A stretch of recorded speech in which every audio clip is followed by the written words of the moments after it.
Hello guys, welcome to the channel. Today we are talking about what if Naruto was Madara's grandson part 2. Since the dawn of time, Office and Great Red have been at odds with one another. But, what happens when through an inexplicable twist of fate, a new being was born through their conflict? Follow a state of his village. I see, maybe I can teach a few lightning jutsu since my affinity is the same, but we are getting off topic here. Kakashi started. How can you summon foxes? Kakashi asked. Naruto froze, wondering if he should tell him the truth about the Kyuubi. There are many people that tried to get close to Naruto to finish him off, however he decided he should trust him. It was a gift from the Kyuubi, Naruto said, making Kakashi glare at him. Suddenly the air between the two dropped a few degrees. Naruto, Kakashi started in a very serious tone, however Naruto didn't even flinch. He was already used to it from the villagers and simply shrugged it off. The Kyuubi attacked our village and almost destroyed it. You cannot trust him. Naruto, hearing this, really started cursing his luck. It was always the same. Every time he met someone and told about the Kyuubi, everyone told him him couldn't be trusted. Kakashi-san, the Kyuubi was being controlled by the Sharingan and was forced to attack the village. It wasn't his fault, Naruto said, and Kakashi's visible eye widened. Only Uchiha Madara managed to control the Kyuubi and he was long dead. Kakashi studied Naruto for any signs of lies but found none. However, he decided that he should talk to the Hokage about this new development. Better make sure. I'll trust you, but keep in mind that foxes are very cunning, Kakashi said. Kakashi-san, remember that if it weren't for the medical fox I summoned, Sasuke probably wouldn't have made it, Naruto stressed, and Kakashi nodded, seeing it was probably true. You remember me of the Yondaime, always seeing good in everyone, Kakashi said, reminiscing about his genin days where he was always a fool until his best friend died to save him. Yondaime? Naruto asked, wondering how Kakashi knew him until it finally clicked. One of the days Naruto was wandering through the Namikaze compound, he found a picture of his father's genin team. There was a silver-haired boy with mask covering bottom half of his face, a pretty girl with brown hair and 2 red marks on each cheek, and lastly a boy with black spiky hair, black eyes and orange goggles. Naruto turned the picture and it said Namikaze Minato, Hatake Kakashi, Inuzuka Rin, Uchiha Obito. Ah, Naruto yelled, making Kakashi jump. I remember now. You were on my father's genin team with Rin and Obito, right? He asked. That's right. Your father, Kakashi said, stuttering. Naruto was the son of the Yondaime Hokage. How could he be so blind? For the love of God, he's pretty much a carbon copy of him. How the hell has Konoha been so blind? He should have been there for his sensei's son. He should have done more.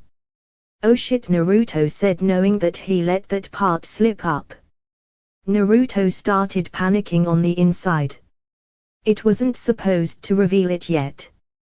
Kakashi-san, you can't tell anyone until I reveal it.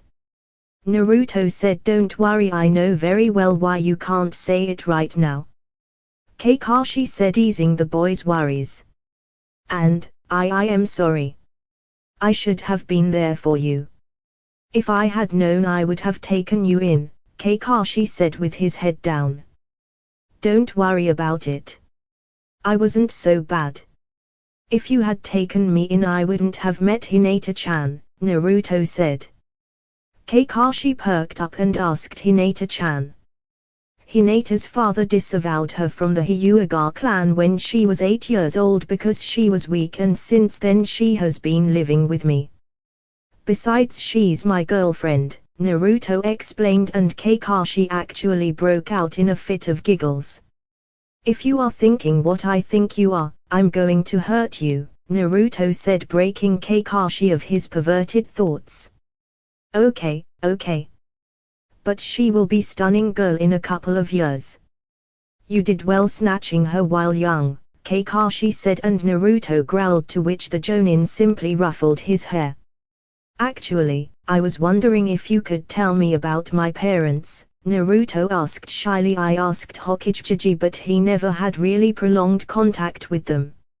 Of course. I knew them very well. For starters, I can tell you that you adopted your mother's obsession for ramen, Kakashi said, laughing and getting a smile from Naruto. And so they talked for a few hours. Kakashi told everything he knew about them, which was most about his father, since he knew him better than his mother. They talked and the hours were passing by without either of them realizing it until the sky was already dark. Well, Naruto, I think it's time we get back. It's already getting dark, Kakashi said. Thank you for telling me about them, Nii-san, brother, Naruto said, feeling like he bonded with Kakashi.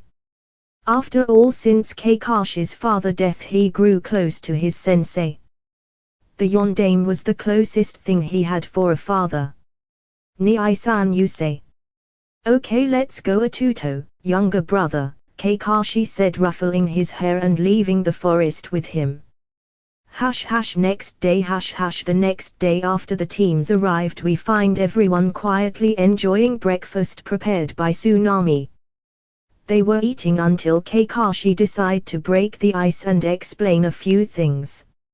Everyone, Kakashi said, getting everyone's attention. After this, we are going to train as I explained to Sakura yesterday. Zabuza will be back and probably bring some help, so we need to be ready. We will alternate between protecting Tazuna at the bridge, protecting his family, and training. Kakashi explained and everybody nodded.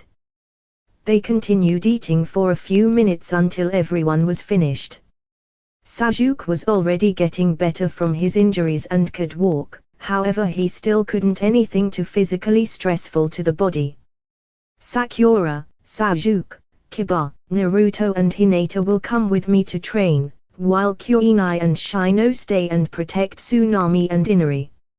After the train, I'll take some of you to the bridge to protect Tazuna. Everybody agree? Kakashi asked and everyone nodded.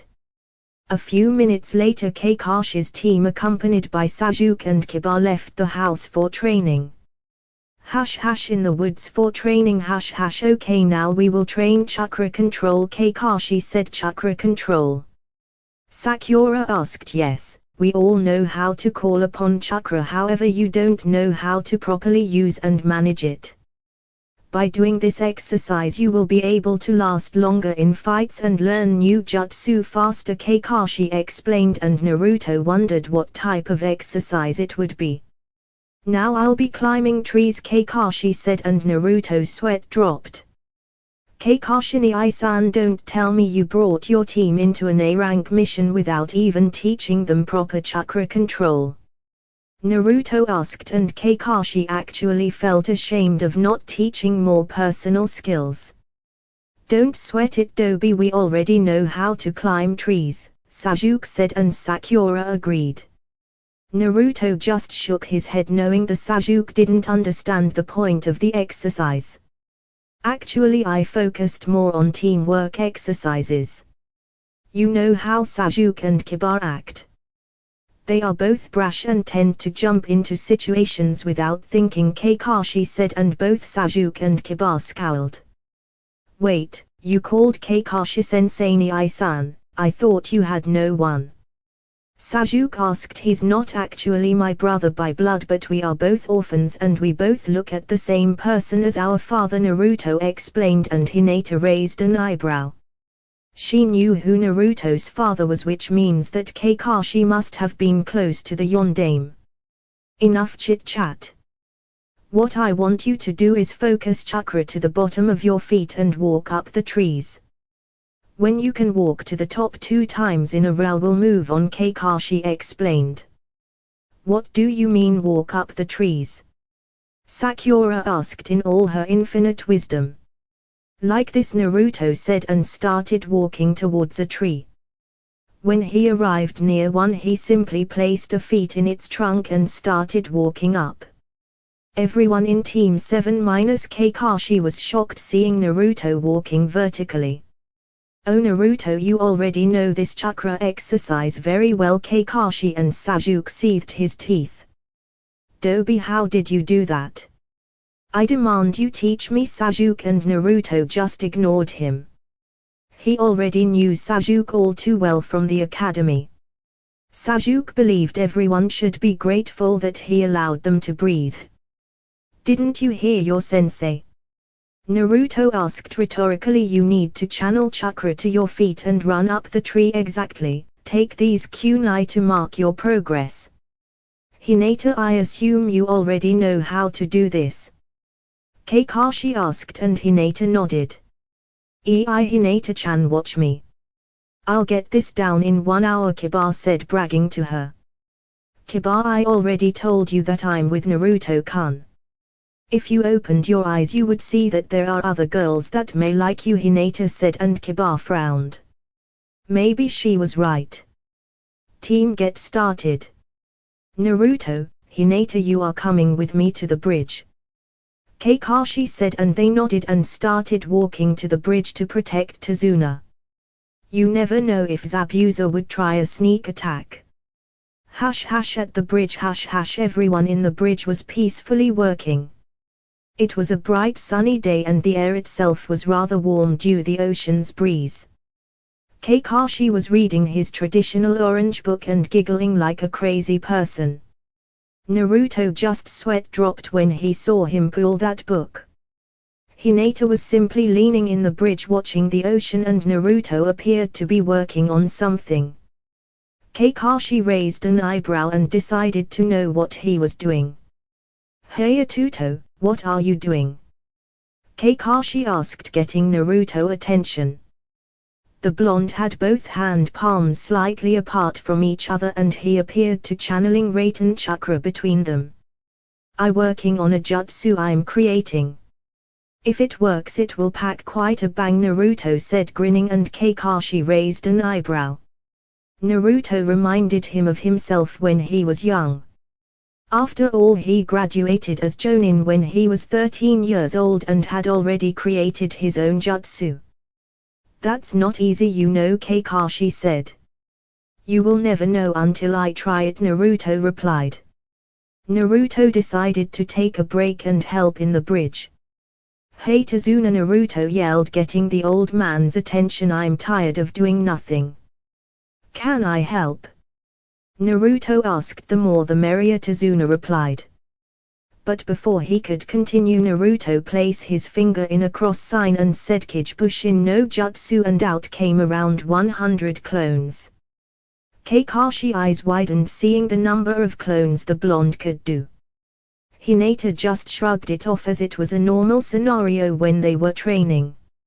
Okay Tazuna, tell them what to do, Naruto said, and Tazuna just nodded dumbly.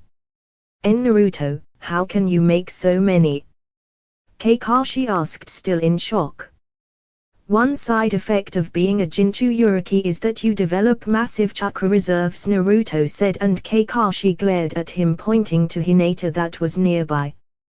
Don't worry, she already knows everything about me including my legacy, Naruto explained, and Kakashi sighed. The work on the bridge went extremely well with the help of Naruto's shadow clones. If he continued helping, the bridge should be done in 2 weeks. Later that day. Tazuna's house. The group sat down to eat dinner as a young boy came in and shot a disgusted look at the group of ninja before declaring how they were all stupid to face Gato and were just going to die, which Naruto angrily refused was the case.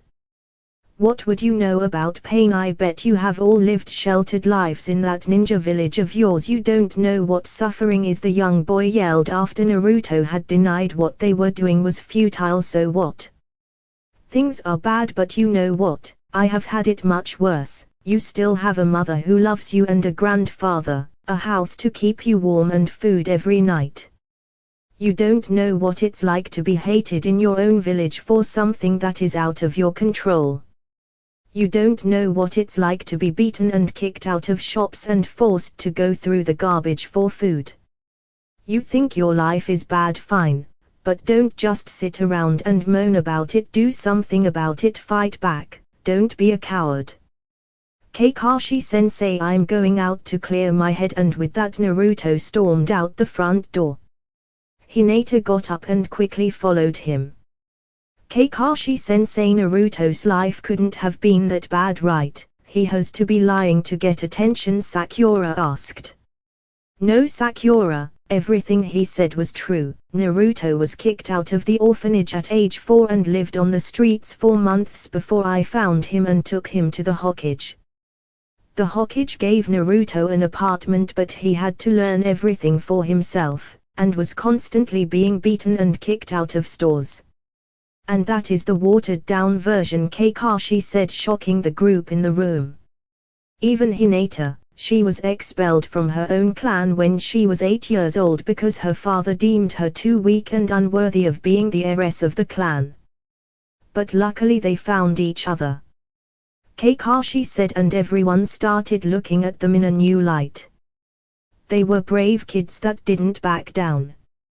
Tazuna's house roof. Naruto stormed out of the house and made his way to the roof to gaze upon the dark sky. He needed to forget his previous argument with the spoiled kid. A few moments later, Naruto saw Hinata approaching but said nothing. Hinata made his way towards Naruto and sat beside him, resting her head on his shoulder. Neither of them said anything, continued to look at the stars in a comfortable silence. Until Hinata decided to break the ice. You really shouldn't blame him, he's just naive, she said, trying to ease Naruto. It's just, we all suffered. Me being a Jinchuriki, you getting expelled from your family, and even Sasuke getting his whole clan killed by his own brother. Compared to us, he has a good life, Naruto replied. It's true we suffered, but not everyone has the strength to move on and forget the pain. If it weren't for you, I would probably still be the same shy, weak girl I was. You were the one that gave me strength. Look at Sasuke, his pain drove to becoming obsessed by revenge. Hinata said. You are unique, Naruto-kun, Hinata continued. People that get to know you pull strength from you. You were my beacon of hope. You just need to be it for this kid too, she said. I'll do my best, Hinata-chan, he replied with a small smile, pulling her closer. Now that I think about our lives, you never took me out on a date, she said. Naruto was caught by surprise by this, but she had a point. In a relationship, it's usual for couples to go on dates. I never really thought about it, but it wouldn't be a bad idea. We could use the time we have here away from hateful glares of Konoha. How about tomorrow I take to dinner? Naruto replied with smirk. I would love to, she said, giving a kiss on the cheek and dragging him inside as Naruto has calmed down. Next day 7 p.m. The next day after they set up their date went by normally. Everyone trained with Kakashi and Kuinai, however both Naruto and Hinata trained away from them since they were more advanced. Today the charge of watching Tazuna on the bridge fell on Kuinai with Team 7, and to say they bored was an understatement.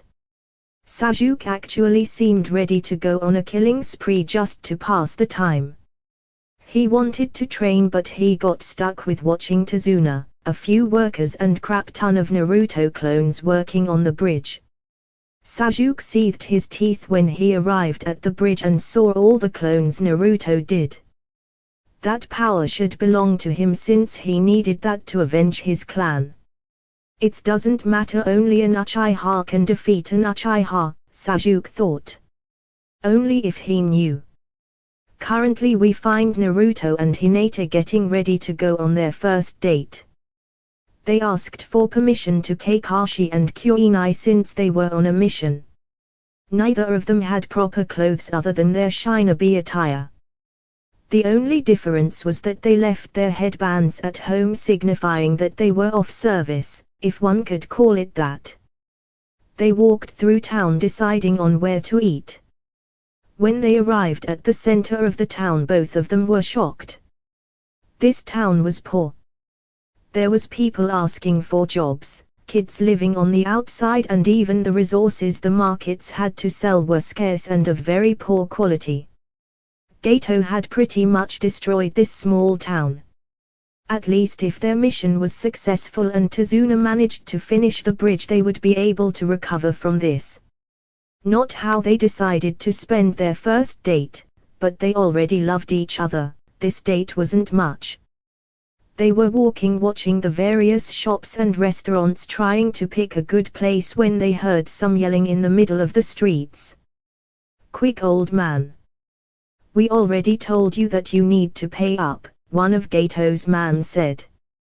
There were two guys trying to collect payment from a shop owner who was on the ground looking terrified. But I already paid this month," the shop owner replied.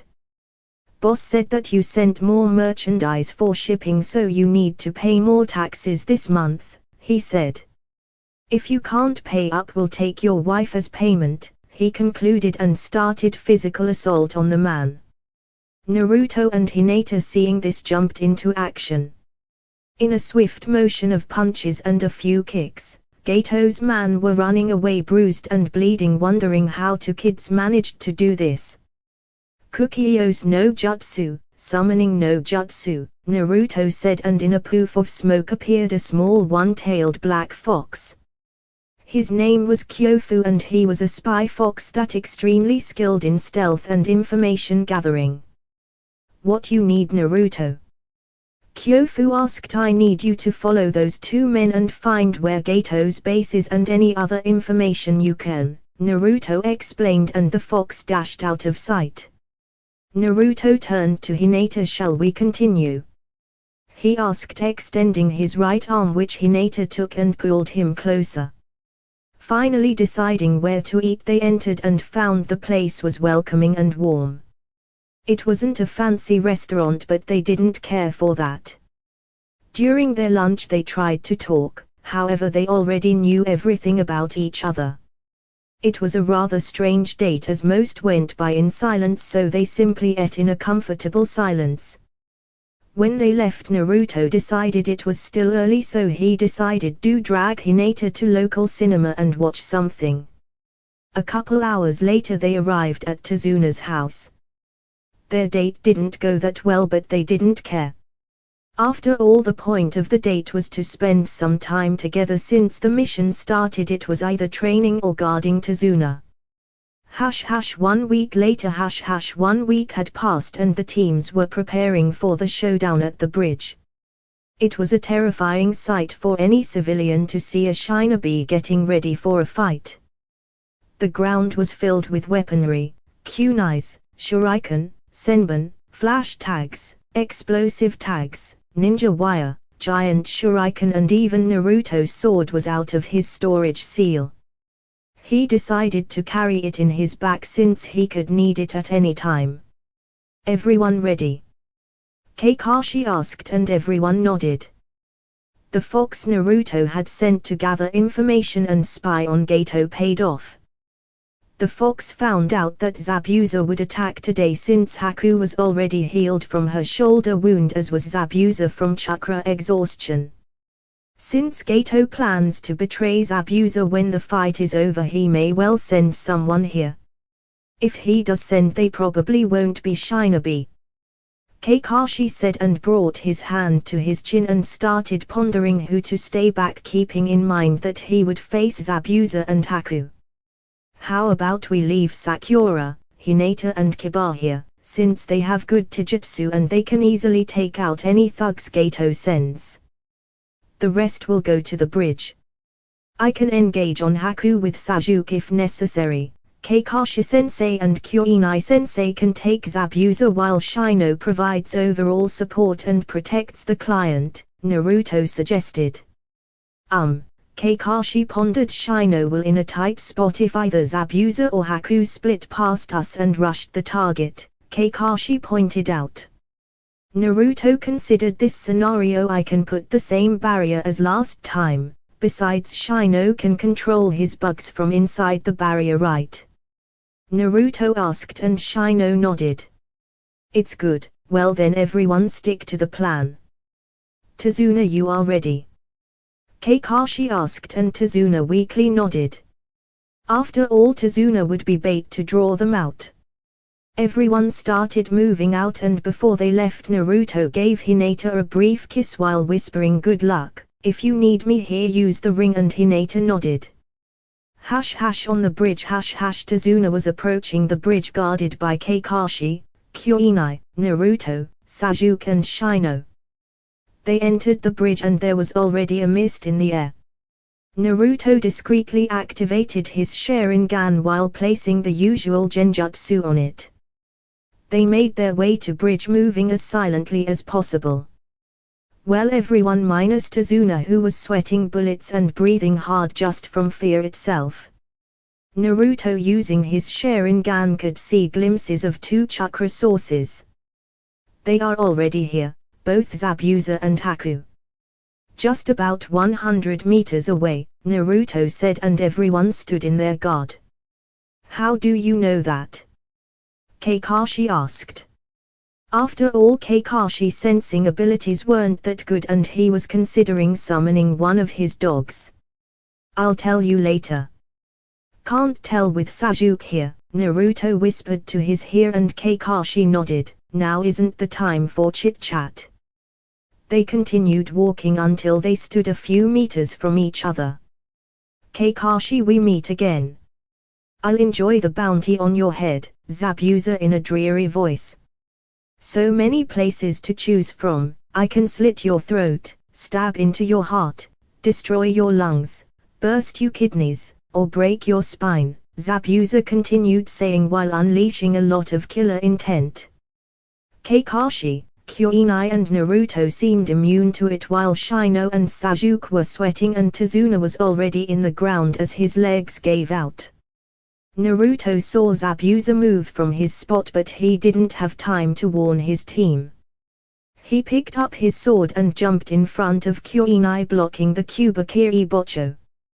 You are very good kid to manage to find me, Zabuza said. Not many people managed to keep their head cool enough to think in these situations. Sometimes even Jonin would get caught. If it weren't for Naruto, Kuinai would already be dead. Say goodbye to your mist, Zabuza, Naruto said, going through a few hand signs and unleashing a gust of wind that blew the mist away, getting a frown from Zabuza. I really hate wind users, Zabuza said, shouldering his sword and getting ready for the attack. As we planned, everyone take their positions, Kakashi ordered. Why should the Dobi fight while me and Elite will just stand and watch? Sasuke said in his typical arrogant tone. Now is not the time, Genin, Kakashi said in a very serious tone, making Sasuke gulp.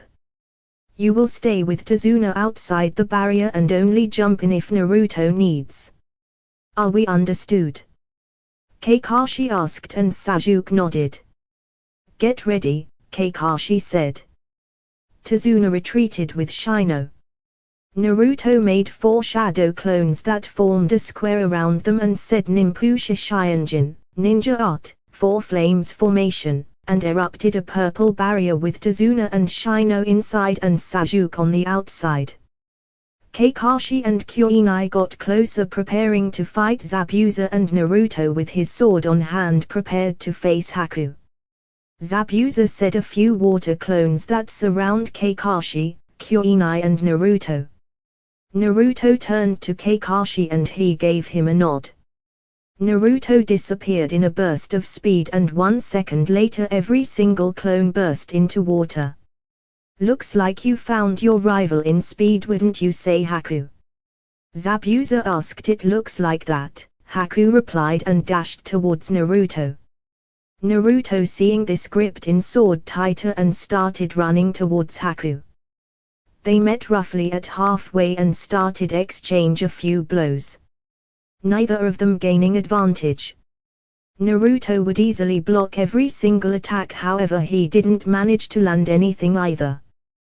They found themselves in a standstill. Naruto was blocking Haku's kunai with his sword.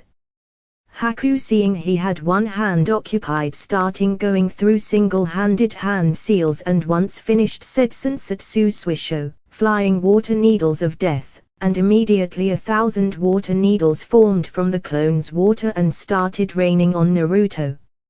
Naruto, seeing this, knew he had many options to avoid it and decided to test his new eyes and the power he learned to use. He shifted his eyes into the main Gekyu and said, Kamue, might of the gods.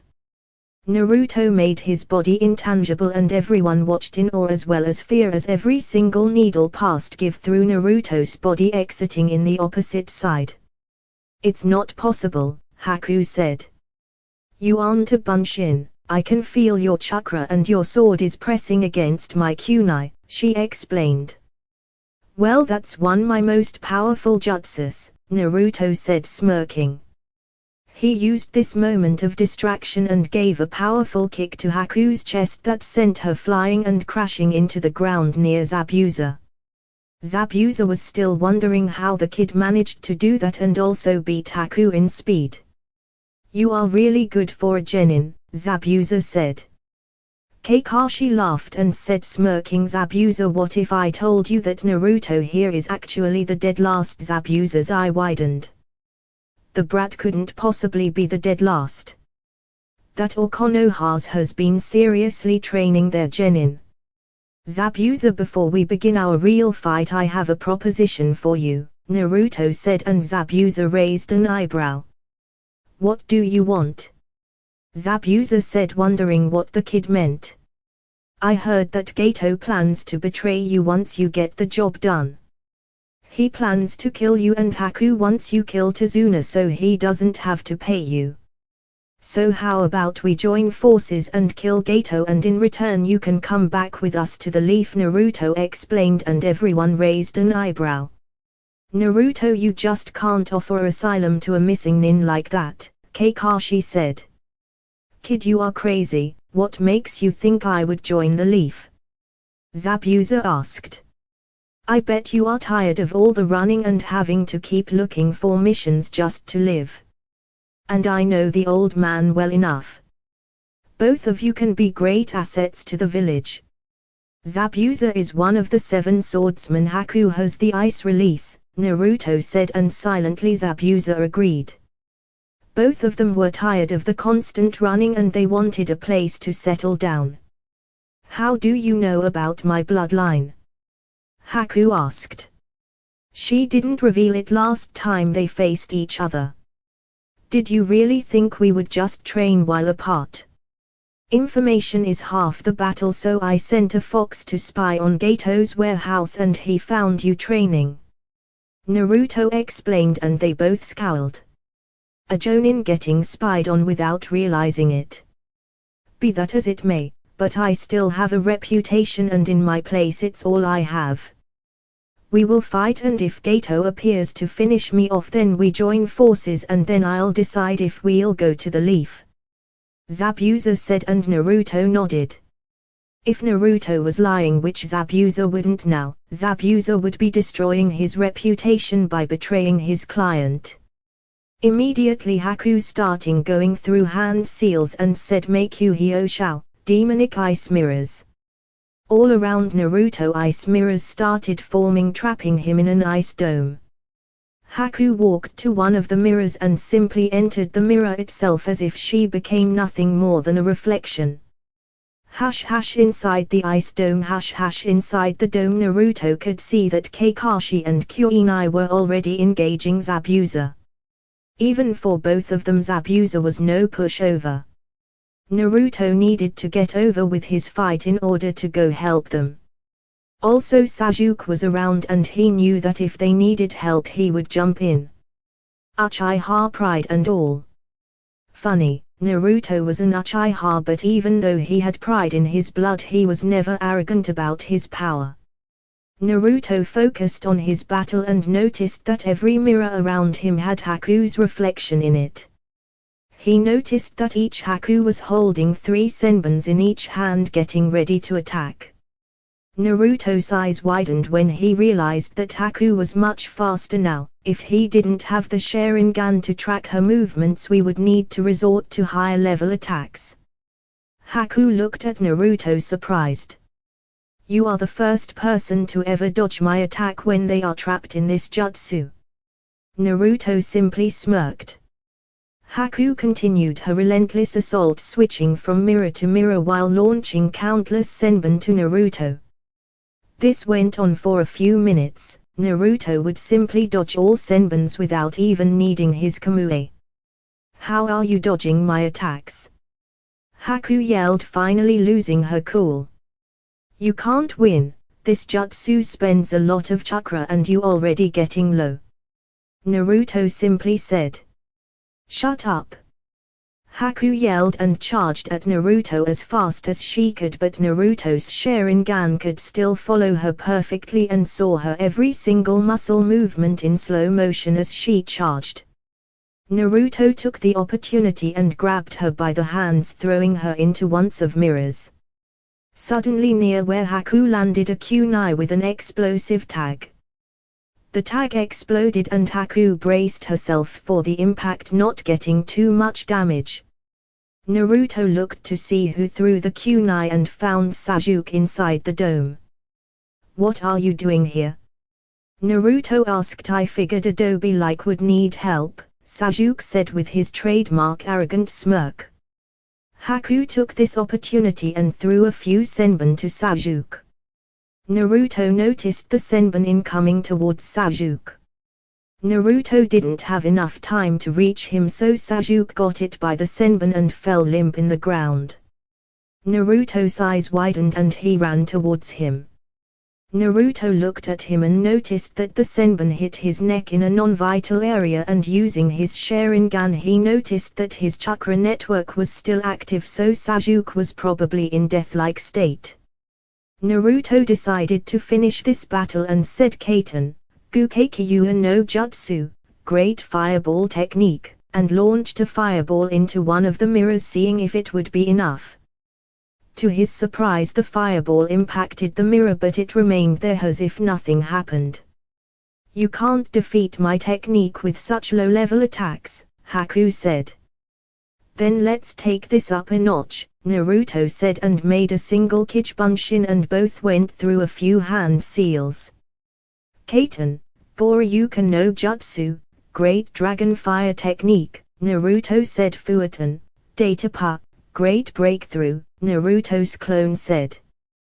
The combination of a B-ranked Kaiten ninjutsu powered up by the wind jutsu, and the result was a big fire dragon rocketing towards the mirrors. Haku tried pumping more chakra to his technique, but it wasn't enough. The pressure of the dragon coupled with the tremendous heat made the ice dome explode, sending Haku crashing hard into the ground in pain with burns, and her mask cracked. Forgive me, Zabuza-sama, I cannot defeat this boy, Haku thought, coughing a bit of blood. Naruto approached Haku, still weary as she still could attack. Naruto made a few hand seals and said, Chakra seal. Placing his hand on Haku, he blocked her chakra and tied her up with ninja wire. He went to see how the other battle was going on. Outside of Ice Dome few minutes earlier, Kakashi and Kuinai were about to face Zabuza. Kakashi pulled up in headband, revealing his Sharingan. Sharingan again. Zabuza mocked. Be proud, Zabuza, you the first enemy to ever see it twice, Kakashi said and started going through hand seals. Kaiten, Gukeikyuu no Jutsu, great fireball technique, Kakashi said and sent a fireball towards Zabuza. Zabuza didn't even budge. He went through hand signs of his own and said Suiten, Suijin Heki, water wall, and created a water wall that blocked the fireball, creating a cloud of steam all around. Kakashi ran forward and engaged Zabuza on Taijutsu. Wrong move, as Zabuza was stronger due to being used to use his big broadsword. Kakashi sent a low kick, making Zabuza jump up. Kakashi tried to capitalize on this with a punch, but Zabuza blocked it. Zabuza jumped back just in time to block a barrage of shurikens sent by Kyoinai. Suiten, Suirayuden no Jutsu, Water Dragon, Zabuza said, and sent a big water dragon towards Kyoinai. She got caught in the ground and was sent crashing into the wall, hard disabling her momentarily. Kyoinai, Kakashi yelled and made his towards her to check on her condition. When he arrived near her, she was regaining consciousness. They made up a battle plan that would end Zabuza when they heard an explosion coming from the ice dome. Naruto, they both thought. But what both and Zabuza saw was a big stream of fire coming from the dome, with Haku flying towards the ground and Naruto simply walking out of the ice dome, now practically all destroyed. The brat managed to defeat Haku, is no ordinary genin. He must be at least Jonin to defeat Haku without getting hurt. Zabuza said, watching Naruto tie Haku up and making his way towards his battle. Need help? Naruto asked, not even slightly winded. His massive chakra reserves weren't even slightly spent, he was practically full. Sure, Kyoinai got hit. Let Het rest for a bit while she prepares, Kakashi said, and Naruto started sinking into the ground. How many jutsus does he know? Is a fresh genin, and so far I already saw big Katon and Futon jutsus and now low-level Doton, Kakashi thought. Something where was out of place. Zabuza had his guard up. If one thing he knew was not to underestimate the blonde kid. He managed to easily defeat Haku. Suddenly he felt a presence behind and turned, but he was too slow. Naruto emerged from the ground just behind Zabuza, and in his hand was a blue ball of chakra. Rasengan, Naruto said, slamming the blue condensed ball of chakra into Zabuza until he burst into water. Shit, water clone, Naruto thought, and turned to see Zabuza with his sword ready to chop in half. This is the end, kid, Zabuza said, and brought his sword for an horizontal slash to chop Naruto in half. Naruto, Kakashi yelled. Naruto activated once again his Kamui. He got to admit it's a kick-ass power that most likely confuses enemies to no end. Zabuza was watching as his sword was phasing through Naruto and leaving his body without a scratch. When the sword left him, Naruto gave Zabuza an uppercut and jumped back near Kakashi. Zabuza regained his balance. What the hell is that attack? Zabuza asked, getting pissed off. He never saw anything like that. That's for me to know and for you to find out, Naruto said smugly, making Zabuza even more pissed off. Suddenly a tree started growing behind Zabuza, trapping with its branches. Migen, Chubaku Satsu, tree binding death, Kyoinai said, making the tree grow and snaring Zabuza in place without chance to escape. You are too dangerous to be left alive. What I'm about to show is my own personal jutsu, Kakashi said, and started gathering a great amount of chakra in his right hand. The chakra changed into electricity until it started producing a loud sound. Kakashi dashed forward, intending to end Zabuza's life for good. Chidori, 1000 birds, he was about to slam it against Zabuza when he heard, look at that, the demon defeat by a punk, some man said in the far side on the bridge. Kakashi stopped his assault, disabling his Chidori, and said Gato with distaste. What are you doing here, Gato? Zabuza asked, getting the impression the blonde kid was telling the truth. I'm here to kill you. You are simply too expensive when I can buy a few thugs that get the job done. Gato said, smirking, thinking he was untouchable. Surrounded by 50 thugs all equipped with weapons. Release me, we are no longer enemies. You were right, kid, Zabuza said, and Kuinai left her illusion down. Zabuza picked up his sword and was about to rush into Gato when Naruto placed a hand in front of him, making Zabuza confused. I want to try out the jutsu I've been developing, Naruto said. Hey, old man Tazuna, how are you supplies to finish the bridge? Naruto asked. I've got plenty, why do you ask? Tazuna said, getting confused. Kakashi-sensei, Kuinai-sensei, Zabuza, you are about to watch my very first creation, watch closely, Naruto said, and everyone wondered what he was going to do, even Sasuke, who just got up a few minutes ago. You really think you can defeat us all? One of the thugs said. Naruto simply smiled. Naruto brought his hands closer and slammed them against each other and started concentrating. He slightly separated his hands and started concentrating Raten Chakra between them. A few seconds later, the Raten Chakra started shrinking into a small perfect light blue sphere. Naruto sent the sphere into the sky and it expanded into a flash of light, immediately gathering clouds in the sky. Thunders could be heard as the sky started to get darker and heavy rain started to fall. As the thunder intensified, everyone watched in wonder how the kid managed to make it rain without much difficulty. Is this how you are going to kill us? Rain, Gato said. Everyone thought that what he was doing failed, but Naruto simply smirked. Naruto concentrated Raten Chakra in his right hand and sent a small beam to sky, and everyone watched was a massive lightning dragon gathered in the sky as if waiting for command of its master. Watch closely, Naruto said, and brought his hand down, commanding the dragon to attack. Raten, Kirin, Naruto said. The dragon left the sky and rocketed towards Gato and the thugs with such speed that everyone only saw a glimpse of light before the bridge where Gato was exploded with tremendous force that everyone had to gather chakra to its feet just to don't get blown away. Everyone watched in awe at the power of such jutsu. When the dust cleared, there wasn't nothing left where the thunder landed. In the place where Gato and thugs were was now a big hole. Even the bridge itself was blown to bits.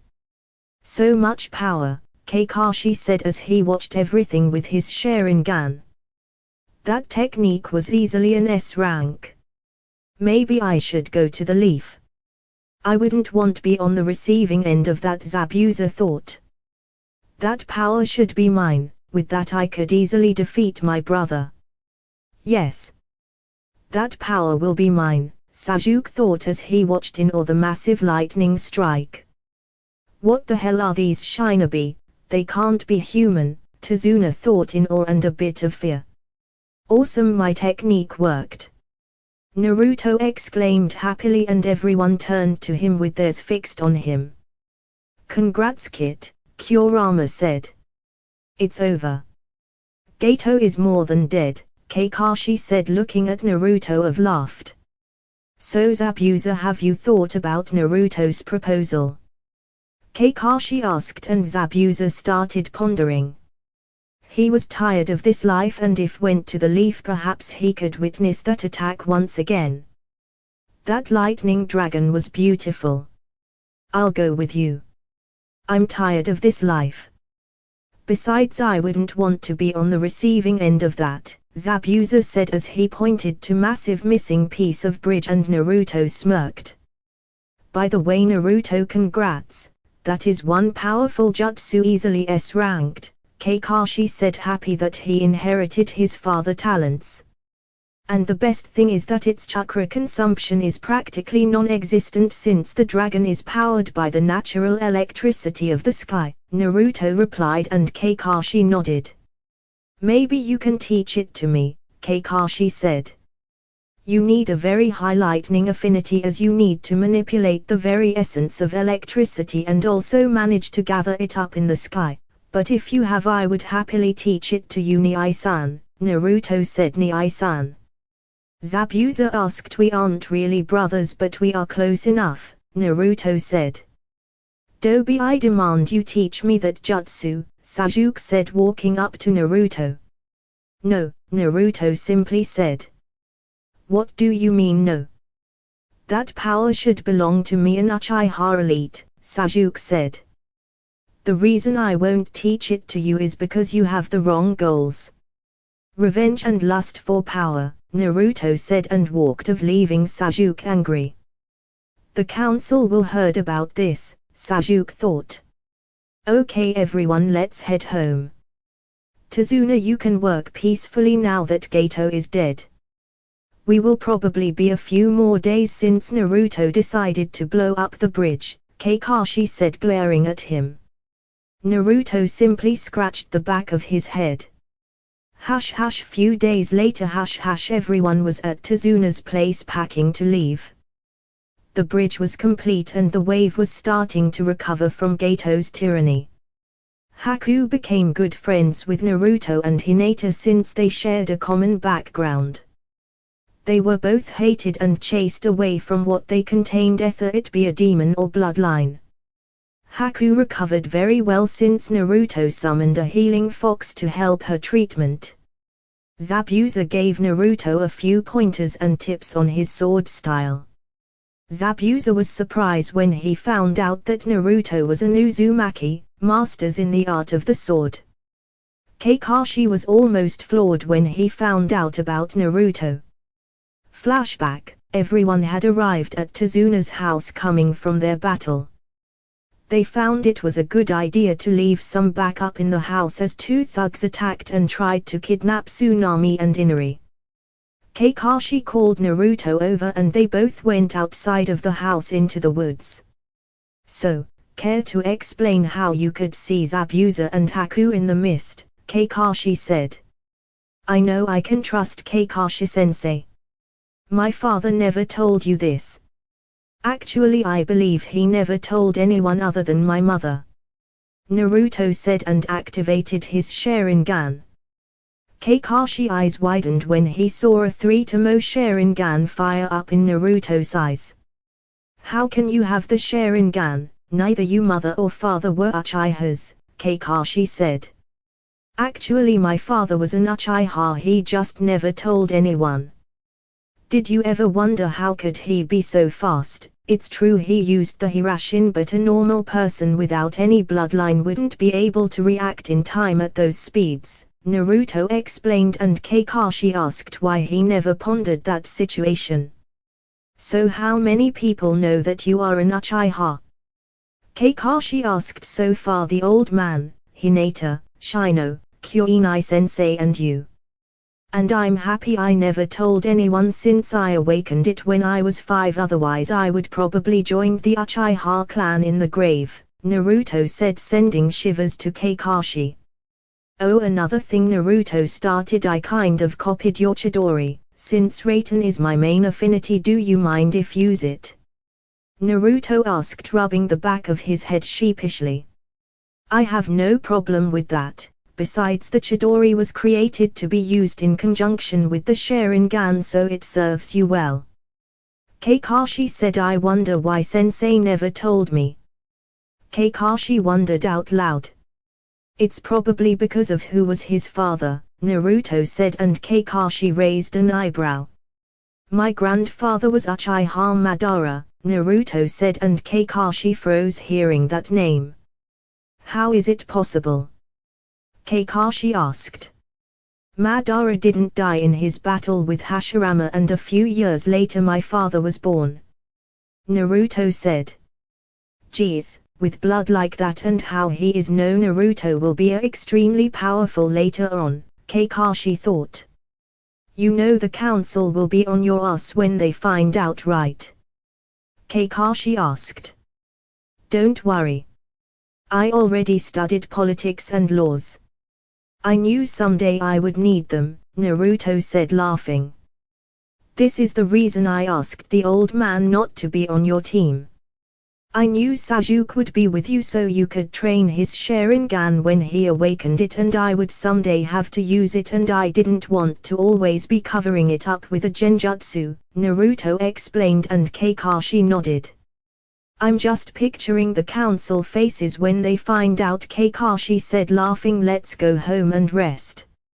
You need to work on the bridge tomorrow since you blew it up, Kakashi said, and Naruto sighed. End flashback. Everyone from town was gathered up in the bridge saying their goodbyes to their heroes. The brave shinobi that killed Gato and freed the wave. Don't cry, Inari, I'll come visit, Naruto said. Inari simply nodded. Take care, old man, Naruto said to Tazuna. Goodbye and don't forget to visit. Tazuna said, and everyone nodded and left towards the leaf. What should we name the bridge? One of the townspeople asked. How about the super great Tazuna Bridge? Tazuna said, and Tsunami bonked him in the head. How about the Great Naruto Bridge, since he was the one that killed Gato and convinced Inari to fight for what he wants? Tsunami replied, and everyone agreed. The Great Naruto Bridge it is, Tazuna said, watching everyone leave. Hokage's office. One day later, everyone was in the Hokage's office giving their report of the mission. Since their group was only shinobi, they managed to get back to the leaf much faster, even having to stop a few times so Sakura could rest. Naruto has the same talent as his father, the Hokage thought, reading about his lightning attack. And turned to the missing nin in the room and starting massing his temples. You give me nothing more than paperwork, Naruto-kun, the old man said. How about this? You let Zabuza and Haku join the leaf and I tell you how to defeat paperwork, Naruto said, and in a flash the Hokage threw 2 headbands to Haku and Zabuza and started shaking Naruto's shoulder, begging him to tell. Everyone watching this sweat dropped. 2 words, Naruto said, and Hokage focused on him. Kijibushin, he said. The Hokage walked calmly to his chair. He opened one drawer and took a paper that said smash here. He put the paper on the table and started slamming his head, saying stupid, stupid. I'll allow it, Zabuza, since you are a missing nin you will have a 6-month probation period. The Hokage said, and he nodded. Haku, since you don't have any village affiliation you can join a genin team next graduation, how about it? He asked. Actually, Hokage-sama, I would like to become a combat medic. I have good knowledge of poison and medicinal plants. She said, and the Hokage pondered. Very well, you can start in the hospital. I'll have someone teach you the basics, but you still need to be on a genin team and advance to at least chunin until you can dedicate full time, the Hokage explained, and she nodded. Everyone dismissed, the Hokage said, and create 3 shadow clones to do paperwork. Naruto-kun, how about I take you to ramen, the Hokage said, and Naruto started jumping in the air shouting ramen, ramen. This village is crazy, Zabuza said, and Haku nodded. The next week after everyone returned from their wave mission went without much trouble. The Hokage gave them the week off so they could train and rest and do the occasional D-rank mission. During this week Naruto and Hinata trained with Zabuza in their Kenjutsu and Hinata in Suiten Ninjutsu. Apart from training with Zabuza, they also did their normal training with Kuinai-sensei, but there wasn't much she could teach them.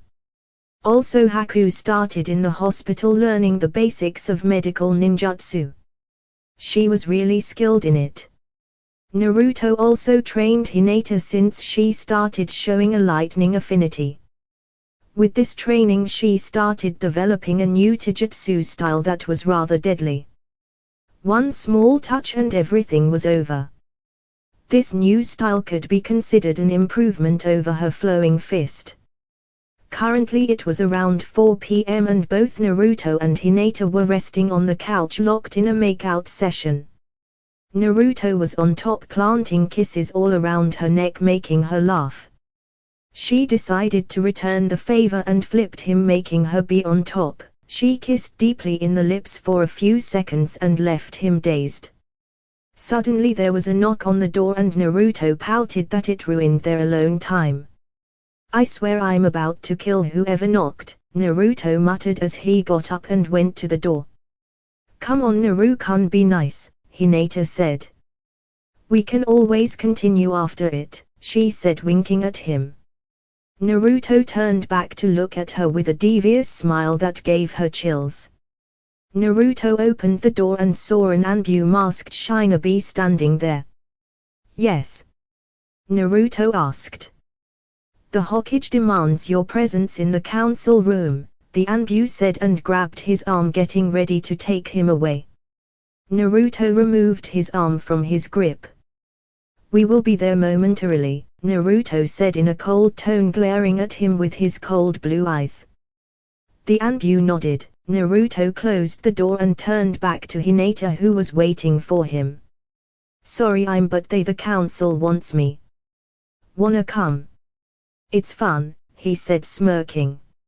Sure, let me grab a coat, she replied. She got up, grabbed a coat, both walked out of the house. When outside they both shined to the Hokage's tower.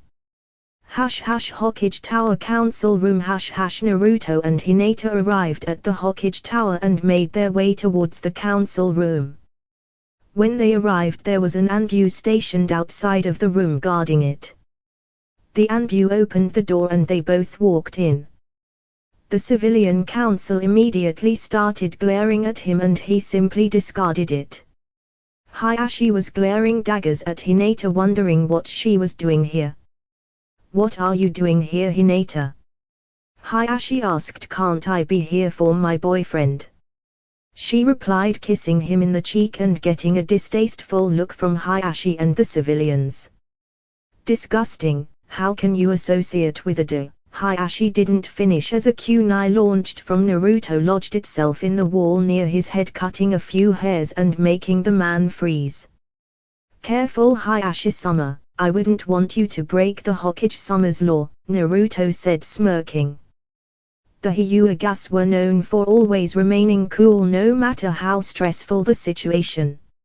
Everyone's eyes widened. If he wanted he could have killed him right here and no one even saw him pulling out a kunai. You dare attack me, I can kill your precious girlfriend here, only lifting 2 fingers, Hayashi said in a calm tone. You could try, but you would hit the floor dead before your fingers were even in the tiger seal. Naruto calmly said. Is that a threat? Hayashi asked, narrowing his eyes. No, just a warning.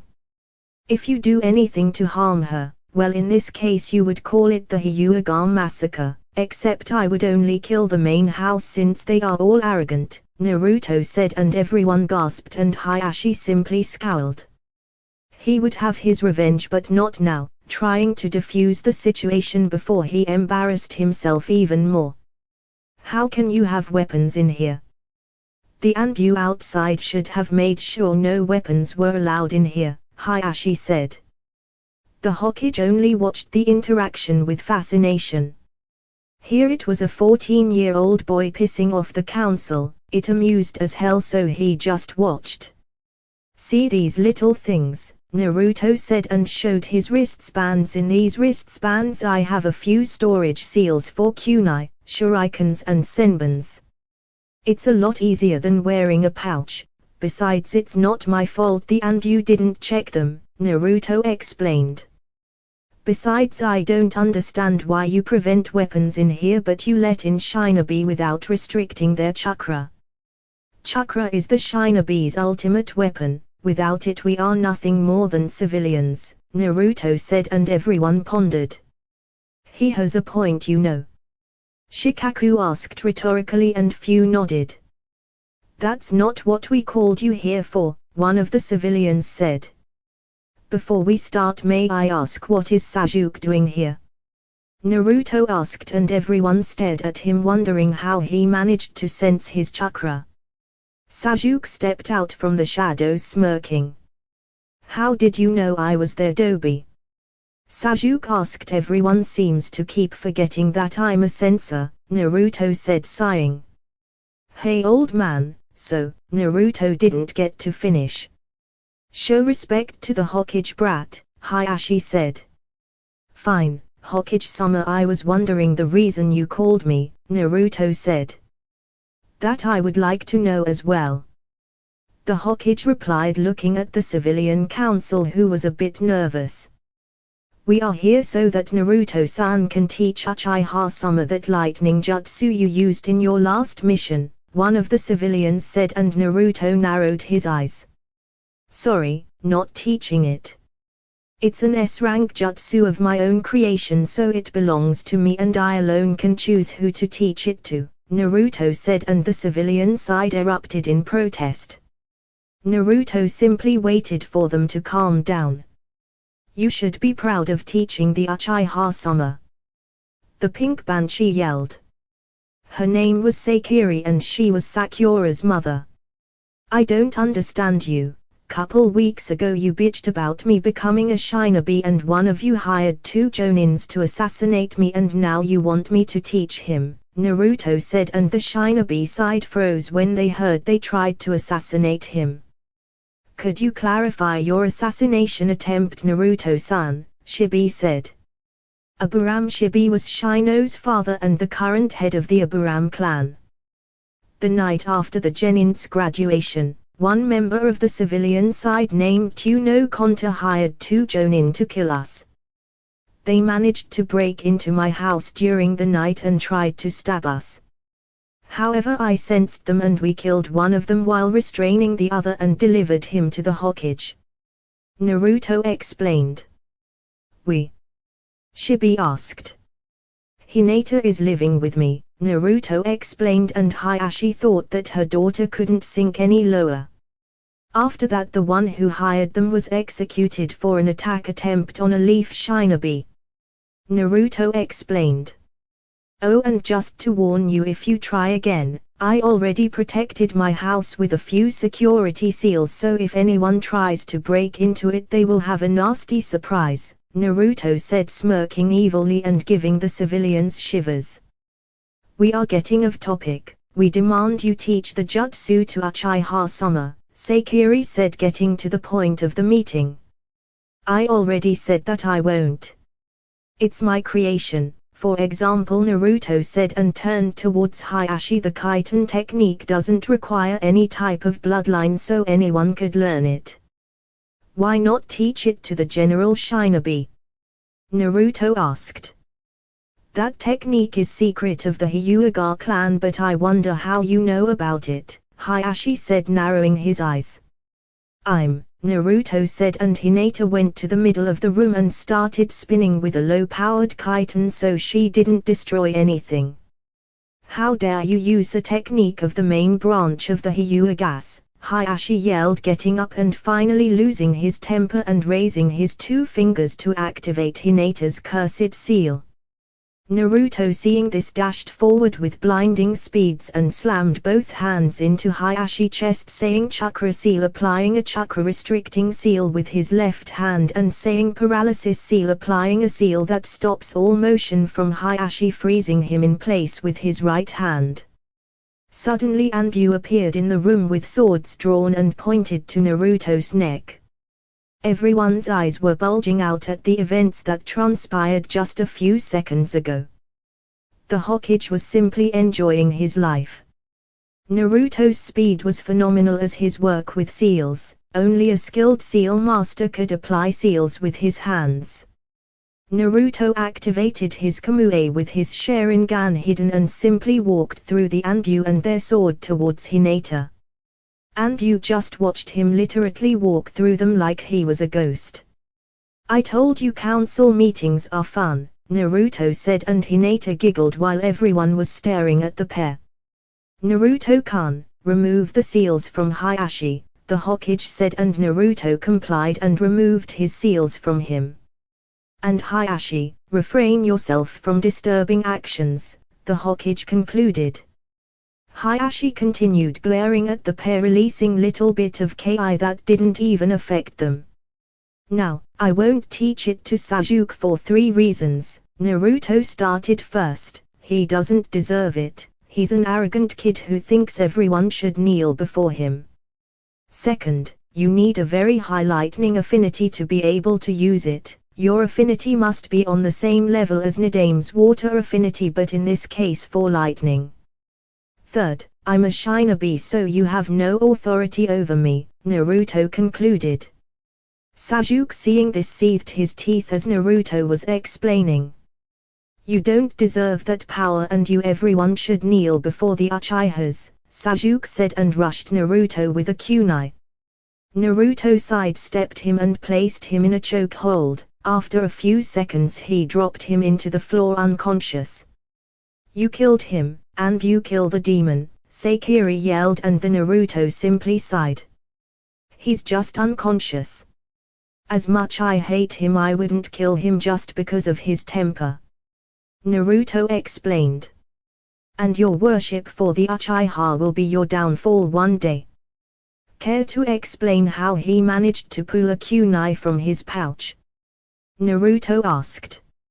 Nobody answered.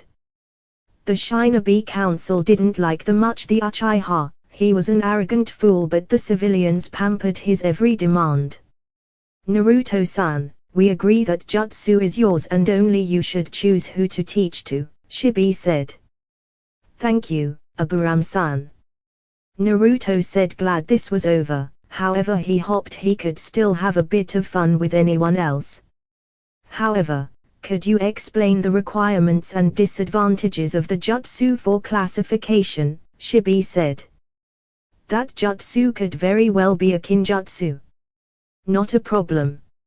For starters, to use this attack you need high lightning affinity because you need to able to draw the energy from the Earth's electromagnetic field. Once you manage to gather enough of it in the same place, clouds will form and create thunders. Once this is done, I can manipulate the thunder and redirect it to the enemy. Due to using nature's energy instead of chakra, the attack is extremely more powerful.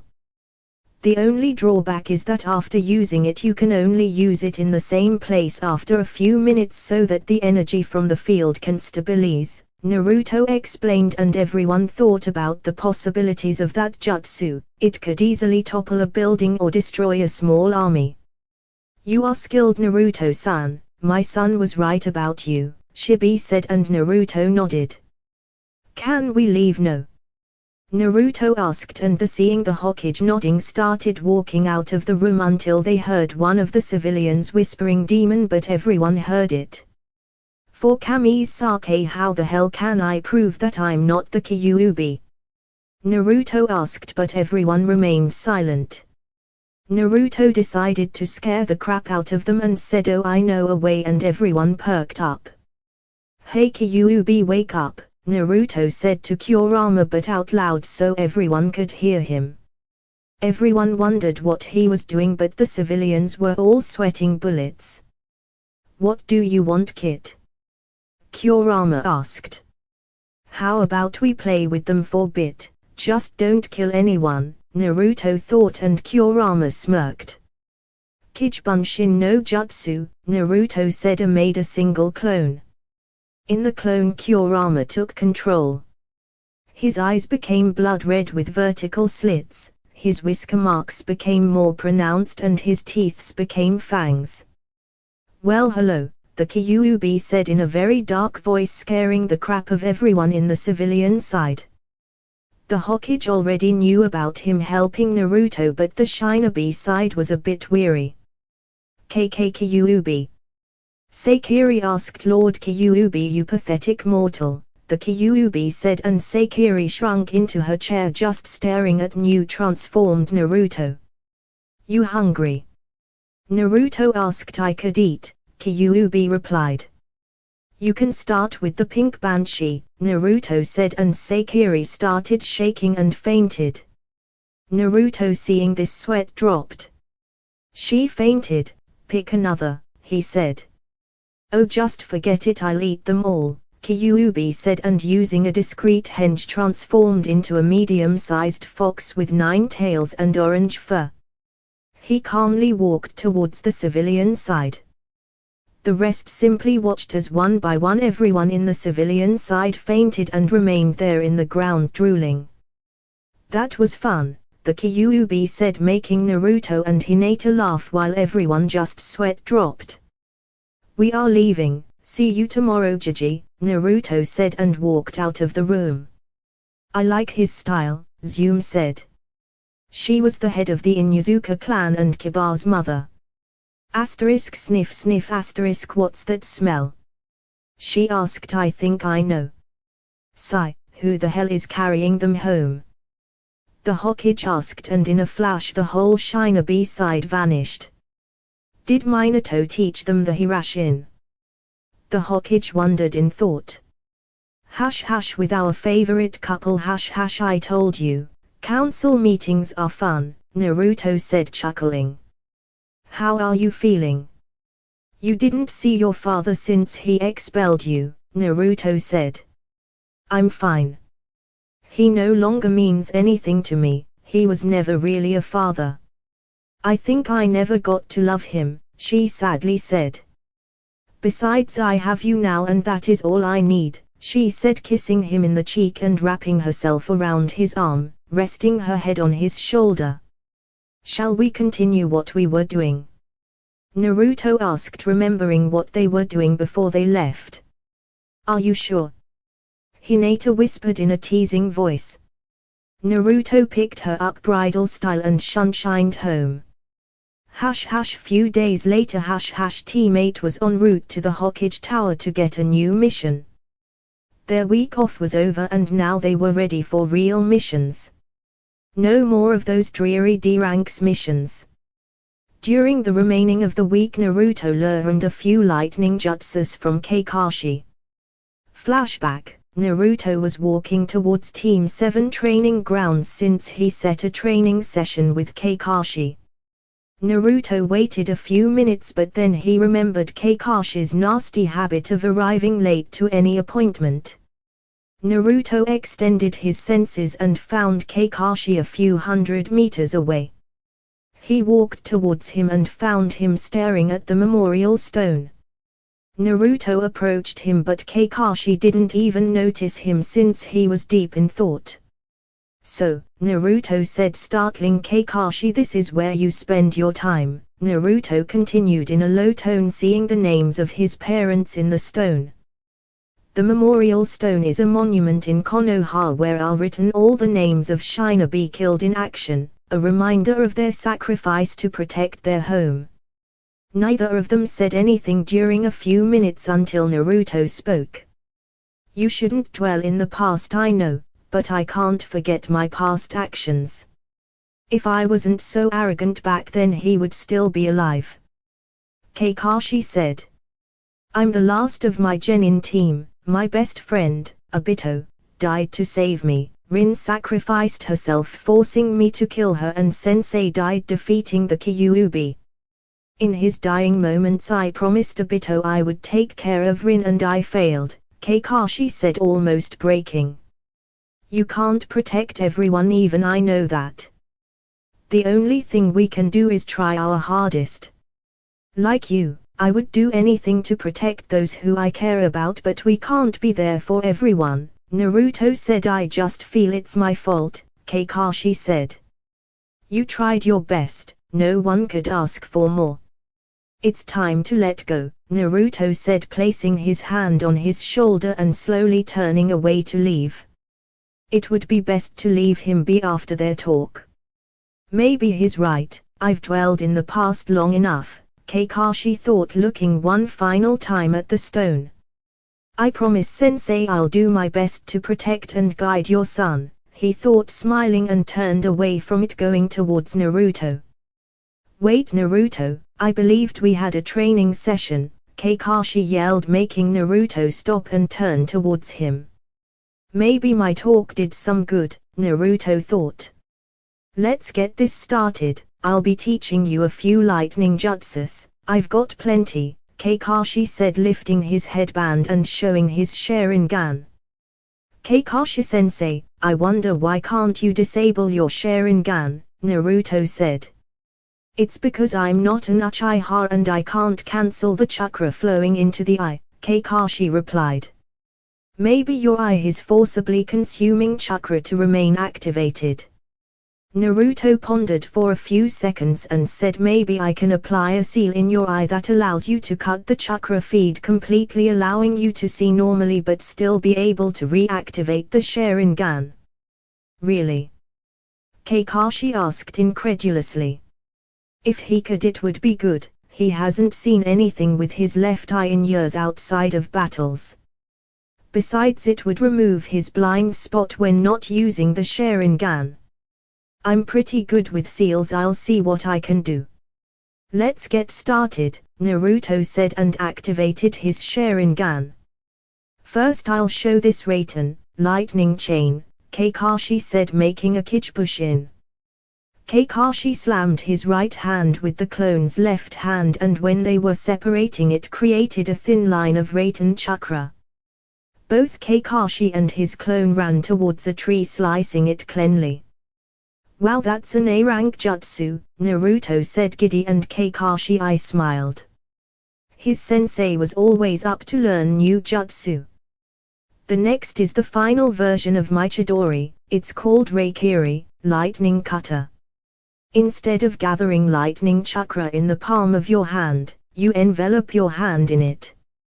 By doing so you increase the piercing power of your hand, making it possible to pierce or slice anything. This is why it's called Reikiri, because I used it to cut through lightning. This technique requires more chakra control over your element and it's an S-rank technique. Kakashi explained. A /N, Reikiri, it's like Sundame Reikage attack, end flashback, # mission assignment room # they arrived at the mission room and saw the traditional setup. The Hokage in the center of the table with Iruka to his left. Also in the room, near the edge of the table, was a girl. She was around Naruto's age. She wore a clip in her green hair in a color that matched her orange eyes. Her ninja outfit consisted of a short sleeveless white shirt with fishnet armor underneath, long white armlets, and fishnet shorts with a short white apron skirt over it. Her forehead protector was worn on her right arm. Naruto stared at her, getting a weird vibe from her.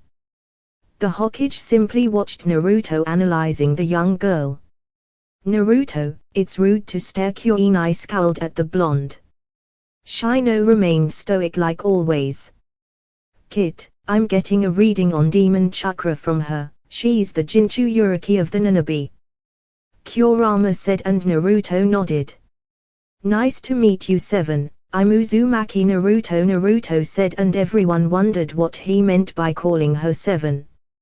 Nice to meet you too 9, I'm Fua, she replied, and both teammate and Iruka stared at the young girl when she called Naruto 9. Seeing that Naruto called her 7, that could only mean she was also a Jinchuriki. Who would figure? So old man, I guess the mission involves Fua? Naruto asked, and the Hokage chuckled. The mission I have for you is a B rank because of its importance rather than danger. The Hokage started. The mission is to go to Hidden Village in the waterfall and negotiate trading agreements. Fua here will accompany you to the village since it's hard to find, the Hokage concluded. The Hokage picked up the scroll and threw it at Kyoinai and said, in there are the mission details. Naruto narrowed his eyes and asked, you set this up, didn't you? I thought you would like to meet another Jinchuriki like you, the old man replied. I appreciate it, Naruto said and turned to Fua, so let's head out, I want to see your village, Naruto said. Before we part ways, prepare for a 1-week mission. Gather at the west gate in 1 hour, Kyoinai said, and everyone left the room. West gate 1 hour later about 1 hour later everyone stood ready at the gate. After they signed their release forms they left the village, traveling at shinobi pace towards Fua's village. Their travel was uneventful. They were attacked by a few low-level thugs, nothing they couldn't handle. So Fua, what's like your village? Naruto asked, and Fua got a bit hesitant. The only thing I can say is that it's beautiful, Fua replied. The thing I love most is that it has the most beautiful sunsets, she explained, and Naruto nodded. Another thing is that my village's atmosphere tends to a bit moist from the waterfalls, so it's perfect for finding new bugs, she concluded. Bugs?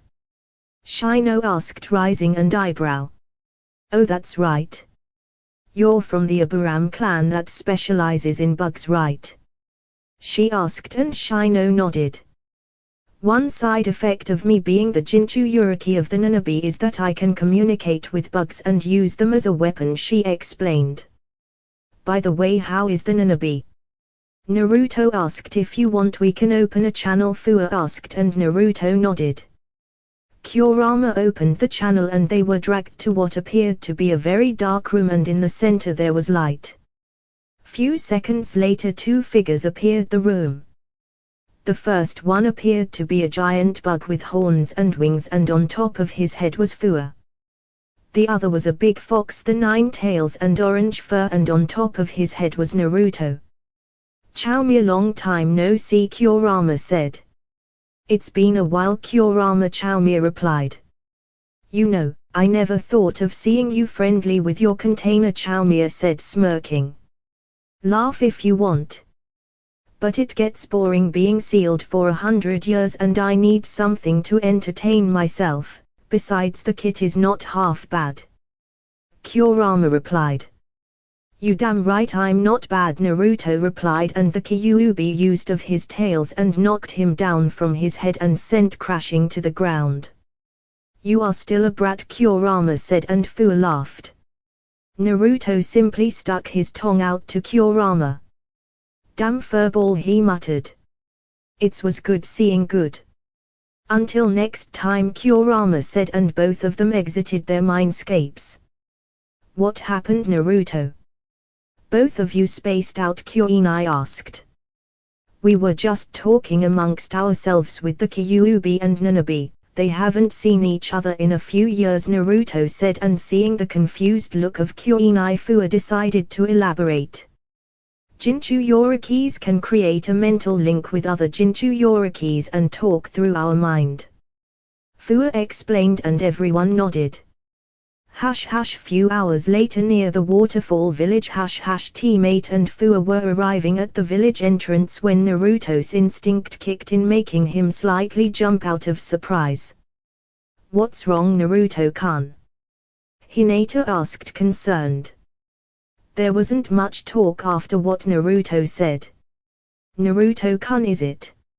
Is she your girlfriend? Fua teased, wanting the juicy details. She is, but I sense 3 chakra signatures coming towards at high speed, all Jonin level, Naruto said, and everyone got in position. Fua, what's your rank? Naruto asked. I'm Genin level alone, but if I use Nanabi's chakra I'm around Chunin level, but I can't control it past 2 tails, she explained, and Naruto nodded. They may not be enemies, however let's take precaution, Naruto said, and Kyuubi took charge. Since they are 3 Jonin we will need to split up. Naruto, can you take one by yourself? Kyuubi asked, and Naruto nodded. I have a few tricks up my sleeve, and if need be I can use the Kyuubi's chakra, Naruto replied. Then Naruto, you take one, Hinata and Shino the other, and me and Fua will take the last, Kyuubi ordered. Moments later 3 figures rushed out of the woods and jumped in front of teammate and Fua. The middle figure, that seemed to be the leader, wore a full-body sleeveless suit that was mostly black with the sides being light purple. He had green hair and purple eyes. The other 2 wore the same outfit that consisted of full-body black suit and on top a light purple mid-sleeved shirt with black belt in their waist. The faces were completely covered by a black mask revealing only the eyes. However, what all 3 of them had in common was the hitayat that had the design of a musical note. Who are you? And what do you want? Kyuubi asked, keeping her guard up. My name is Rokushu Aoi and we are here to take her, he said, pointing to Fua. As he said that, everyone took a defensive formation around her. /n, in this fanfic AOE joined Oto instead of AME. Rokushu AOE you are a Nukanine from the Leaf Village Kyoinai said. What do you want from me? And I don't recognize your Hitayat symbol Fua asked. We are from the Hidden Sound Village and we want you because you are the guardian of the Tiu no Mitsu, Hero Water, AOE said getting ready to take by force if need be. Hero Water? Naruto asked. Fua was a bit reluctant but decided to tell them since they would most likely help her. Hero Water is a special water that only exists in our village and it's considered a forbidden drink. The water gives the user, when consumed, an enormous boost in chakra. The water multiplies by tenfold the user's chakra output, however it shortens their lifespan. Our ancestor used it to defend our village when needed. And the reason they want me is because I'm the guardian of the fountain Fua explained and teammate eyes widened. Multiplying chakra output by tenfold is some power. But no power comes without cost. Well, you aren't getting Fua Naruto said and took step forward. A brave little genin are you? Smirked AOE and withdrew his sword. Naruto's eye widened when he saw the sword. That's the Raijin no Ken, sword of the Thunder God, Naruto said and Kyoinai wondered how could the Nadame sword end up in Oto possession. Enough of this, if you don't surrender the girl we will take her by force AOE said. We are not letting her go so that means we fight. Kyoinai sensei I will take AOE because of the sword, my affinity should do well against him Naruto said. He channeled chakra to his storage seal and in a poof of smoke stood in his right his Chokuto. He channeled Raiten chakra through it and it began to sparkle with a light blue aura around it. Naruto vs AOE the groups split apart until it remained only AOE and Naruto. They both eyed each other before anyone made any move. You have a lot of nerve to face me in battle. With this sword I'm invincible AOE said smirking. Naruto shook his head and said you are too overconfident.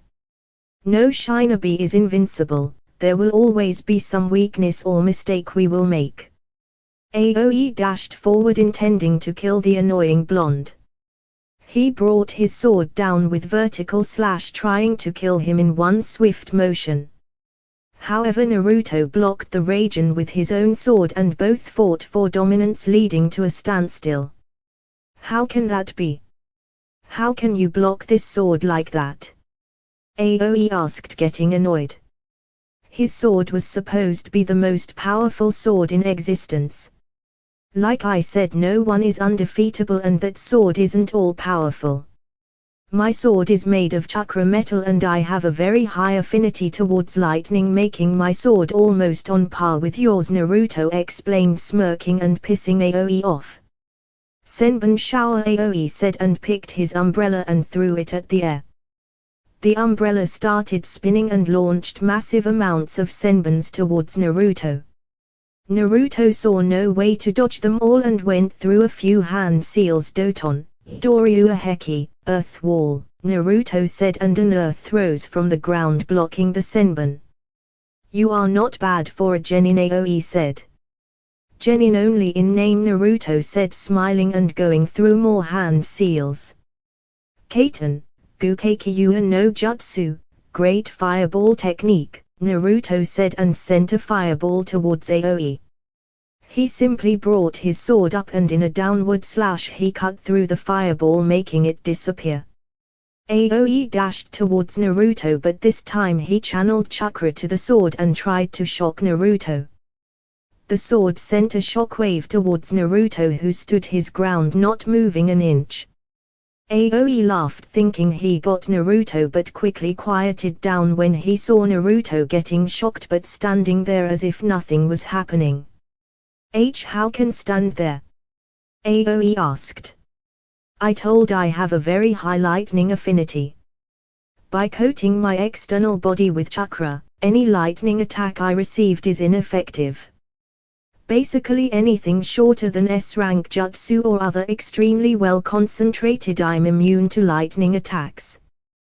That's the reason why I decided to fight you, Naruto explained, and Aoi seethed his teeth. It doesn't matter, I'm going to kill you anyway, Aoi said, and once again tried to slash Naruto, but he blocked again and jumped back. Let's see what you can do without your precious sword, Naruto said, and activated his EMS. It would be the first time using the long-ranged of this. Kamue, Naruto said, and focused on the sword. Moments later appeared what seemed to be a small rift, sucking the sword into it and closing. Aoi only watched as the sword got literally sucked out of his hands. Bastard, where did you send the sword to?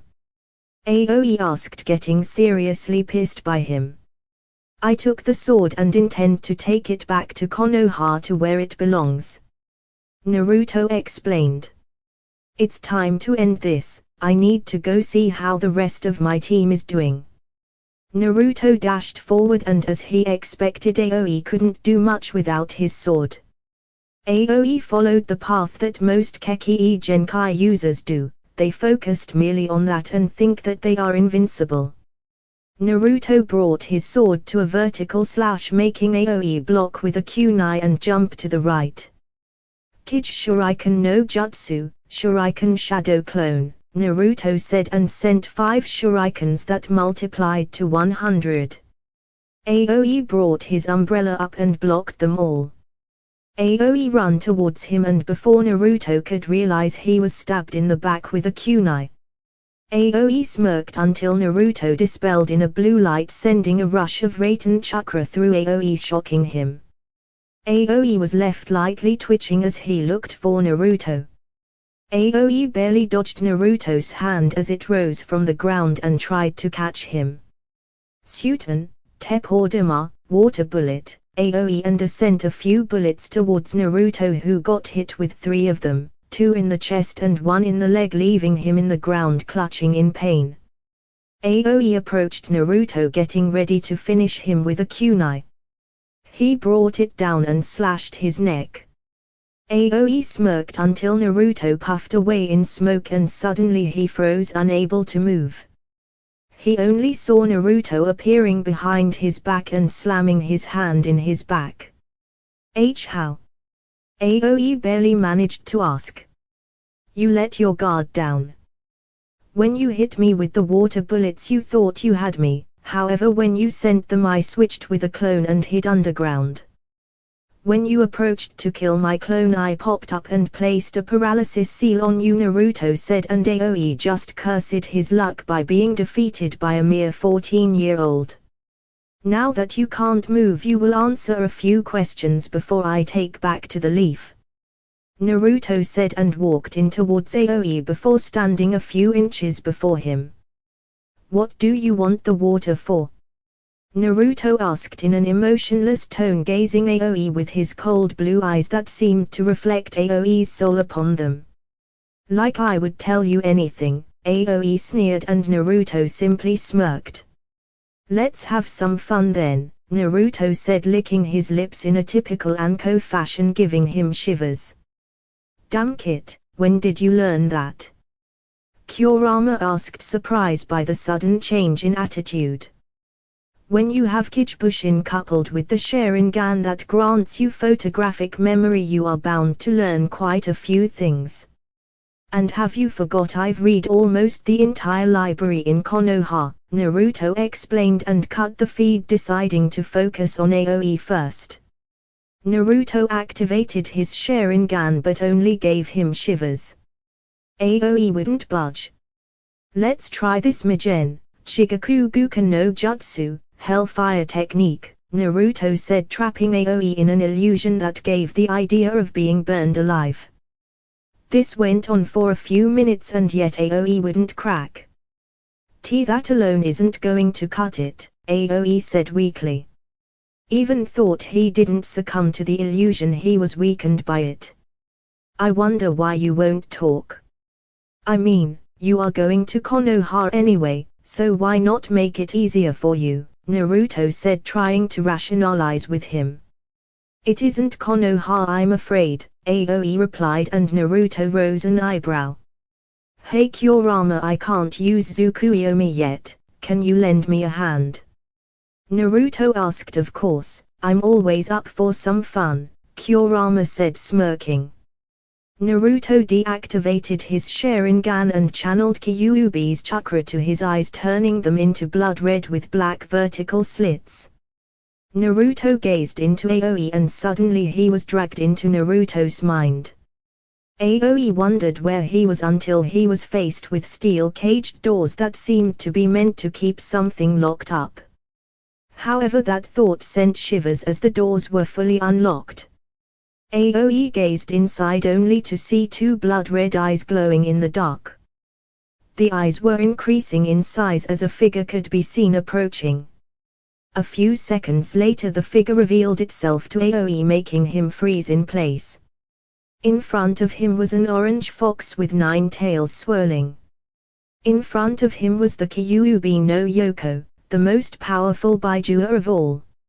"Oh, a snack, you are too good to me, Kit," Kurama said, walking slowly towards Aoi, who remained in place but apparently lost control of his bladder. "I told you I wasn't a bad guy," Naruto replied, simply watching Aoi wet himself, literally. Kurama approached Aoi, licking his teeth, getting ready to devour him. "Oh, okay, I'll tell you everything I know," Aoi stuttered, not really managing to control his body at the moment. "That wasn't so hard now, was it?" Naruto asked rhetorically. "Why do you want the water?" Naruto asked. "It was a mission. Our village leader makes acquiring the water a priority mission." "But I don't know what he wants it for," Aoi quickly answered. "I see, and who is your village leader?" Naruto asked. "Orochimaru, the Snake Sanin," Aoi replied, and Naruto rose an eyebrow. "Orochimaru founded his own village. Interesting, I'll tell the old man when I get back," Naruto thought. "Anything else I should know?" Naruto asked, and Aoi quickly shook his head, saying no. Naruto released the illusion and went behind him, giving a chop to the neck, knocking him out. Naruto released the paralysis and applied instead a chakra seal. He tied him up with ninja wire and sealed him in a stasis scroll to keep him alive. "Thanks, Kurama," Naruto said. Hash with the others. Naruto made their way to the others' battle just in time to see them end. "Naruto, are you good?" Kuinai asked. "Yes. I have his sword and he's sealed in a stasis scroll. I will take him back to questioning, but I did manage to find out that his village is run by Orochimaru," Naruto explained. "Orochimaru?" Kuinai asked. "Yes, we will inform Jiji when we arrive at the village," Naruto said. "How is everyone?" he asked. "We are good, Shino and Fua are a little out of breath, a few bruises and scratches but nothing too major," Hinata replied. "Let's go to village to rest and report the details," Kuinai said. Village gates. Teammate lead by Fua was approaching the gates of the waterfall village. They arrived near the gate and were stopped by 2 guards. The guards turned to the approaching people and spotted a Konoha team with Fua. "So, you are back already?" one of the guards asked to Fua, clearly despising her. She frowned but nodded. Teammate caught this and weren't happy, primarily Naruto. "My name is Yuhei Kuinai, I'm here with my team, Aburam Shino, Hyuga Hinata and Uzumaki Naruto for negotiations," Kuinai said, handing them the scroll with the Hokage stamp. "Welcome to the waterfall village," the same guard said, and allowed them passage. They were walking towards the village's center where the village leader lived. Teammate seemed to notice that Fua was getting the same hateful glares and the casual insults as Naruto did in Konoha. "It seems that you two aren't liked here," Naruto stated sadly. "It's the fate of all Jinchuriki, We are all treated badly, but even then there are some people that see us for us and not the beast, Fua explained. I don't understand why people can't see the difference between a scroll and a kunai. You are humans just like the rest of us, Hinata said. Naruto chuckled, but this laugh was filled with irony and got confused looks from everyone. Jinchuriki, the power of human sacrifice. Naruto started getting the attention of everyone. I've thought a lot about this, and the more I think the more I realize that we aren't humans, Naruto said, getting gasp from everyone. Even the Kyuubi and the Nanabi were listening. Naruto got into thinking pose before continuing. The moment the Baijua are sealed into a human being, either it is a newborn or adult, we are bound with him until the end of our lives, since if you remove the Baijua from the host he dies, Naruto said, and got gasps from everyone. It is a strange thing, the Baijua and their host. We do not need them and yet we cannot live without them. The moment they are trapped in us they become part of us, Naruto said, and everyone stopped walking and just stood there listening to the blonde. If we combine forces we are unstoppable, and yet a piece of paper with ink can cripple us, making us strong yet fragile. Once we are bonded, each of the host gains special abilities that neither someone with Keki Genkai can achieve. Our chakra starts changing to adapt the Baijua demon chakra, making it stronger than other humans. So you see, I'm not the beast, but I'm not the same human I was born. Naruto concluded, and no one said anything. Everyone just started walking and thinking about what the blonde had said. Is it true? Fua thought. The kid is right, you know. The moment we bond you become something else, because you aren't me but you become different from the others. But even I don't know what Chomiya said. Kit and I thought you were a brat. Kurama said, chuckling. To think you could come up with something like this, Kurama said, but Naruto only nodded and didn't say anything. Everyone just continued their path thinking about what the blonde said. Hush hush, waterfall tower, hush hush. They arrived at the center of the village and stopped in front of what was supposed to be the waterfall tower. They could see stairs going around the tree, and the tree itself was the building. They made their way up the tower and stopped facing two red doors that, according to Fua, lead to Shibuki's office, the village leader. They knocked and heard someone say, "Enter." Teammate and Fua quickly complied and opened the doors and found themselves in a small, modest-looking office. There was a shelf with books, a small couch, a few pictures, and in the back was a desk with Shibuki behind working. Shibuki has black eyes and has long, dark brown hair. He also wears a forehead protector symbolizing his shinobi status. He had gray pants, a green shirt, and ninja sandals. "Oh, Fua-chan, welcome back," Shibuki said, smiling. Apparently he was one of the people Fua said that treated her well. "Hi, mission accomplished, Shibuki-sama," Fua replied and stepped out of the way so teammate could present themselves. "Thank you for having us, Shibuki-sama." Kyoinai started bowing. "My name is Yuhei Kyoinai and this is my team Aburam Shino, Hyuuga Hinata and Uzumaki Naruto," she concluded, and everyone bowed in respect. "Not at all, I trust the travel went well?" Shibuki asked and caught the slightly hesitation in Konoha's team. "What happened?" he asked. "We were attacked by Konoha Nukanin Rokushu Aoi with two other jonins. Apparently they were from a new village, hidden village that was founded recently in the rice country. They were after me and their objective was stealing the hero water.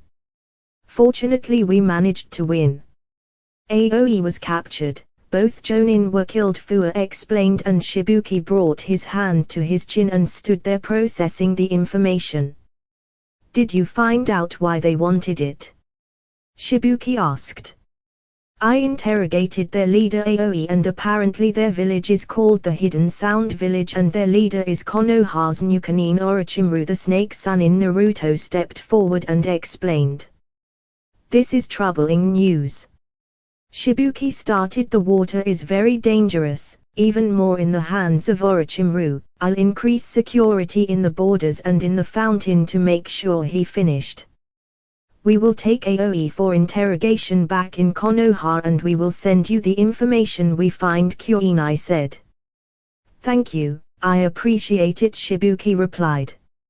Now, Kyoinai-san, shall we discuss the trading agreements? He asked and Kyoinai nodded. Fua, accompany them to the hotel until we finish our talks, Shibuki said. Everyone bowed and left the room. Around the village. You were right, this village is amazing, Naruto said as they were walking towards the hotel. The village had a very naturalistic tone to it. There were trees, grass and other plants everywhere, even the terrain was earth itself. Yes, and it seems to have many different bug species around, Shino said, observing the village, trying to find out the different bugs around. Is that all you think about? Bugs? Naruto asked, getting a bit creeped out. You do realize that bugs are my weapons, Shino said in his usual stoic voice. You know, Naruto.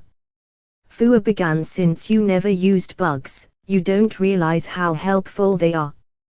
They are excellent for spying, they can steal chakra from the enemies, poison them or remove poison in you and many other things. Fua explained.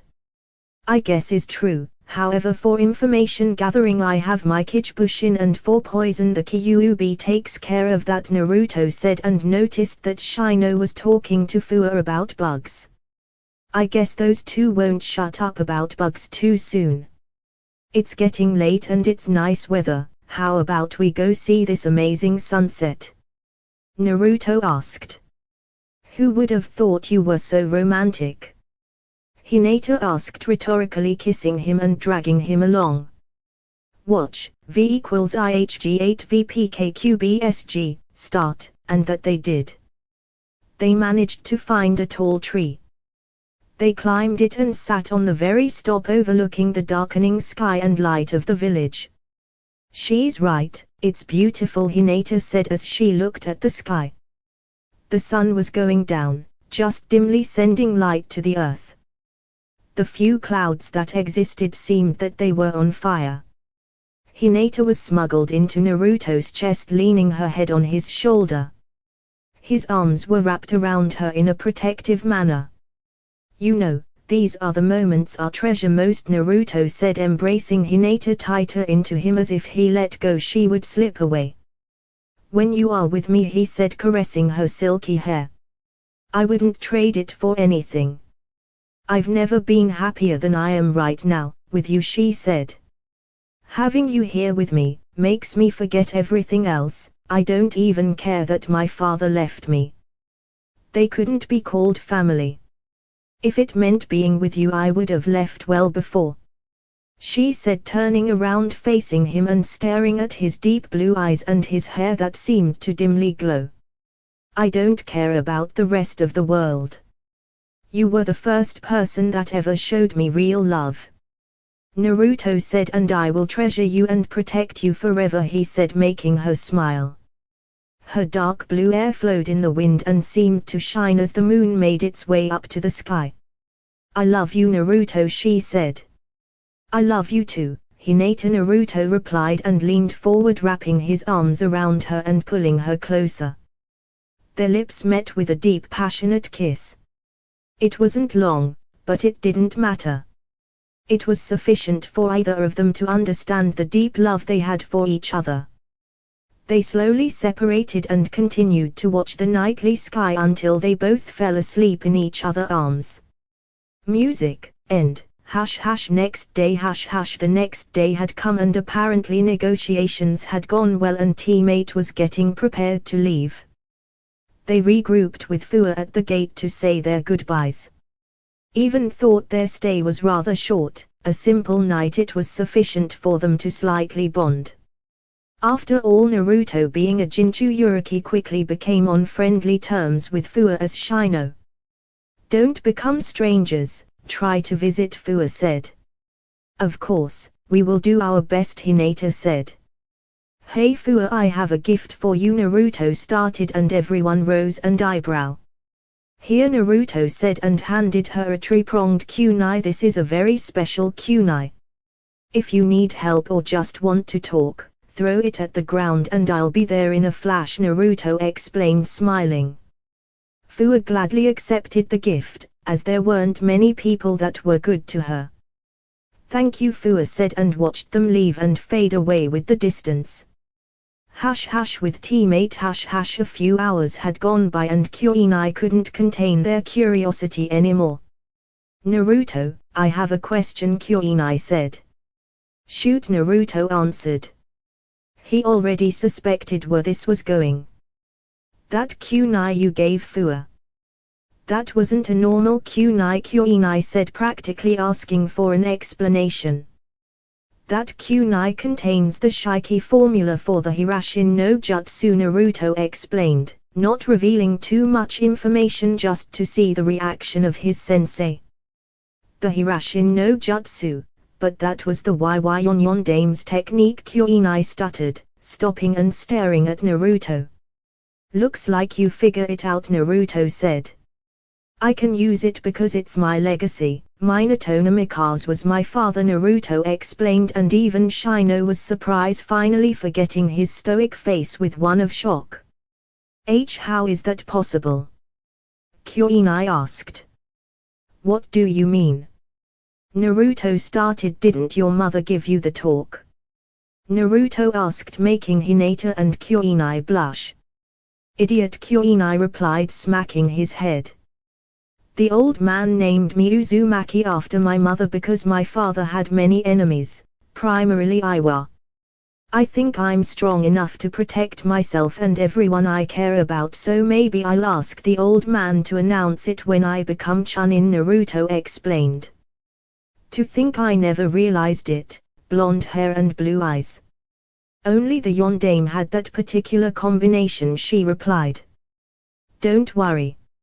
Even Kakashi-sensei didn't realize, and he was his student, Naruto said. You told Kakashi? Kuinai wondered. Yes, I've been training with him sometimes in the past weeks. Naruto answered.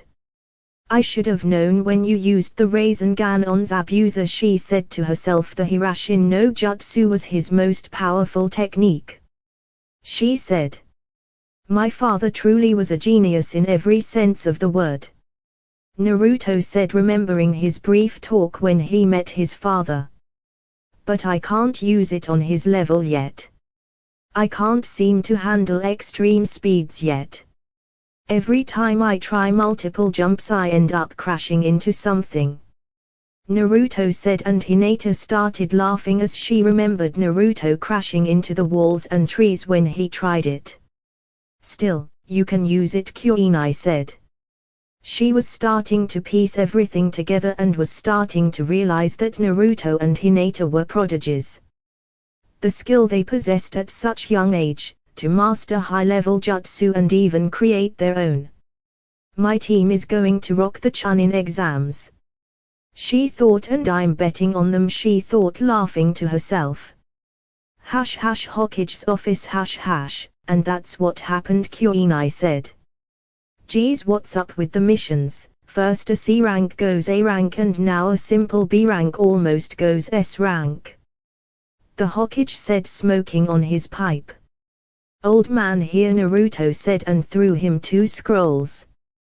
One of the scrolls has AoE instasis for more deep interrogation and the other has the sword he stole, the Raijin no Ken, Naruto said, and Hiruzen eyes widened. The Raijin no Ken was stole many years ago by AoE. He didn't think he would still have it. Hiruzen unsealed the sword scroll.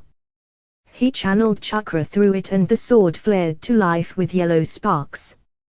The Hokage stopped the chakra and thought for a moment before throwing it to Naruto again.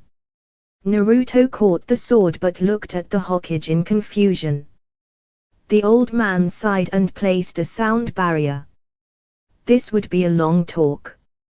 What I'm about to tell you is a secret that only I know, the old man said. I trust you will keep quiet. The Hokage asked, primarily Kuinai and Shino, who nodded. The Hokage pondered where to start. The sword belongs to you, Naruto, the Hokage said. What do you mean, it belongs to me? Naruto asked, still in confusion. You have Uchiha blood, however you are the heir to the Senju clan, the Hokage said, and everyone froze. You could hear a pin drop in the floor. Everyone in Team 8 was looking at Naruto, who was still processing what the old man had told him. What? Naruto asked in a low voice. You know your mother was Uzumaki Kushina and she came from the Whirlpool country, right? The Hokage asked, and Naruto nodded. I'll start in the beginning. Hashirama Senju and his wife, Uzumaki Mito, had 2 childs, 1 boy and 1 girl. The girl was named Senju Tsunade, the well-known slug Sannin. Tsunade later in life had a child named Senju Kushina. However, due to the war, the Senju clan was decimated, leaving only Tsunade and Kushina to reform the clan. Due to them being women and not wanting to be a breeding stock, they faked Kushina's death, resulting in the birth of Uzumaki Kushina, the Hokage said. You know the rest, the Hokage concluded. Kushina married Minato and I was born, Naruto said, and the Hokage nodded. Naruto didn't say anything during a few minutes as he thought about everything he learned. Wait, but then what about everything I found about the Uzumaki clan in my father's compound? Naruto asked. I chose the Uzumaki name because they were cousins of the Senju clan. During the wars the Uzumaki clan was destroyed, but your mother and father went to the Whirlpool village and salvaged what they could. That is one of the reasons your father was so good at Fuinjutsu. The Hokage said, and Naruto nodded until he remembered Tsunade. Tsunade is still alive. Did she leave me? Naruto asked, not really wanting to know the answer. Hinata went to him and grabbed his hand. No, the Hokage started. Tsunade lost everything she had. Her lover and brother died in the war. Then the Kyuubi attacked and her daughter also died. She wasn't in the village at the time, but she heard the news and ran. I tried to find her but I couldn't. She probably doesn't even know Kushina had a child, the Hokage explained. Naruto frowned for a few minutes thinking about it. Then I'll find her and bring her back to the village, Naruto said with his traditional smile. You took the news better than I expected, the Hokage said. Well, if Tsunade had raised me, I would probably never have found Hinata. Even though I had a hard life, I wouldn't trade her for anything, Naruto said, making the Hokage smile seeing Naruto has good values. That means Uzumaki isn't even my real name. I kinda grew attached to it. Naruto said. Well, when you choose to reveal your heritage, you'll be able to pick the name you want for your clan, Senju, Namikaze, or even Uzumaki. However, Uchiha you can't, since Sasuke is the heir, the Hokage explained. Like I would want to live with that idiot, Naruto said, laughing, and the Hokage chuckled. So the sword is mine. Naruto started, but what about Tsunade Ba-chan, isn't she the heir? Naruto asked.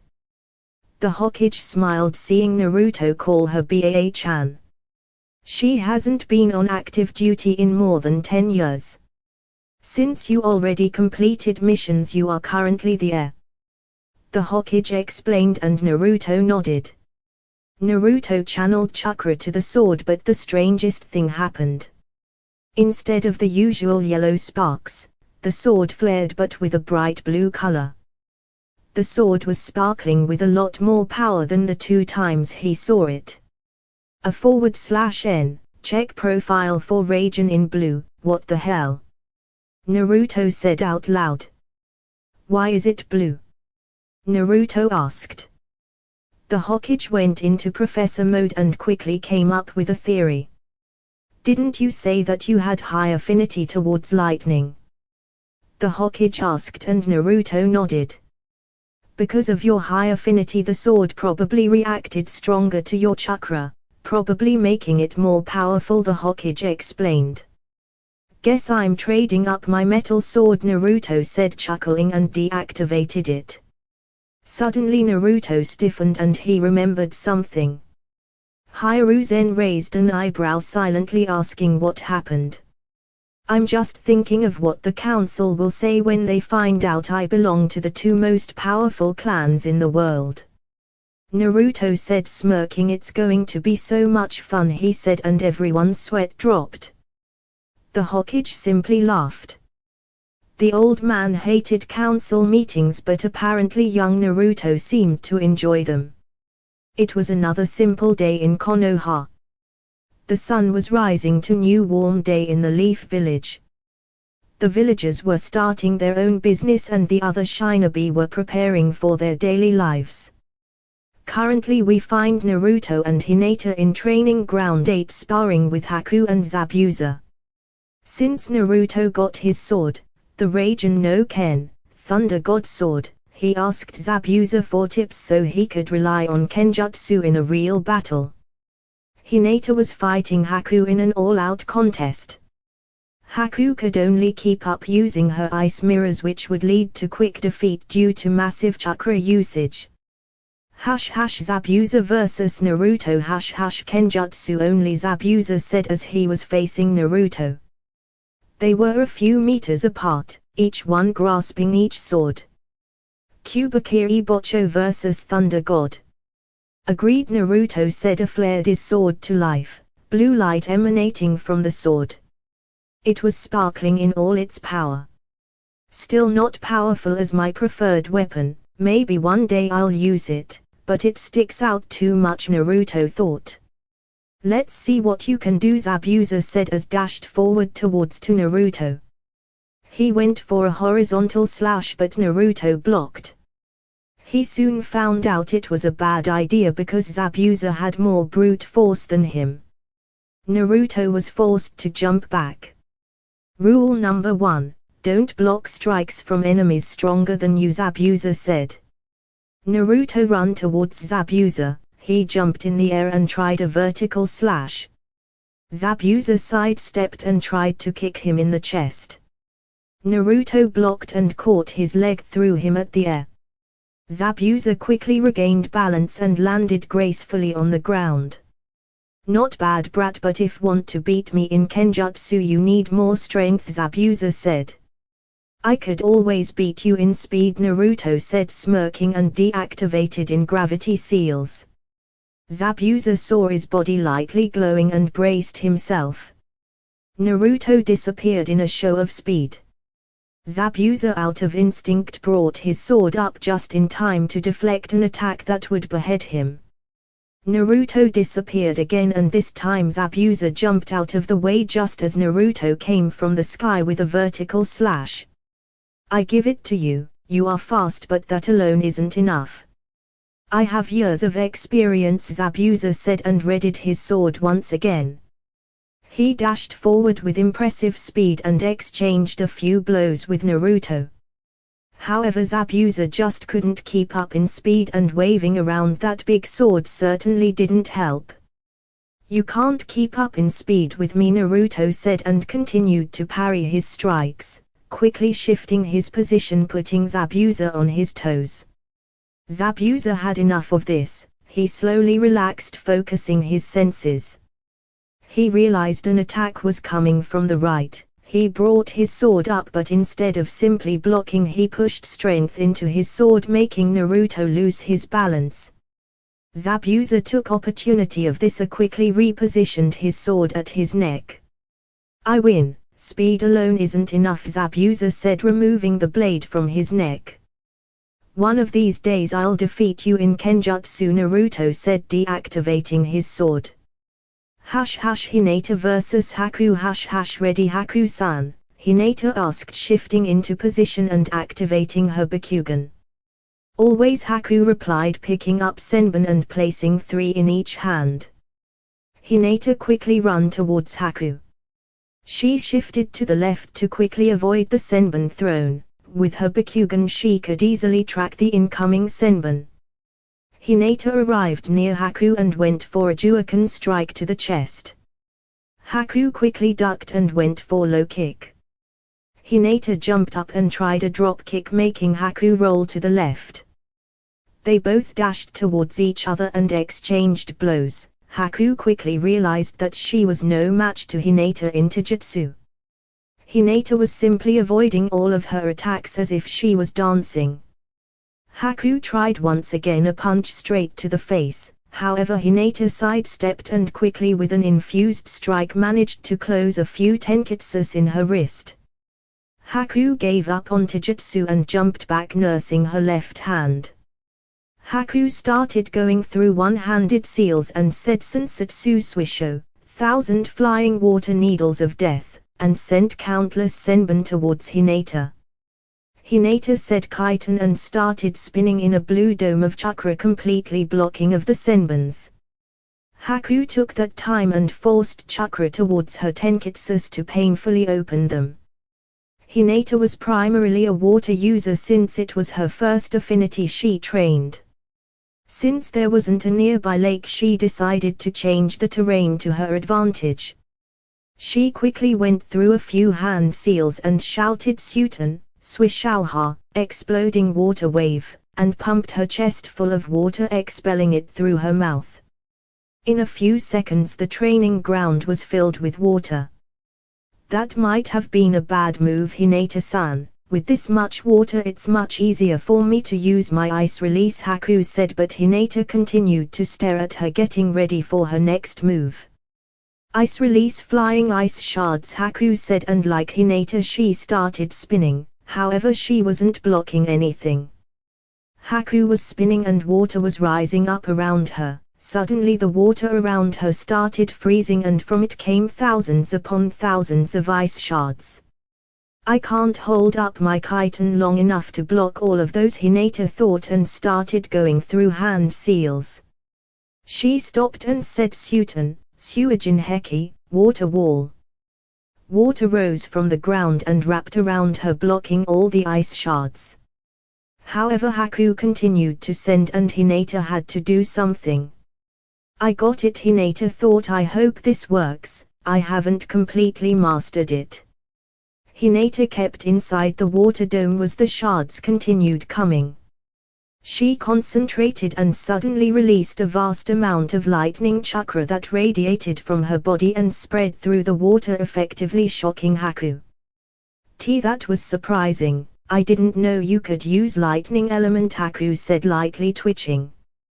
Just discovered it a few weeks ago, Hinata said as she released her protective dome and said Suten, Suirayuden no Jutsu, water dragon, and a big dragon rose from the ground and rushed Haku. Haku barely managed to create an ice dome around her to shield her from the attack. Haku released her jutsu and looked around trying to find Hinata. Suddenly behind Haku, Hinata rose from the water, kunai at hand, trying to kill her. Haku sensed her and was faster than her and, creating an ice blade around her arm, quickly slashed Hinata, making her dispel in a splash of water. Mitsubushin, Haku said, surprised, and suddenly felt cold steel at her throat. She realized that Mitsubushin was only a distraction. Looks like I win, Hinata said with a small smile. I look forward to next time, Haku said, sitting on the ground slightly out of breath. You okay? Hinata asked, concerned with her. Yes, I'm low on chakra, what about you? Haku asked, surprised that Hinata wasn't even winded and she used a couple of high chakra demanding jutsu and that defensive dome is killer on anyone's reserves. When you train for years with a stamina freak and chakra monster, you tend to increase your on reserves if you want to keep up, Hinata said, chuckling, and Haku simply looked smiling. Haku was happy since she came to the leaf. She had a simple and peaceful life. No more crappy beds and constantly having to watch out for hunters. Training ground 8 Kyoinai and Shino were approaching their team's training ground when they saw all the commotion. Kyoinai and Shino had their jaw on the ground when they saw Naruto holding own against Zabuza, one the 7 swordsmen of the mist, and even Hinata using high-ranking water jutsu. I might have to increase my training if I want to have something to teach them, Kyoinai said, and Shino only nodded. They really grew into fine young shinobi. Naruto, Hinata, Kyoinai said, getting their attention. Zabuza-sensei, see you tomorrow and thank you, Naruto said, and Zabuza simply nodded. Hey Haku, want to stick around? Hinata asked. Sorry, my shift in the hospital starts in a few minutes and later I have my own team meeting, Haku said, and Hinata nodded, and both Zabuza and Haku left the training ground. So Kyoinai-sensei, what are we doing today? Naruto asked. Kyoinai placed her hand in her pockets and took 3 pieces of paper and gave one to each.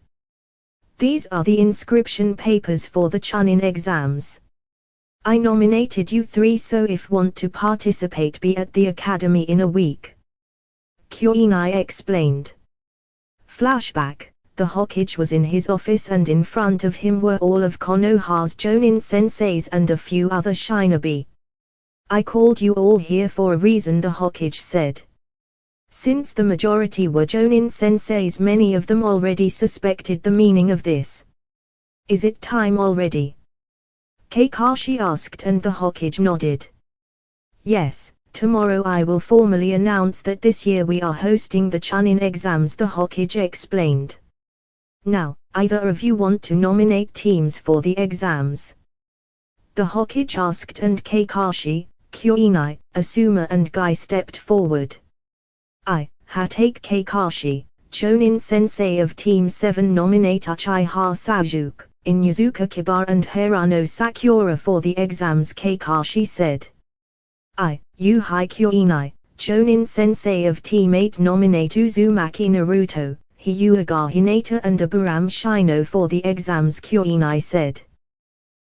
Mato Guy, Jonin sensei of Team 9, nominate Hyuga Neji, Rock Lee and Higurashi Tenten for the exams, Guy said in a serious tone that surprised everyone that expected him to start shouting. Sarutabi Asuma, Jonin sensei of Team 10, nominate Narashikamaru, Yamanaka Ino and Akimichi Chouji for the exams, Asuma finished, and everyone started whispering about all the rookies being nominated. Wait a minute, I understand Naruto and Hinata, but the rest aren't ready for the exams, Iruka shouted. Wait, you say that they are unprepared except the dead last and the shy princess, Asuma said, laughing. Hey Asuma, how about a small bet? Kyoinai asked, inwardly smirking. What kind of bet? Asuma replied. The team that has more members promoted wins, Kyoinai said. What about the odds? Asuma said. How about this, if I win you can't smoke for a month, Kyoinai said, and Asuma chuckled. Fine, but if I win I get to take you out on a date, Asuma said, and Kyoinai slightly blushed. End flashback. Now how about a few spars with me to see what you learned? I already saw you against Zabuza and Haku, but more training is never bad, Kyoinai said, and only after she said that she began wondering if it was a good idea. Okay Kyoinai sensei, you are against me, Naruto said, and Kyoinai gulped. Naruto was a chakra monster and his taijutsu was pretty good. She would have to rely on her genjutsu and hope it was enough. How wrong she was. Can I go all out? Naruto asked, and Kyoinai was wondering if she was leaving this alive. Sure, as long as I live, she said, and Naruto chuckled. Get ready Kyoinai sensei, Naruto said, and dashed forward at blinding speed and crashed into Kyoinai, who didn't expect him to be that fast. They tumbled across the ground until they stopped. Damn sorry Kuinai-sensei, I forgot I disabled my gravity seals, Naruto said, chuckling, and helped Kuinai up, who was still dazed from the impact. You should consider that a taijutsu move, Kuinai said, nursing her head. She felt she was hit with concrete. Here I go, Naruto said, Kaiten, Gukei no Jutsu, great fireball technique, and sent a fireball towards Kuinai. She jumped out of the way and flashed through hand seals and started vanishing in the air. Naruto saw this and activated his Sharingan. Behind Naruto a tree sprouted and wrapped around him.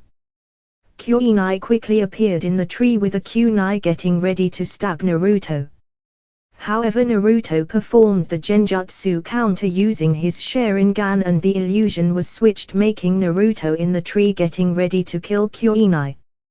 Kuinai saw this and bit her lip to quickly break the illusion.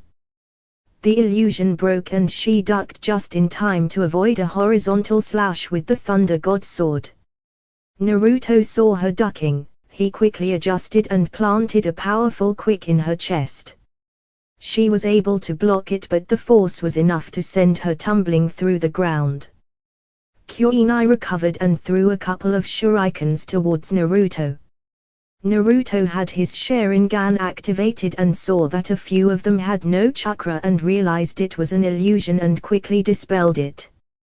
Kuinai-sensei, genjutsu, it's useless against me, even the most powerful one is meaningless, Naruto said. Naruto, just because you have the Sharingan it doesn't mean you are immune to them, Kuinai scowled. It's not because of the Sharingan, since I am in good terms with the Kyuubi, he can disrupt my chakra from the inside, dispelling any illusion, Naruto explained, and Kuinai cursed her luck. There was no way she would win now, she would have to catch him by surprise. They both eyed each other, waiting for the other to make their first move.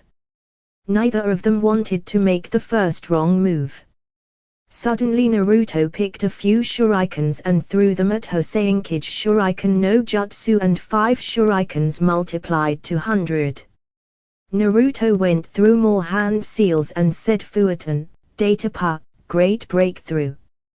The shurikens gained incredible speed and rushed towards Kuinai.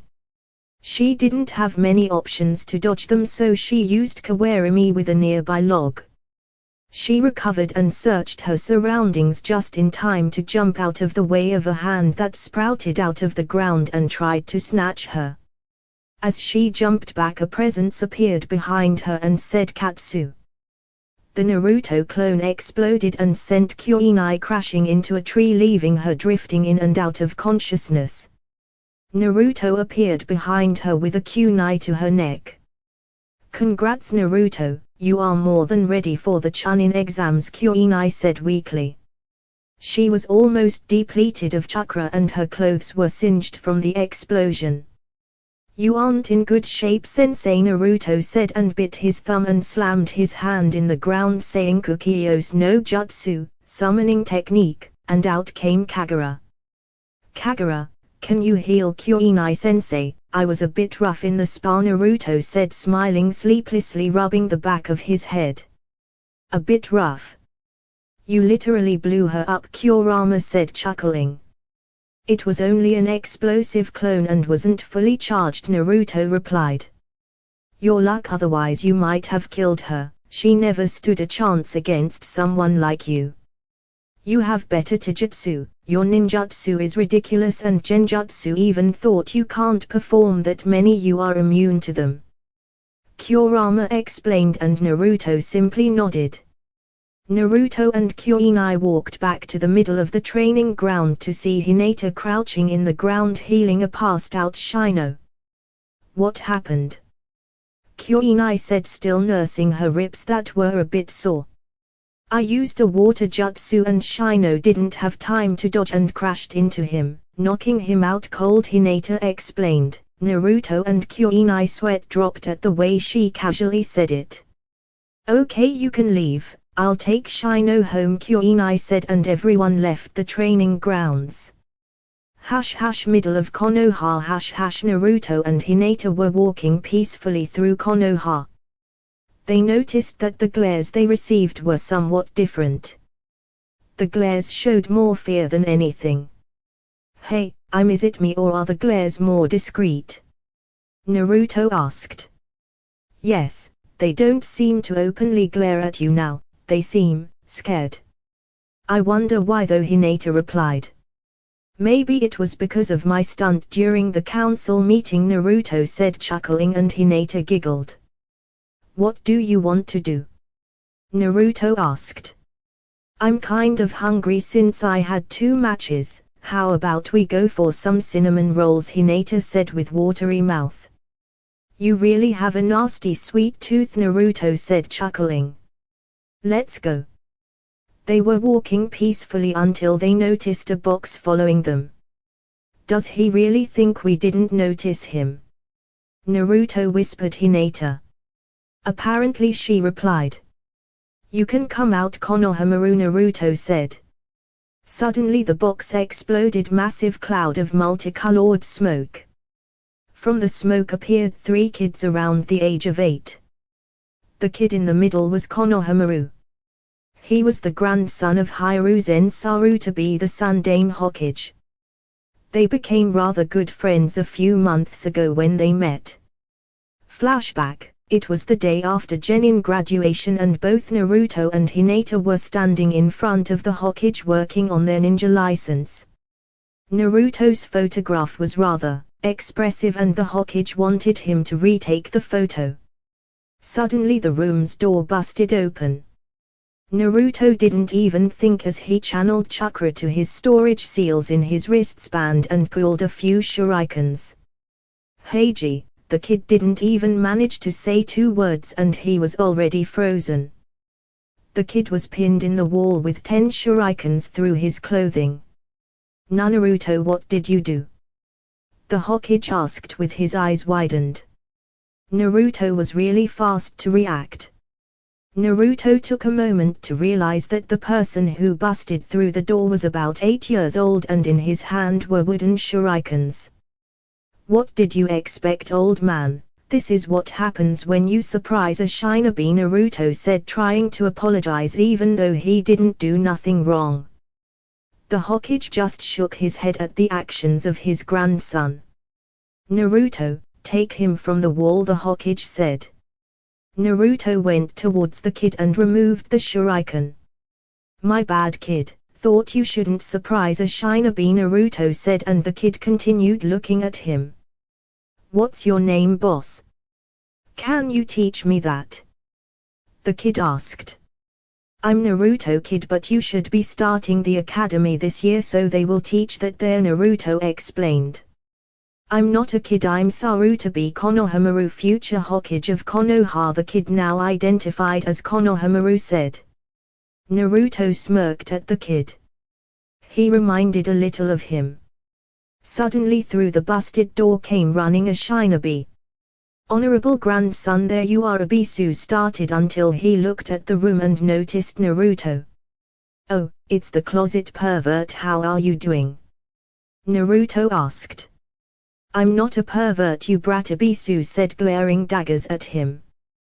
"Whatever you say," Naruto said, and performed one of his most powerful techniques, an SSS rank forbidden jutsu, the technique that shall not be named, the one and only Oroku no Jutsu. In a poof of smoke appeared a beautiful blonde girl, completely naked except with smoke covering all the important parts. Both the Hokage and Abisu flew into the air and crashed into the ground, passed out by blood loss. "Wow, boss, teach me that jutsu." "You managed to defeat the old Hokage and Abisu sensei at the same time," Konohamaru said. Naruto was about to reply when "Naruto-kun, you aren't teaching him that, are you?" Hinata asked in a very sweet voice that made them both back up a few steps. "Of course not," Naruto said nervously, scratching the back of his head. "Come on, I'm Konohamaru. Let's leave them on the ground," Naruto said, trying to defuse the situation, and all 3 of them left the room. End flashback. "What do you want, Konohamaru?" Naruto asked. "Do you want to play ninja?" Konohamaru asked. Suddenly the three of them heard laughter. They turned around to see the pink banshee, Sakura. What kind of ninja plays ninja? Sakura smugly asked. It's pretty fun actually, besides you get to train stealth, traps, strategy and tracking, Hinata explained, and Sakura just got deadpanned. Go away, flat-chested Konohamaru said, and an immense silence followed. Konohamaru, you should run now, Naruto said as he saw a murderous purple aura around Sakura that would put Orochimaru to shame. Konohamaru gulped and started running with Sakura in hot pursuit. Naruto and Hinata just laughed as they watched Sakura chase Konohamaru. Obviously Sakura, being a fangirl, had a diet going on to keep her figure, so she barely could keep up with an 8-year-old. Konohamaru was still running. He made a sharp turn and crashed into another shinobi that was around the corner. Damn it, brat, that hurt, the shinobi said, and picked up Konohamaru by the collar, getting ready to apply some punishment.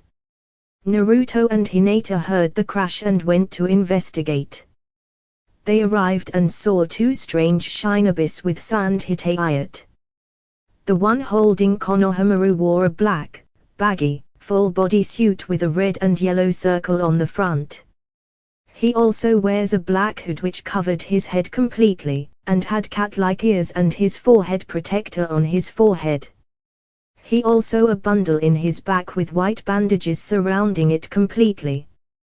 The other shinobi's outfit consists of a single light purple-colored, off-the-shoulders garment that extended to halfway down her thighs, with a scarlet sash tied around her waist.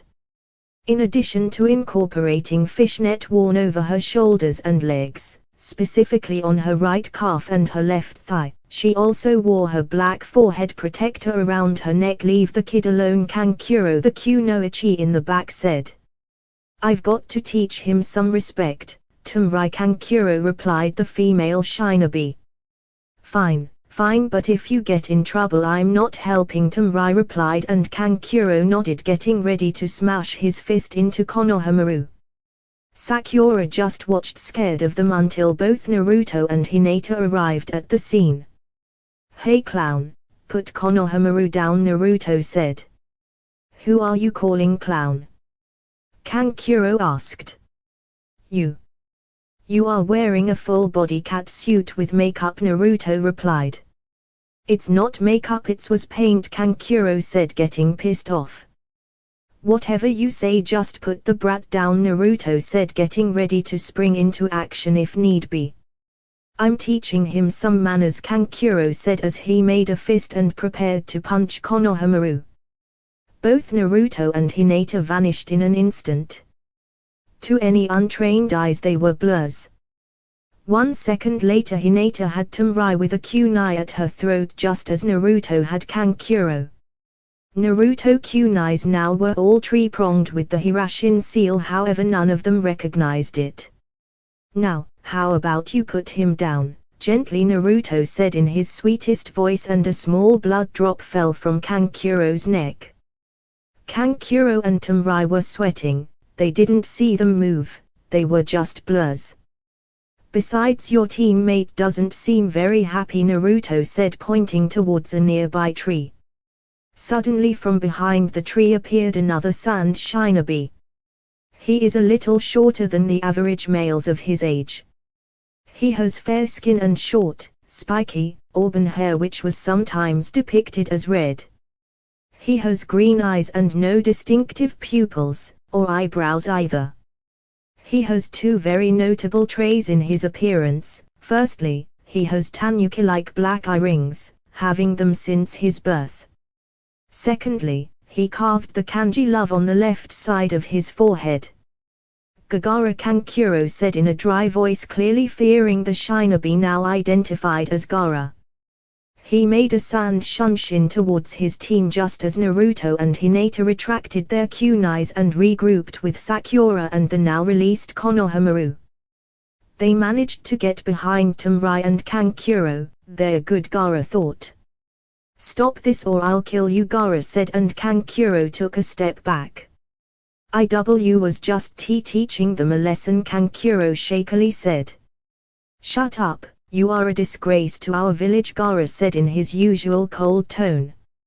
You know, Naruto said, getting attention from the redhead. It's nice to meet you, Ichi. 1, Naruto said, and San team froze. They knew very well what he meant. How do you know? Gaara asked. Naruto simply turned around to show them the kanji 49 written in his back. The furball says that the tanuki is one crazy bastard, Naruto said. Mother says you are strong. I'll prove my existence by killing you, Gaara said, unleashing killer intent as the sand was starting to leave his gourd and dance around him. Poor Sakura was on the ground, barely managing to breathe from the amount of killer intent. Naruto simply applied his own that overwhelmed Gaara's ki to the point that his team took a step back. Tumrai and Kankuro were just shitting their pants. Here it was a Jinchuriki like their brother, but he had the strongest of the demons, the Kyuubi no Yoko. Suddenly another team arrived where they were. But his team was from the Cloud Village and they were being accompanied by what seemed to be their Jonin sensei. He has dark skin and a muscular build, as well as white hair and a goatee. On his right shoulder, he has a tattoo with the kanji for iron, and on his left cheek, he has a tattoo of a bull's horn. His top lip also has a slightly darker hue than his bottom one. He wears oval-shaped sunglasses and a white-colored forehead protector. He also has his village's standard one-strap over one shoulder flak jacket, and a long, red rope belt tied around his waist, the standard Kumo hand and shin guards, shinobi sandals, and a white scarf around his neck. He also carries 7 swords on his back. The rest of his team, they were 2 girls and a boy. One of the girls had long, straight, blonde hair bound with taut bandages and dark eyes.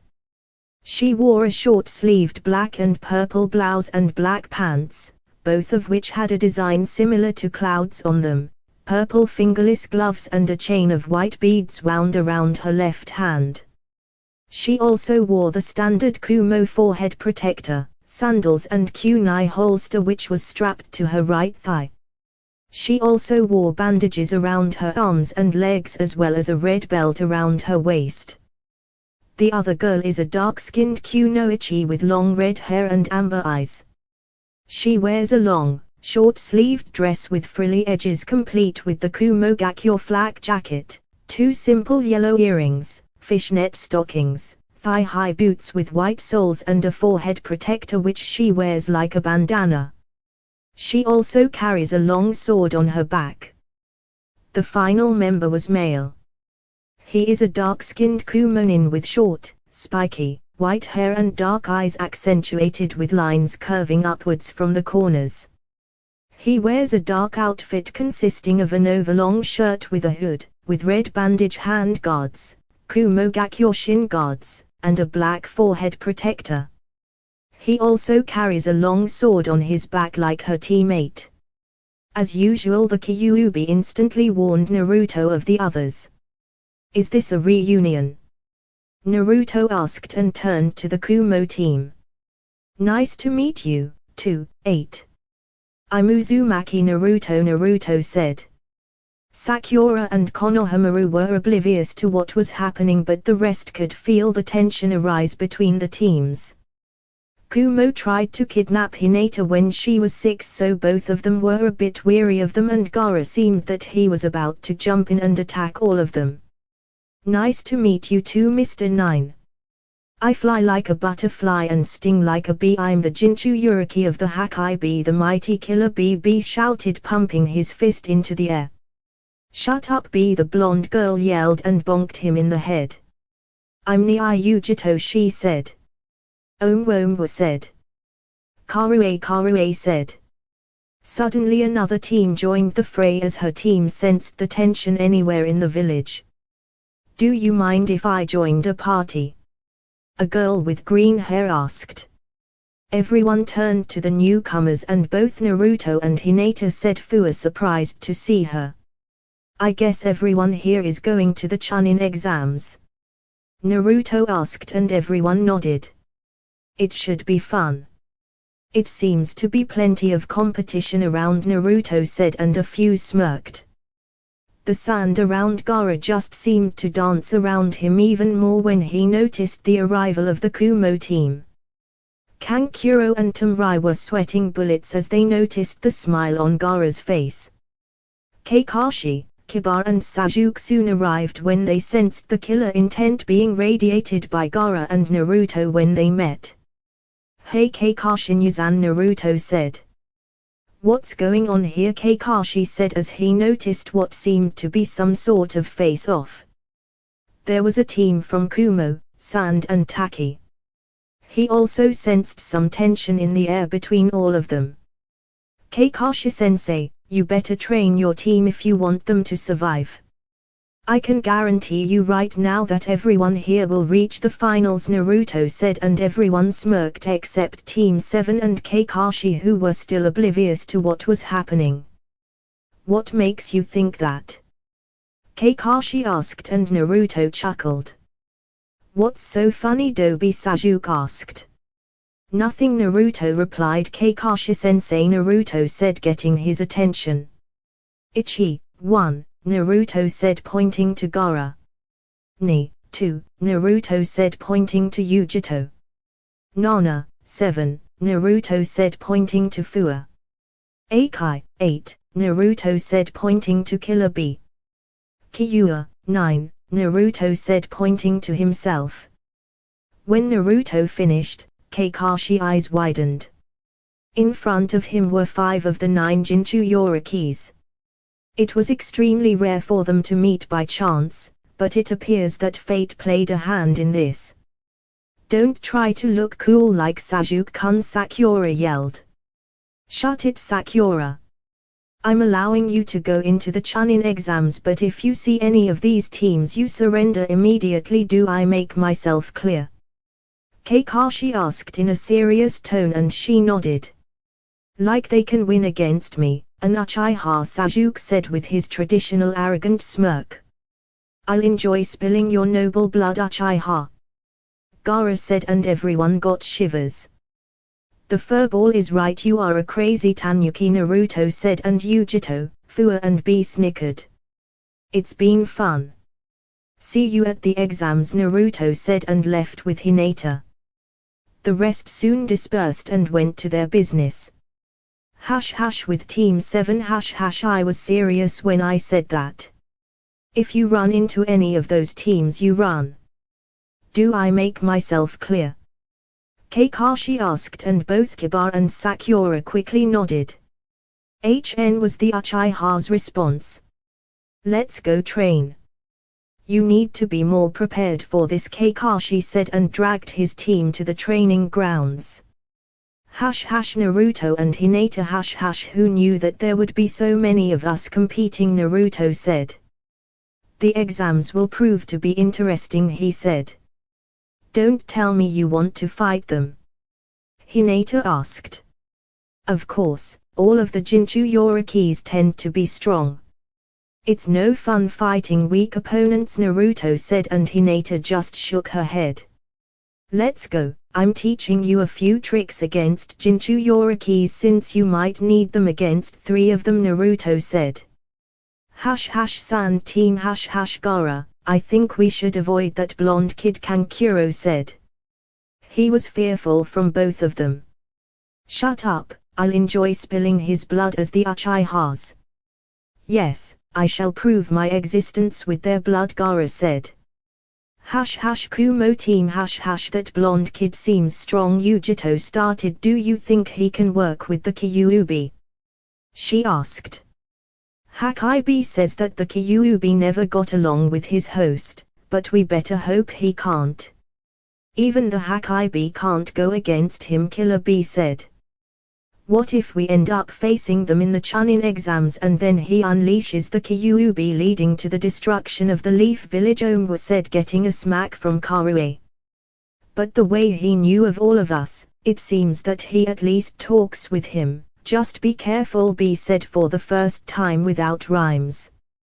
Taki team how do you know the blonde kid? One of Fua teammates asked.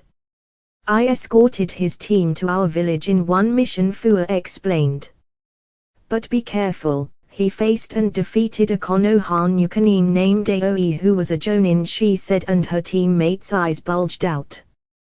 Did he use Kyuubi's power? The other teammate asked. No, I didn't sense nothing at all, it was all him, so let's be careful around him. Also the girl is his girlfriend, but she also took down a Jonin. So we must be on our toes with his team, Fua explained, and they dumbly nodded. 1 week later Naruto and Hinata were at home getting ready for going to the academy to start their exam. Both of them had new wristbands with storage seals for shurikens, senbon, kunais and their swords. Each one also carried another scroll a bit larger with food supplies, first aid kits, a few poisons and general antidotes. Anything you might need, you never know what would happen or what kind of test they would face. You ready? Hinata asked. Yes, let's go kick some ass, Naruto replied and left the house heading towards academy. Academy They arrived at the academy using a shunshin and noticed that Shino was already there waiting for them. Sorry we are late, it took a while to gather the supplies, Naruto said. Not a problem. Let's go, Shino said. The three of them entered the academy. Teammate came inside the academy to find their sensei waiting for them. Kuinai sensei, what are you doing here? Naruto asked. I'm here to say good luck. I'm glad all of you decided to participate, Kuinai explained. Thank you, sensei. We are going to kick ass, Naruto said, and Kuinai smiled. Teammate continued through the academy heading towards the designated room, which was room 1 in the 3rd floor. They arrived and noticed a small gathering of genin teams trying to enter the exam room. Genjutsu, Hinata whispered to her team and both nodded their heads. It's your cousin's team. They must be trying to downplay their skill, Naruto said. Just as they were about to leave to the next floor, since this room was the wrong one and was being masked by a small genjutsu, Team 7 arrived with their noses held high.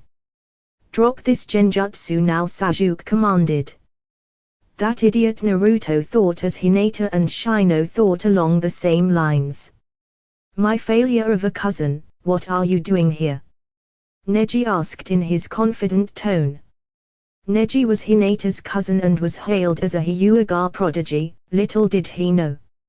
Neji had long, black hair that reached the middle of his back and was tied back a few inches above the end in a loose ponytail, while 2 straps attached to a smaller headband underneath his ninja forehead protector frame the sides of his face.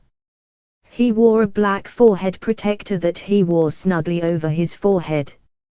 He wore a khaki shirt, under which he wore a dull blue shirt with a mesh armor underneath it, dark brown shorts, blue Shiner B sandals. He also had bandages wrapped around his right arm, chest, and right leg. Participating in the Chunin exams, of course. She explained. She seems different, at least her stuttering is gone, Neji thought. It's worthless, you are fated to be a loser and a worthless kunoichi, Neji smugly replied. I don't believe in fate and I shall rise above it, as should you. No one controls our destiny. We alone make our decisions, Hinata explained, trying to reach her knucklehead of a cousin. Not possible. You cannot change fate and I shall prove it in these exams, Neji said and walked off. Hinata just shook his head. I guess we will have to beat him to prove it that fate doesn't mean anything, Naruto said, and Hinata simply nodded. Neji wasn't a bad person. He was just blinded by his hate towards the main branch of the Hyuga family. Another member of Neji's team approached forward heading towards Team 7 and Team 8. He possesses very thick eyebrows and large, rounded black eyes with prominent lower eyelashes. His hair is cut and styled into a bowl cut style like Guy, and he also began wearing the same attire, consisting of a green jumpsuit, orange leg warmers, and a red forehead protector worn as a belt. Holy shit, it's a clone of Guy, Naruto all but shouted. I see you know of my youthful sensei Minato Gai. I'm Rock Lee, it's a pleasure to meet such youthful person, Lee yelled, making a few bring their hands to their ears thinking it was a futon jutsu. Yeah, sure. Nice to meet you, I'm Uzumaki Naruto, Naruto said and extended his hand that Lee gladly took. Are you Uchiha Sasuke? Lee asked to duck-shape-haired shinobi that was standing nearby. In fact, anyone would know who he was since he had the Uchiha crest in his shirt and was the last Uchiha in Konoha. Said boy turned to face him and merely nodded. I wish to fight you, Lee said with his trademark nice guy pose. You know who I am and yet you want to fight. You are fool, but it might be a good warm-up, Sasuke said. Come, I want to watch this, Naruto said, and Team 7 and Team 8 left with Lee to watch the match. Dobi, watch carefully, you might learn something, Sasuke smugly said to Naruto who was standing in the balcony. I intend to, Naruto replied chuckling and activated his Sharingan hiding under its usual genjutsu. Both Sasuke and Lee were facing each other with the rest of Team 7 nearby. With Team 8 strange, Naruto thought as he analyzed Lee with his Sharingan. Can you check Lee's chakra levels? Naruto asked and Hinata nodded. She activated her Bakugan as gasped. I think he can't use chakra, his chakra pathways are too small, he probably can't mold chakra, Hinata explained. Lee was basically a civilian. I thought so. If he can't use genjutsu or ninjutsu, he can only resort to taijutsu, so he must be good, Naruto said as he watched the beginning of the fight. Sasuke vs Lee. Sasuke ran forward and tried to punch Lee. However, he disappeared just as Sasuke's fist was about to connect. Sasuke regained his footing just in time to see Lee in the air about to spin Konoha Senpyu, Leaf Whirlwind, Lee said, and spin, trying to kick Sasuke. Sasuke ducked to avoid it. Lee, watching Sasuke duck, placed his hand on the ground and went for another spinning kick. Sasuke watched him and knew he wouldn't be able to dodge but tried to block. Lee, however, was faster and his kick connected with Sasuke's face and sent him tumbling to the ground hard. A good opponent. It gives me the opportunity to try this, Sasuke said and looked arrogantly to Lee. With Team 8 Sasuke managed to activate his precious Sharingan, Naruto said, 2 tomos in each eye. Not bad. Lee vs Sasuke. With these eyes, I'm undefeatable, Sasuke smirked. So that's the Sharingan, Lee said and got ready to continue his duel. Sasuke ran forward confident of his superiority. Lee dashed forward too but managed to bypass his defenses. Lee stood next to Sasuke. He bent down and gave him a kick in the chin that sent him into the air and crashing into the ground again. Sasuke got up wondering what was going on and ran again towards Lee. They faced each other but Lee won every single skirmish, often sending him tumbling to the ground. Sasuke's Sharingan was rendered useless. With Team 8 figures, Sasuke doesn't stand a chance, Naruto said. But shouldn't the Sharingan be able to track him? Hinata asked. The Sharingan can track Lee, however Sasuke isn't fast enough to position himself to block the attacks. Even though Sasuke can clearly see Lee's attacks, he can't defend himself against them. There is a reason why I train my body and use gravity seals. The Sharingan alone doesn't make you all-powerful, Naruto explained. So there is a weakness in those eyes, Shino stated. The weakness per se doesn't stem from the eyes but from the fact that Sasuke's body isn't trained to handle those speeds, so he can't match them. Let's leave, this fight is over. Naruto said, and teammate left towards the exam room since it was about to start. Exam room teammate arrived to the right floor. They stopped near the exam room and opened the doors. They stepped in and were immediately blasted with killer intent. However, to someone that felt the Kyuubi's killer intent, something like this didn't even bother them. Naruto entered the room and scanned it with his Sharingan hidden, taking as many faces as possible and watching weapons and other details that he could find. He also noticed the team from Kumo, Taki and Sand. Moments later, Team 7 also arrived with Sasuke in bad shape. He had his right cheek bruised and neither of them knew any type of medical jutsu, so it remained there. Looks like the gang is all here, Kiba said as they entered the room and saw Team 7 and Team 10. Sasuke, do you want me to heal your face? Hinata asked. After everything she suffered, she remained a kind person. This scratch is meaningless, Sasuke said. My Sasuke is so strong, Sakura thought as she wandered in her thoughts about healing her Uchiha. Sasuke Kunino yelled as she ran and hugged the poor Uchiha from behind, much to the displeasure of Sakura. I thought you wouldn't be coming, Whiskers, a girl said. Everyone turned around and saw Yujito making her towards Naruto with her team. Whiskers. Now that is a good name, Hinata said, laughing. Don't you dare, Naruto said, pointing to her. What are you going to do? Hinata asked in a teasing voice. Naruto simply shrugged it, walked to her and planted a full kiss in her lips that left her dazed. Wow, do I get one of those every time I call you Whiskers? Hinata wondered with a finger in her chin, making her very cute. Get a room, you two, Ino said, making both of them blush. Just my luck, Yujito pouted. The cute guys are always taken, keep it down, some guy said. Everyone turned to face him. He wore a pair of circular glasses. He has onyx eyes and ash grey hair, which he kept in a ponytail that extends to his upper back, with his bangs framing either side of his forehead. He wore a dark purple shirt with a high collar, a white undershirt, dark purple fingerless gloves with armored plates on the back of the hand, a white cloth waistband worn at an angle, dark purple pants, blue sandals, and a shuriken holster on his right leg. You are putting everyone on their toes.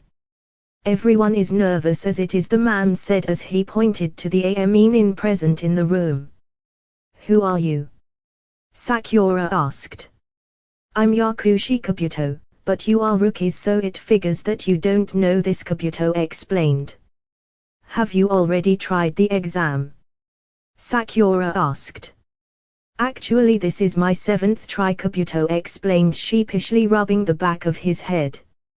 Man, you must be weak, Kiba said. These exams aren't easy, maybe I can share some information with you, Kabuto started and took deco cards from his pockets. These are chakra cards, they react to my chakra signature and reveal the information. As you can see, there are teams from all the countries except Iwa and Kiri. As expected, Iwa hates Konoha and Kiri is in civil war.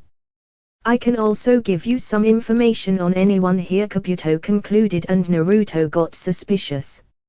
How could Kabuto have information on Shinobi from other villages? However, he decided to test his theories. Then, I want to know about Yujito of Kumo and Sabaku no Gara from Suna, asked Naruto, and Yujito crossed her arms. You could always ask, Yujito said. Yes, but you could lie, Naruto replied, and she huffed. Let's start with Sabaku no Gara, son of the Kazekage. His team is composed of his brother Sabaku no Kankuro and his sister Sabaku no Tamrai and their Jonin sensei Baki. His skills are all unknown. He completed 10 D ranks, 15 C ranks and 1 B rank. There is a note that says he returned from all missions without a scratch. Looks like there are some strong people this year, Kabuto said, and a few shivered. Naoni Yujito from Kumo. She is on a team with Oma and Karue and their Jonin sensei is Killer Bee. The card shows she has very good taijutsu and ninjutsu and no talent in genjutsu. She completed 10 D ranks, 5 C ranks and 2 B ranks. What is up with genins and their missions, Kabuto said, and Naruto chuckled. Now I want some info too about Uzumaki Naruto of Konoha, Yujito said, and Kabuto picked his card. Uzumaki Naruto of Konoha. He is on a team with Hyuga Hinata and Aburame Shino under Yuhei Kyoinai, Konoha's genjutsu mistress. He's the academy dead last with low taijutsu, medium ninjutsu and no talent in genjutsu, but there is a note that says he created an S-ranked Raitenjutsu. Kabuto started and everyone's eyes widened and Yujito narrowed her eyes at him. Now mission 65 D ranks, 14 C ranks, 1 B rank, 1 A rank, and what the hell is this? 2 S-rank missions, Kabuto explained, and everyone was mopping the floor with their jaws. A genin with a and S-rank mission is unheard of. Naruto narrowed his eyes at Kabuto. One of those S-rank missions was supposed to be a secret. That kid is a mystery, dead last and yet has some high missions, Yujito thought. S-ranks. How are you still alive? Kiba yelled. Keep it down. Can't tell, S-rank secret punishable by death, Naruto said, and everyone just stared at him. But I can explain the other mission if anyone wants a Kenjutsu spa, Naruto said, smirking. Did you really create an S-rank Raitenjutsu? Yujito asked. Raitenjutsu is her village specialty and S-rank moves are rare independent of the type. Naruto simply nodded and everyone was having their doubts. It's true, I saw it. Kiba said, and everyone turned to him. It was awesome. He sent some white ball to the sky and then thunders formed. Then he somehow commanded the thunder and he attacked the bridge and blew everything around it, killing about 100 thugs and destroying the bridge. Kiba explained, and everyone stared at the blonde, who was getting uncomfortable and even more suspicious of Kabuto.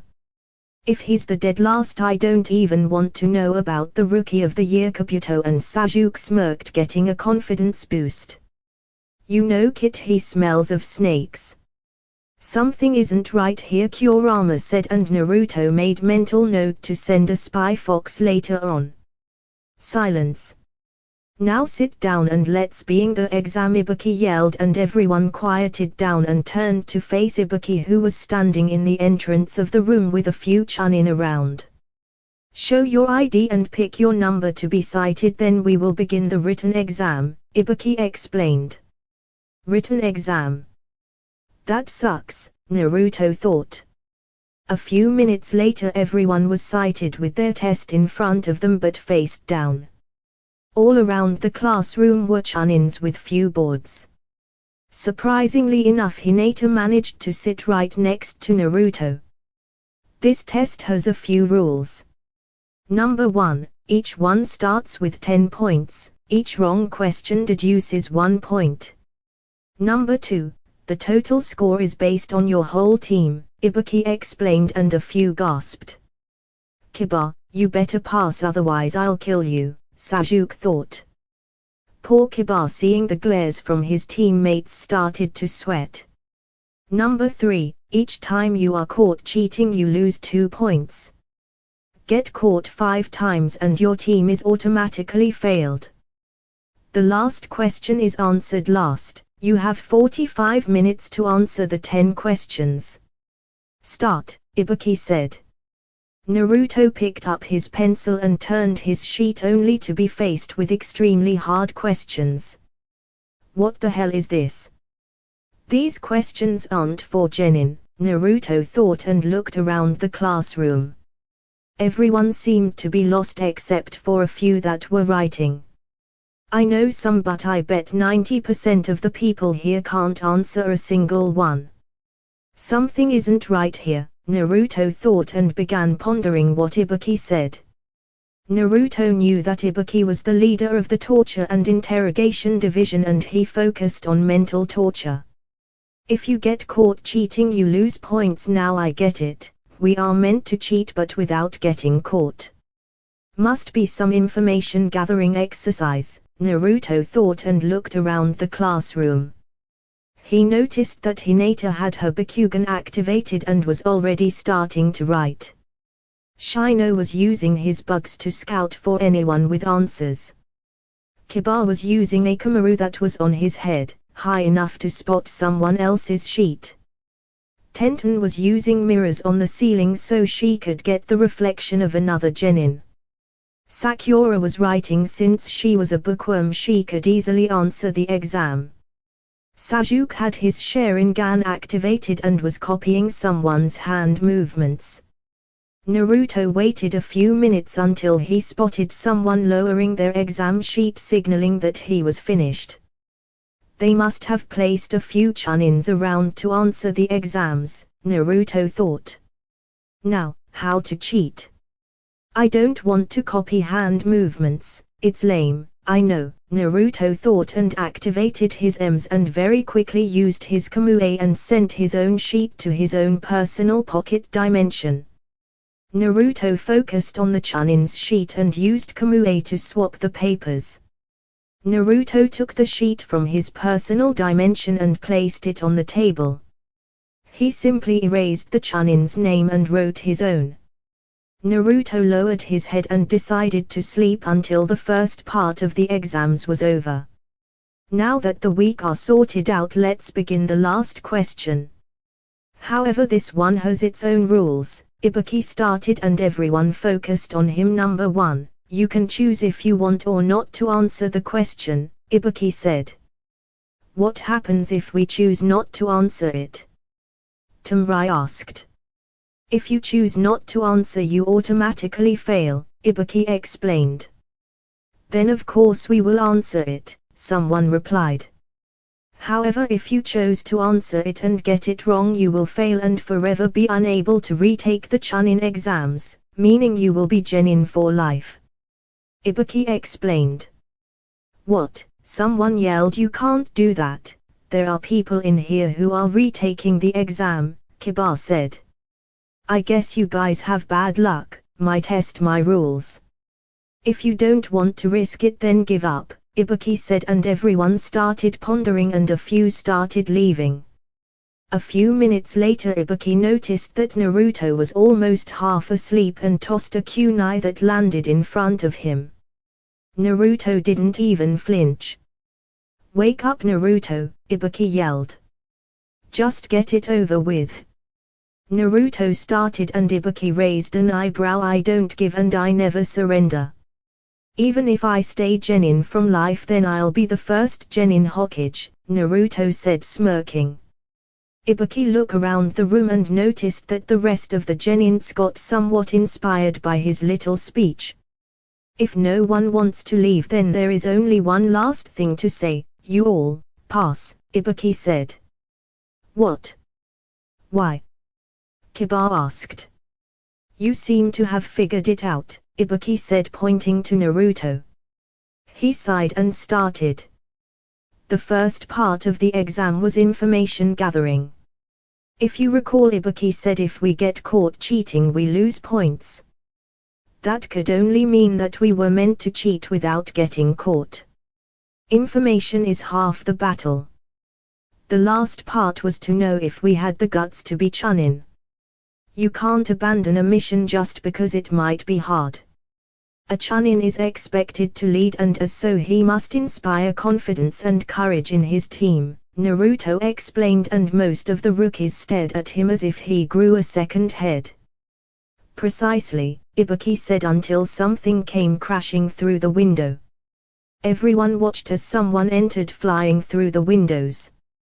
As it reached the middle of the classroom it opened to show a woman. She sent 2 kunais to the ceiling to secure what appeared to be a sign.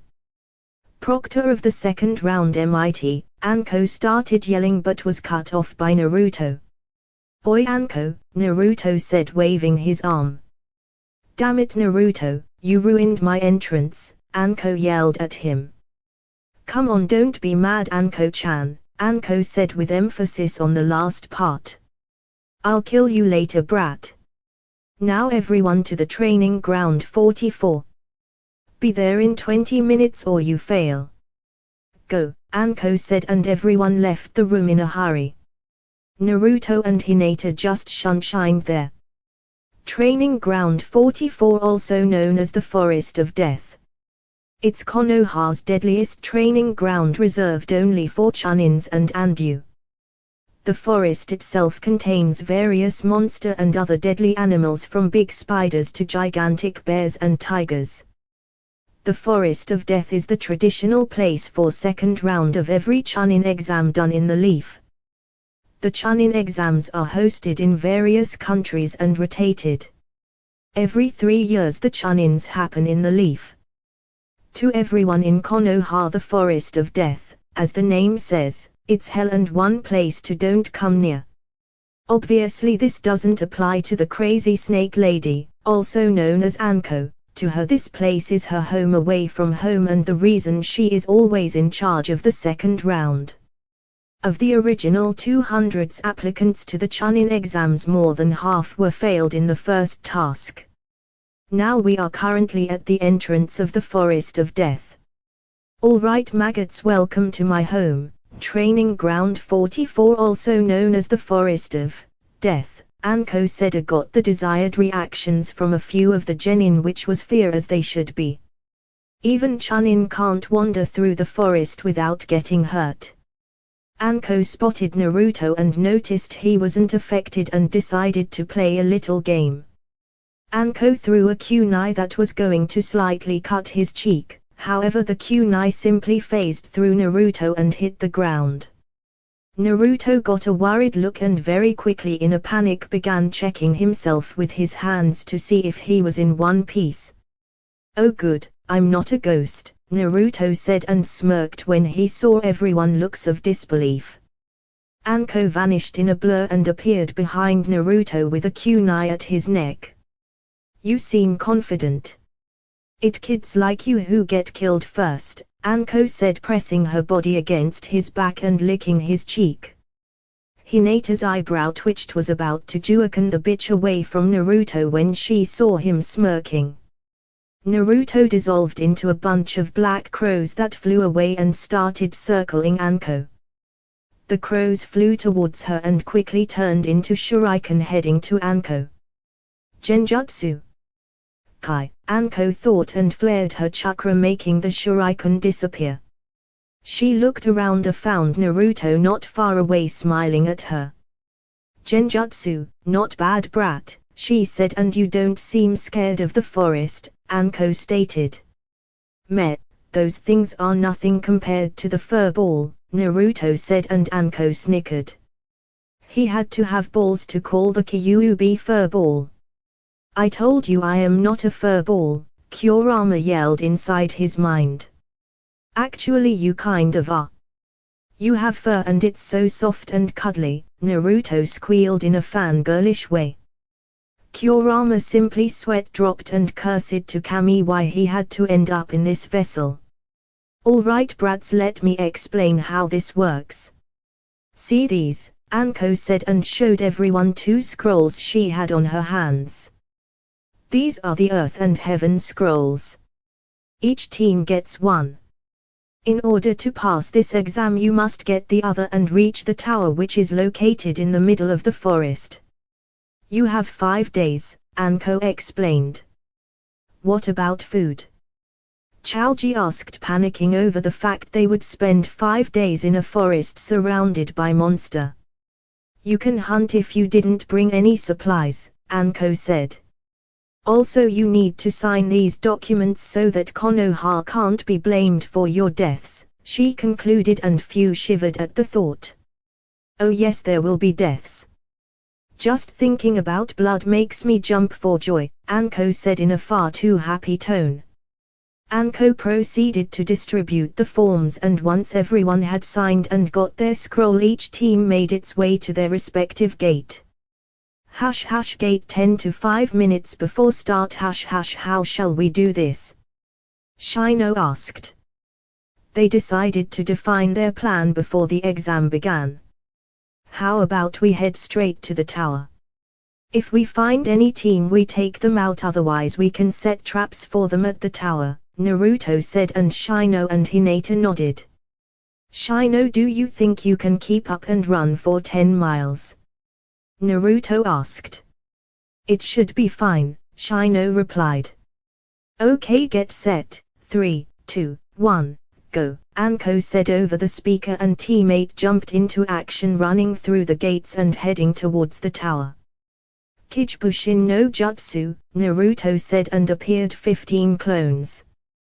Divide into 5 teams and scout ahead while one stays behind to make sure we have a backup plan in case we fall into a trap, Naruto ordered, and 4 groups of clones ran in the front and to the sides while one group would follow behind them.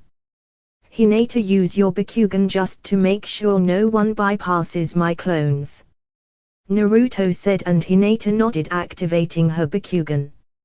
Naruto also extended his senses and Shino used his bugs. Teammate were, among other things, tracking experts, so nothing came close to them without they knowing. They ran through the woods until Naruto got a feedback from one of his clones. AME team 100 meters ahead, Naruto said, and everyone approached with caution. Teammate stealthily approached the unsuspecting AME team. Naruto and Hinata took a few senbon, and with the precision of an surgeon they placed the 3 members into a death-like state by hitting them in the neck with the senbon. They reached the fallen AME team and went through their bags until they found the Earth Scroll. Nice, just the one we need. Let's go to the tower full speed. If you can't, I'll carry you, Shino, Naruto said, and Shino shook his head. They were heading to the tower at full speed when teammate sensed a massive chakra spike. That is no genin, and no Jinchuriki, Naruto said, and the team came to a stop looking to where it came from. I'm going to check it out. You guys go to the tower, you have my Hirashin marker if you need help. Once I'm done I'll teleport to your location, Naruto said. Why? Hinata asked. It might be one of ours that is in trouble, Naruto replied, and prepared to jump away. Be careful, Hinata said, kissed his cheek for luck, she said. Don't worry, Naruto replied and jumped into the woods. Seconds later he was gone. Hinata sighed and the rest of teammate was heading to the tower. Naruto was running towards the location of the chakra spike when he sensed 2 presences near him. He checked their chakra levels and found that one was around Jonin while the other had Kij levels reserves. He recognized the Jonin's chakra, it was Anko. However, the other was unknown. He never felt that chakra anywhere in the leaf, and there wasn't anyone in the village with that much amount of chakra except himself and the Hokage. Naruto approached them with extreme caution. He could hear them talk and Anko seemed angry and scared. Anko scared was not a good thing. Anko-chan, how you've been? The other voice asked in a mocking tone. What are you doing here, Orochimaru? Anko asked, spitting his name. Orochimaru, shit, Naruto thought as he continued to observe and jump in if necessary. I was just dropping off a gift to a promising genin, Orochimaru cryptically said. You didn't? Anko rhetorically asked. Why so mad, Anko-chan? Didn't you like my gift? Orochimaru asked. Anko got enough of his. She drew a kunai and rushed him. Orochimaru placed his hand in the tiger seal and activated her curse mark, making her fall into the ground screaming in pain. You forget your place, Orochimaru said. Senijashu, hidden snake hands, Orochimaru said and extended his arm towards Anko, sending a couple of snakes to bite her. Kaiten, Hosenkan no Jutsu, Phoenix Fire Technique, Naruto said and sent multiple small fireballs towards the snakes and destroyed them. Naruto jumped in between Orochimaru and Anko. He approached her and noticed she was clutching her neck. Naruto saw that in her neck was a strange mark that seemed to glow. Curse mark, Naruto thought. My little genin came to her rescue. How cute, Orochimaru said in a mocking tone. Any ideas, Fox? Naruto asked. That snake must be here for some reason. Any real fight here would attract too much attention. Flare my chakra and try to hold him off, Kurama suggested, and Naruto flared the Kyuubi's chakra high enough to draw attention to any Anbu patrolling the area. Kyuubi brat. Orochimaru thought. My if it isn't the Kyuubi brat, I guess I can play for a while. Orochimaru said. Orochimaru, what are you doing here? Naruto asked, trying to buy some time. Snakes tend to be slippery. So you know me. I'm honored, Orochimaru said, chuckling. I'm here to leave a small gift to the Uchiha, he said. Gift? You call a damn curse seal a gift? Naruto asked, getting mad. Stay focused, Kit.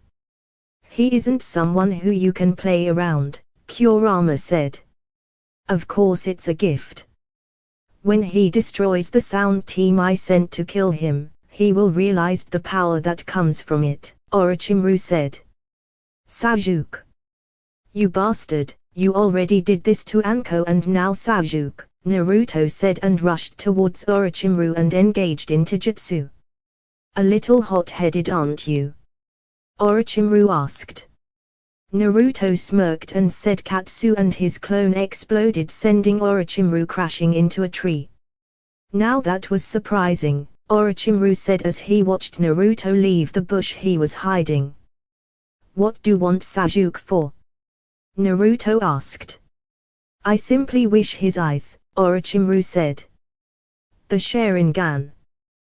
Then it would be wise to hide mine. I don't want a pedophile after me, Naruto thought, and once again rushed him for a taijutsu battle. Orochimaru simply dodged every single attack Naruto did by bending his body to unnatural angles. Is this it? Orochimaru asked in a taunting tone. It's time for the big guns, Naruto thought, and took a whole different stance. He activated his M's and hid it. His face was completely emotionless with his cold blue eyes staring into Orochimaru.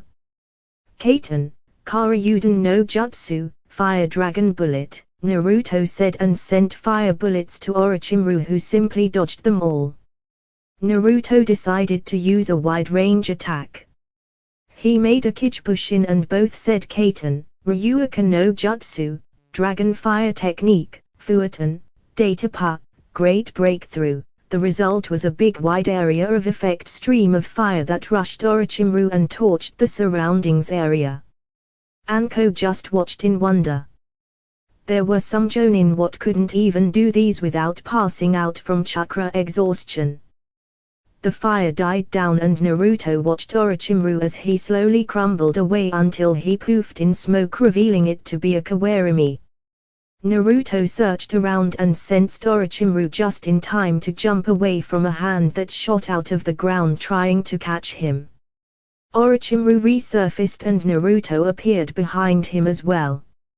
Reikiri, lightning cutter, Naruto yelled as he rose from the ground and went to stab Orochimaru through the chest. Orochimaru didn't expect such a technique from a genin and quickly got out of the way. However, he wasn't fast enough and the Reikiri managed to chop his right arm off. This brat is dangerous, if I hadn't dodged he could have killed me, Orochimaru thought as he observed Naruto, who wasn't even showing signs of stopping. My, you are really something.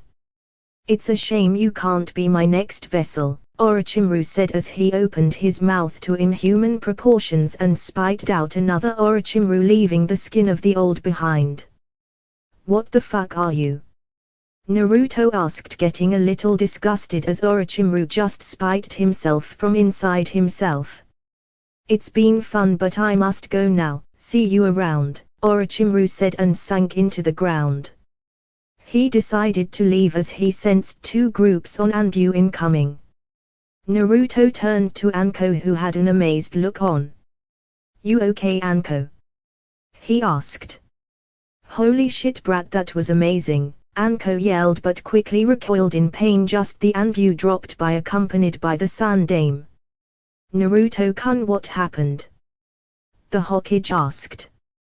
He was wearing his full battle gear that primarily consisted of a full tight black bodysuit with metal shields in his arms and legs. "Orochimaru is here and I think he activated Anko's curse mark," Naruto said, and the Hokage's eyes widened. "What is doing here?" the Hokage asked to himself, but loud enough for Naruto to hear. "He's after the Sharingan of Sasuke. I believe he gave him the curse mark as well," Naruto explained, and the old man sighed. His prodigy of a student turned to be his greatest mistake. "Take Anko to the hospital," the Hokage said, and the Anbu vanished. "Naruto do have the scrolls?" he asked, and Naruto nodded. "But I'll go after Sasuke." "Orochimaru sent a sound team to kill him," Naruto said. "All right, be careful. I already risked a good lot by interfering in the exams," the Hokage said, and left the forest. Naruto made Kijibushin and spread them through the forest as wide as he could so he could find Sasuke as quickly as possible. Naruto ran through the forest as quickly as he could, covering the area he could. 1 hour later he finally sensed Sakura's chakra signature. He could sense Sasuke's, but he felt it was slightly different and weaker. He arrived where Sakura was and noticed it was a mayhem going on. Sakura was on the ground with her hair cut in half and multiple kunai wounds. Lee was also there, but he bleeding from his ears and a few bruises. Team 10 seemed to be trying to hold off the sound team, but to no avail, and finally Kiba, who was in the ground, apparently knocked out cold.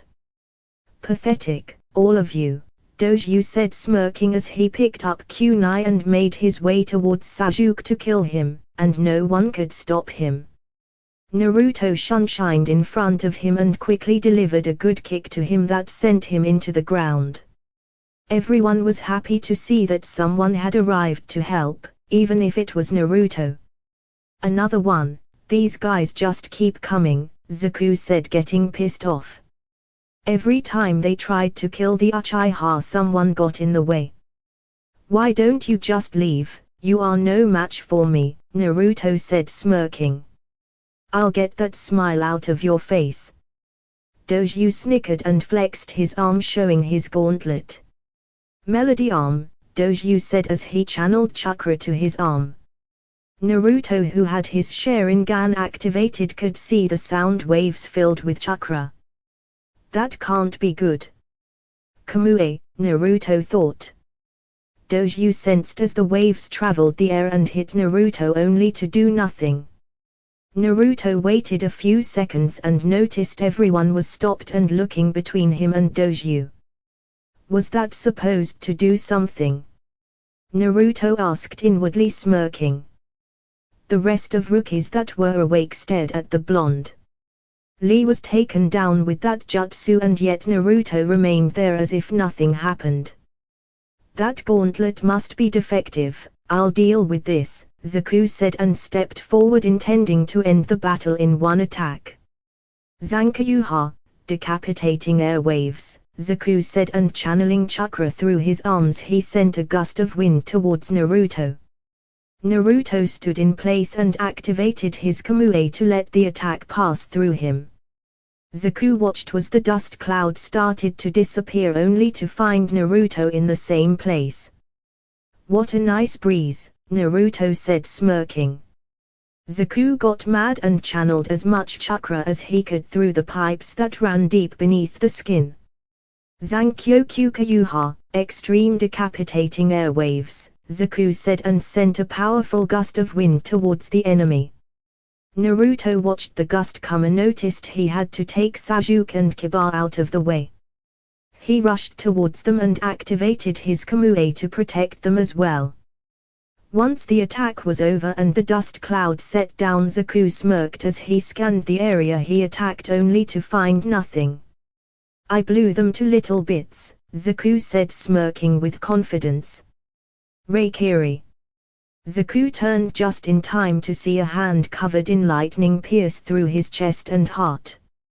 Zaku gave a silent scream that didn't leave his mouth as he fell to the ground dead. Doju and Kin's eyes widened at seeing his teammate fall to the ground dead. The blonde kid was playing with them the whole time. The blonde had killed Zaku with one attack and they didn't even saw him move. If you give us the scroll you can leave peacefully, Naruto said in an emotionless tone. The rookies just watched as Naruto effortlessly killed the shinobi they were having trouble with. Sakura was trembling with fear from both the sound team and the arrival of Naruto. He had just killed someone in cold blood. He pierced someone's chest with his own hand. Doju was trembling as he picked his scroll and left it in the ground and quickly left running along with his last teammate Kin. How nice of you to join us, Neji, Naruto said as he sensed the teammates of Lee arrived at the scene. What happened here? What did you do to Lee?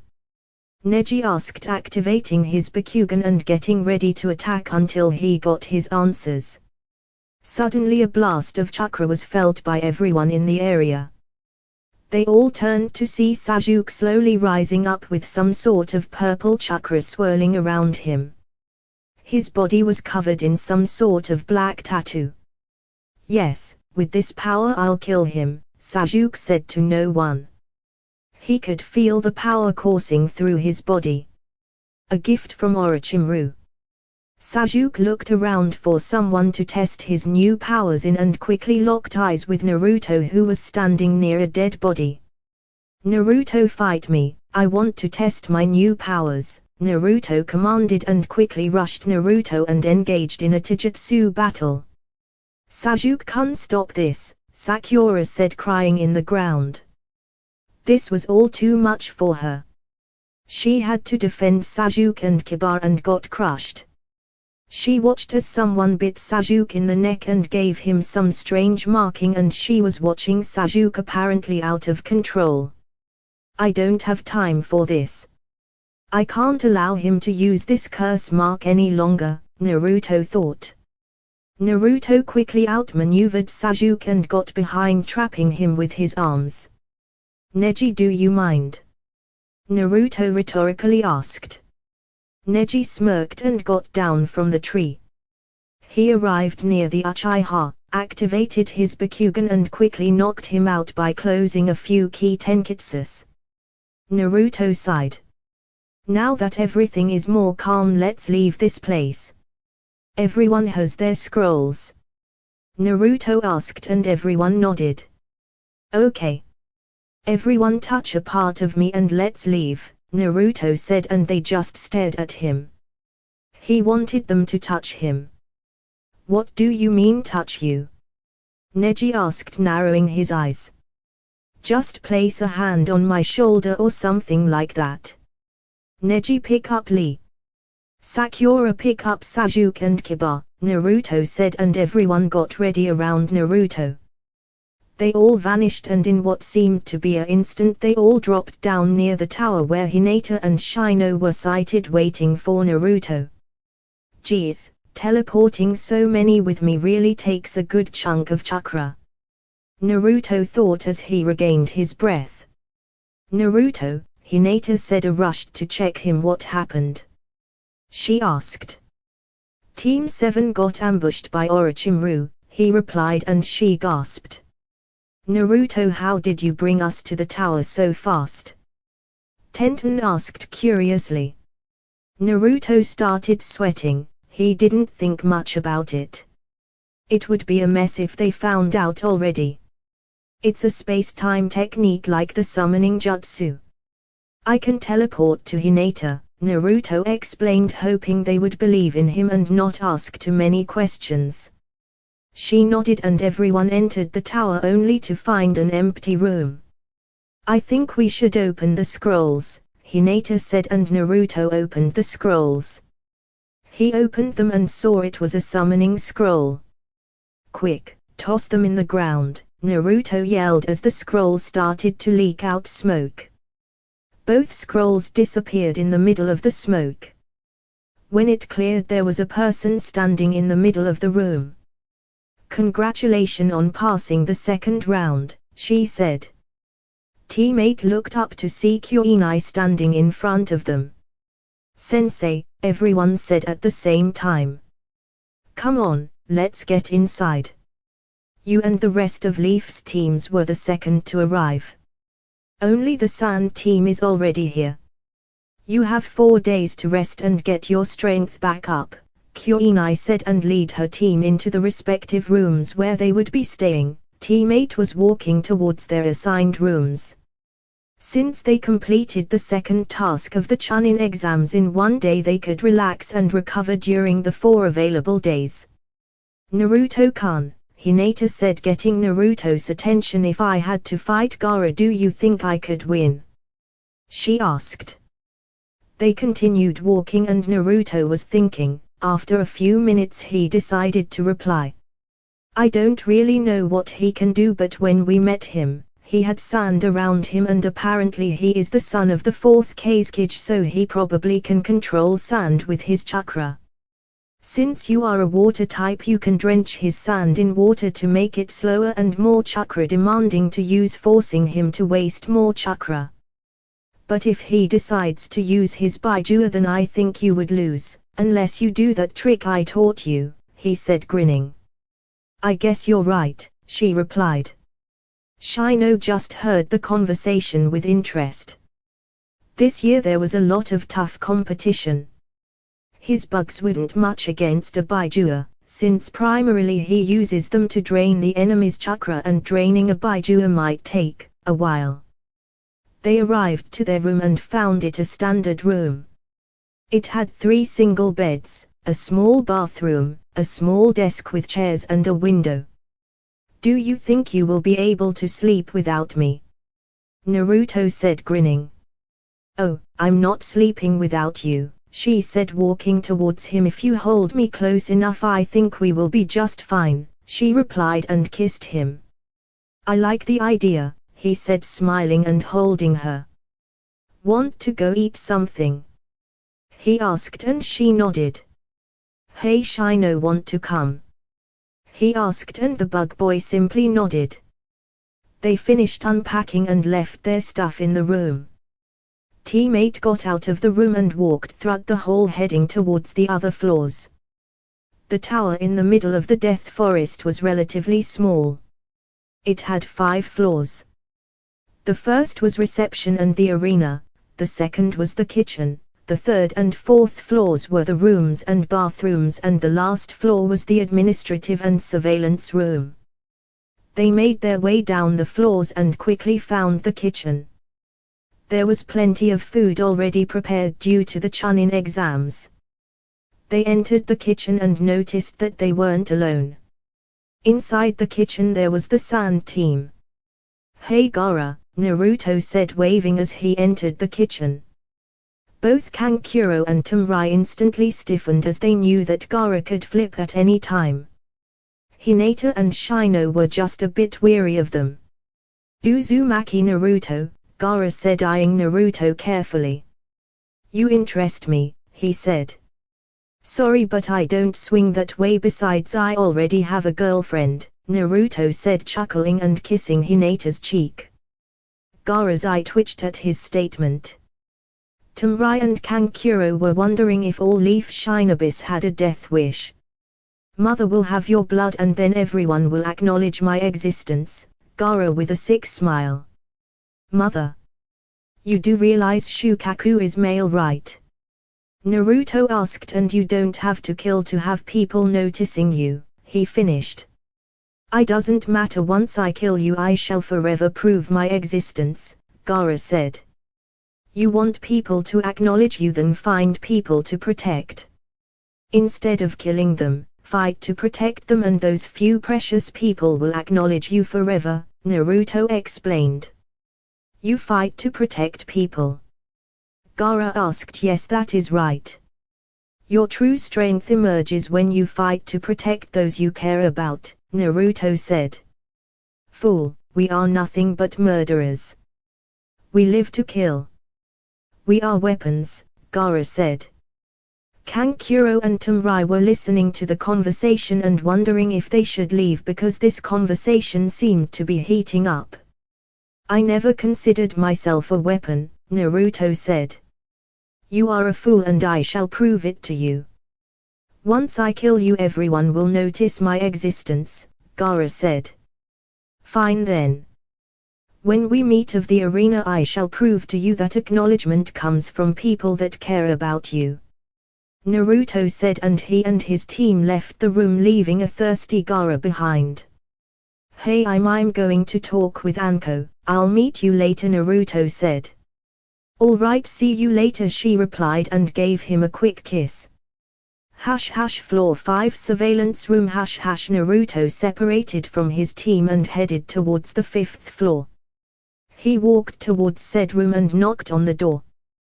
He opened it and in the room there was the Hokage, Anko, Ibuki and a few Chunins. Something you need, Naruto-kun? The Hokage asked as he watched the blonde enter the room. Can I talk to you in private with Anko? Naruto asked, and the Anko raised an eyebrow wondering what the kid wanted. Of course, the Hokage replied and made a gesture for everyone to leave the room except Anko. Naruto flashed through a few hand seals and said sound barrier seal. There was a small flash of light and suddenly vanished. Anko was surprised by seeing a genin using these types of seals. But she knew what kind of life Naruto had lived, and if he wanted to survive he would have to pick up his pace. Now then, I would like to check out that curse seal if you don't mind, Naruto said, and Anko involuntarily brought her to her neck. Why do you want to see it? She asked. She didn't like talking about her past. I want to know if I'm capable of removing it, Naruto said, and Anko started laughing. Kid, I'll give you that you are strong, but this seal can't be removed, Anko regretfully said. Any seal can be broken, Naruto said, have faith, besides it doesn't hurt to try. Come on Anko, you don't know but Naruto is a seal master, the Hokage said. Anko raised an eyebrow and watched him carefully. You are telling me this kid is a seal master? The only one in the leaf is Jiraiya of the Sannin, and even he already tried, Anko said. Yes, he's telling you the truth. He already provided our village with a few seals of his own. Improve exploding tags, remotely detonated tags and his own creation flash tags, the Hokage explained. Anko still had her doubts. I'll make a bet with you. If I can't remove it I'll pay you an all-you-can-eat at the dango shop, however if I can remove it you do the same for me in the ramen stand, he said grinning. Fine, Anko said sighing, and removed her coat so Naruto could more easily have access to her curse mark. Naruto activated his Sharingan to perfectly memorize the seal. He placed his fingers on the curse mark and channeled a bit of chakra. He noticed the mark slightly glow and made Anko slightly wince. It must be tuned to Orochimaru's chakra signature, Naruto thought. Anko, I need you to activate the curse seal please, Naruto said, and stayed watching her chakra network carefully with his Sharingan to notice the changes. Fine, she replied. Anko channeled chakra to her curse seal and it began spreading across her whole body. Black markings were originating from the seal and spreading across her skin, reaching the whole body. Naruto watched carefully with his Sharingan, analyzing every small change. Interesting, Naruto said and closed his eyes. What do you think, Kurama? Can we force your chakra into the seal to break it? Naruto asked. Forcing my chakra would destroy the curse seal but would most likely badly poison her. She wouldn't survive without a very good medic around, Kurama replied. Naruto opened his eyes and saw both of them staring at him. I was talking to the furball about it, Naruto said. You can talk to it? Anko asked. Yes, but is not an it's a him, Naruto replied seriously. Anyway, I could force the Kyuubi's chakra to it and destroy it, but it would poison you. It would require Baa-chan herself to be able to stabilize you long enough to remove it, Naruto explained. Baa-chan? Anko asked. My grandmother Tsunade, Naruto replied. Holy shit, you are her grandson. Anko half yelled. Tsunade was a legend among all of Kunoichi. She was what every Kunoichi wanted to be. Strong and beautiful and with the right, assets. Yes, but keep it to yourself. Now I noticed that the seal, besides leaking chakra, it also sends a few chemicals to the bloodstream, most likely to create addiction and increasing the body's stamina and strength. Either way, I would need Baa-chan to remove it, either using the Kyuubi or not, Naruto said, and he could see the frown on her face. Tsunade had left the village years ago. There is one thing I can do, be right back, Naruto said and vanished in a yellow flash. The Hokage's and Anko's eyes widened. They hadn't seen that flash in over 14 years. Was that? Anko stuttered. The Hokage managed to regain sense and asked, now do you believe me? Anko only managed to dumbly nod. A few minutes later, Naruto reappeared in the room with a large scroll in his hands. Naruto placed the scroll on the ground and opened it to show a very big and complex sealing array. Anko, sit in the middle of the scroll, please. Naruto said and got a look of confusion. He sighed and continued. I may not be able to remove the seal alone, but I can place a restriction and block seal that will permanently lock away the seal. Basically, you would have to force chakra to the seal to activate it, and you will no longer have the constant pain, Naruto explained, and Anko quickly sat in the scroll. Alright, let's do it, Anko said, getting ready for the constant pain to leave her. It may hurt a little bit while the seal is applied, Naruto said. I'm used to pain, Anko said. Okay, Naruto walked up to Anko and placed his hand in her curse mark. A few seconds later, kanji erupted from his hands and spread across Anko and the scroll. Ready? Naruto asked and she nodded. Fuhin, evil sealing method, Naruto said, and in an instant all the kanji began rushing towards his hand that was placed in her curse seal. Anko bit her lip in pain, but she could handle it. After a few minutes, all the kanji reached the curse seal and formed a ring around the curse seal as if locking it. Naruto removed his hand and Anko relaxed. We are done. How do you feel? Naruto asked. A second later, Anko was all over him, kissing and pressing her body against his, much to the jealousy of the old Hokage, who had a trickle of blood flowing in his nose. Okay, Anko, I have a girlfriend, you know. Naruto rhetorically asked. Don't worry, kid. Besides, it was my way to say thank you. Even though it's still here, it no longer hurts, I can barely feel it on my neck. Anko said, happy. Don't mention it. Naruto started. Hey Jiji, do you think you could bring Sasuke here for me to do the same to him? Naruto asked. The Hokage nodded and said, Bo. Immediately in front of him appeared an Anbu and kneeling before him. Hi Hokage-sama, the Anbu said. Bring me Uchiha Sasuke, the Hokage ordered, and the Anbu left. Naruto turned to the Hokage. Do you think he will accept to have it blocked? Naruto asked. Why wouldn't he? The Hokage said, raising an eyebrow. You do realize he intends to kill his brother, right? Naruto asked, and the Hokage nodded. And do you think he will gladly forget this power? Naruto asked. I see your point, but I have faith he will do the right choice, the old Hokage said. He's naive. All Uchihas must burn, Kurama said, chuckling evilly. What the hell, Kurama? I have Uchiha blood, Naruto screaming. You and your father are different. You are not power-hungry fools and you are not arrogant, well, except when you are in the middle of battles, Kurama said. I only say that stuff to piss the enemy off. If he gets angry he will make mistakes. I will capitalize on, Naruto replied. They waited for a few minutes until the Anbu appeared in the room, followed by a pissed-off Sasuke who, by the looks of it, just woke up from his Neges-induced sleep. What do you want? Sasuke said, glaring at Naruto. We need you to sit in the middle of the scroll to seal your curse mark, Naruto answered. Why would I want to do that?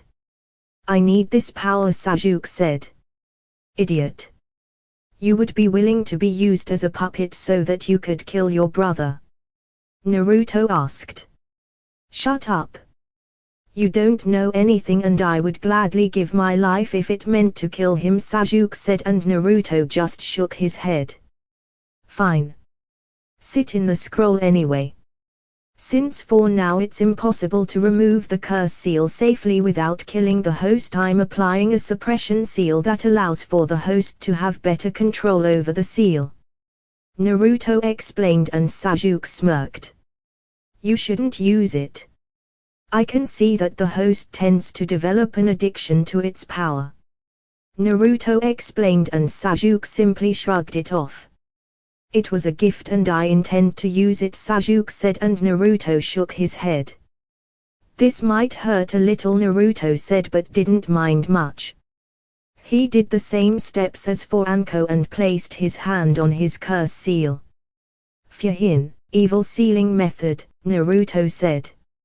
Sasuke screamed for a few minutes and when it was completed he fell to the floor unconscious. Bo, take him to him room. He must be exhausted from the forest of death, the Hokage said, and the Anbu took off. See you guys in 4 days, Naruto said, and left the room followed by a very happy Anko. You would be so proud of your son Minato, Kushina, the Hokage thought as he also left the room. He had preparations to do for the finals. 4 days later. The next 4 days went by without any trouble and they were boring as hell. They weren't allowed to leave the tower until the end of second phase of the Chunin exams. During these 4 days a few more teams arrived to the tower. As he expected, the team from Taki and Kumo also arrived. Every competitor was summoned to the arena and filled it facing the Hokage. The arena room was pretty much empty. The room had a giant statue with a Shinobi doing the ram hand seal. There were 2 balconies, one in each side of the room for the spectators. Behind the statue was a big electric board. First, I must congratulate you all for passing the second round of the Chunin exams, the Hokage said, and a few smirked thinking they were the best. Now the Hokage started but was interrupted by another Shinobi. Do you mind if I continue, Hokage-sama? Said Shinobi asked, and the Hokage shook his head. My name is Gecko Hyatt and I'm the proctor of this part of Chunin exams, Hyatt said. He had short brown hair and dark markings under his eyes. Even though he was a young man, he had pronounced lines under his eyes as well as an unexplained chronic cough that plagued him. He wore the standard Konoha Shinobi outfit complete with a forehead protector that he wore as a bandana, flak jacket and regular Shinobi sandals. He also carried a katana with a rectangular hand guard strapped over his back. Before we can proceed we will need to have preliminary matches, Hyatt said, and the Genins erupted in protest. What do you mean by preliminary matches? Kiba asked. We didn't expect this many people to pass the exam, so we have to thin out the contestants. During the third phase of the exam many nobles will assist the matches and their time is precious to not be unnecessarily wasted. Hyatt explained, and a few were against it. Why should we risk our lives for this? Someone yelled. I think you misunderstand the meaning of the Chunin exams, the Hokage said, and everyone turned to face him. The Chunin exams are used to promote promising genins to Chunin, however there is somewhat of an underlying objective. The Chunin exams are a substitute for war and to prove that the country that is competing is strong. The strength of a village is the strength of their shinobi, and the strength of their shinobi only flourishes in life and death battles, the Hokage explained. By having shinobi compete in the Chunin exams, the country can prove their strength, which will award them a higher number of missions, bringing more wealth to the village, the Hokage concluded. Before we begin, is there anyone who wishes to forfeit? Hyatt asked, and no one stepped forward. Very well, we shall begin now. The match ends by either knockout, death or impairment. If I declare the winner, the match ends immediately. Understood?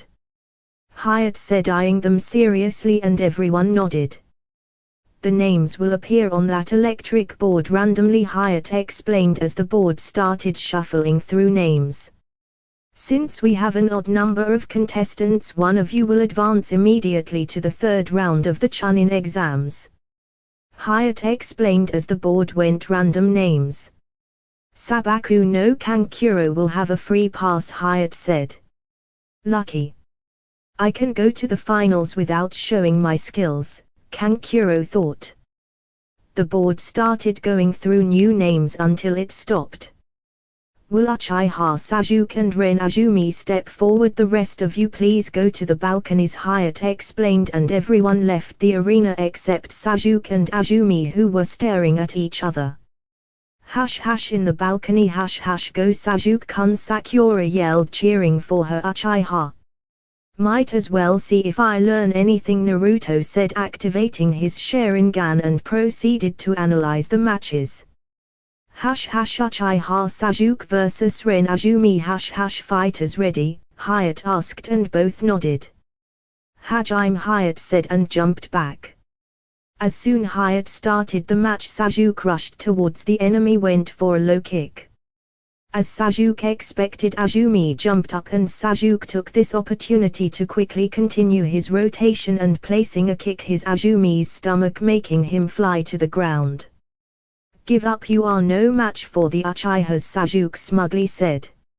Azumi slowly got up and cleaned his lip that got busted when he crashed into the ground. Azumi, angered by being bested in that little skirmish, quickly made hand seals and said Doton, earth spikes, slamming his hands on the ground. The ground in front of Azumi rose slightly and threw a few rock spikes at Sasuke with moderate speed. Sasuke quickly dodged all of them and yelled Kaiten, Hosenkan no Jutsu, Phoenix Fire Technique, and sent multiple small fireballs towards the enemy. Azumi didn't have the skill to dodge them all and took one to his left leg and another to his shoulder, leaving him in the ground slightly burned and in pain. Winner, Uchiha Sasuke. Medics, Hyatt said, and Sasuke smugly smirked and made his way up to the balcony near his team while Medics went to heal Azumi. Didn't even need Sharingan, Sasuke thought. Congratulations Sasuke-kun, Sakura said with stars in her eyes as she watched her beloved Sasuke-kun making his way up the stairs. At least the only fangirls that are here are Ino and Sakura, Naruto said, and got glares from both Ino and Sakura. You know Naruto-kun, I'm a fangirl, she said, and Naruto rose an eyebrow. You are? Kyoinai asked. Of course. I'm Naruto's fangirl. Asterisk cough cough asterisk Hinata started and cleared her voice. Asterisk squeal asterisk oh Naruto-kun is so cool, will you go out with me? She asked with stars in her eyes and her best puppy dog face. I can't say no to you, I'm Naruto said, laughing, and kissed her. Kyoinai just sweat dropped and Kakashi chuckled at their antics. Or, I seriously need a boyfriend, Ino said with stars in her eyes, watching both of them. Congratulations Sasuke, Kakashi said. Sasuke grunted, making Sakura squeal in delight. They watched the board go another set of random names. Hirano Sakura and Yamanaka Ino, please step into the arena to begin your match, Hyatt said.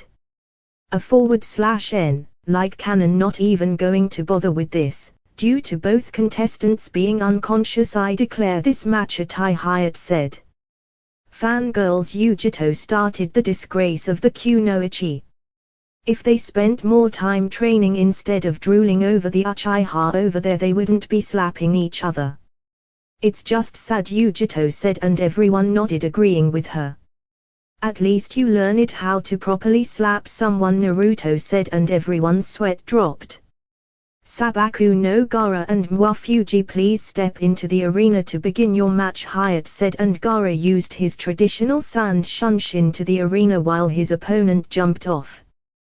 Sabaku no Gaara vs Mwafuji ready, Hyatt asked. Fuji nodded, and in Gaara's case Sand left his gourd and started dancing around him. I'm the proctor said, and jumped away. He could sense the rise in Gaara's bloodlust. Sand shuriken, Gaara immediately said, and sent 10 shurikens he made with his sand towards the enemy. Fuji didn't expect such a sudden attack and made a very risky evasion maneuver by ducking to the ground. Fuji was rising when he noticed his feet were caught in something. He looked down and saw sand wrapped around his feet and quickly rising. Fuji tried to struggle to get free, but it seemed the more he struggled, the quicker it wrapped around him. Not even 5 seconds later, Fuji was completely covered in sand. Sand coffin, Gaara said as he brought his open hand up. He suddenly closed his hand and said, Sand funeral. Gaara closed his hand into a fist, and immediately the sand around Fuji compressed, completely crushing him. Fuji exploded in a shower of blood that covered almost all the arena.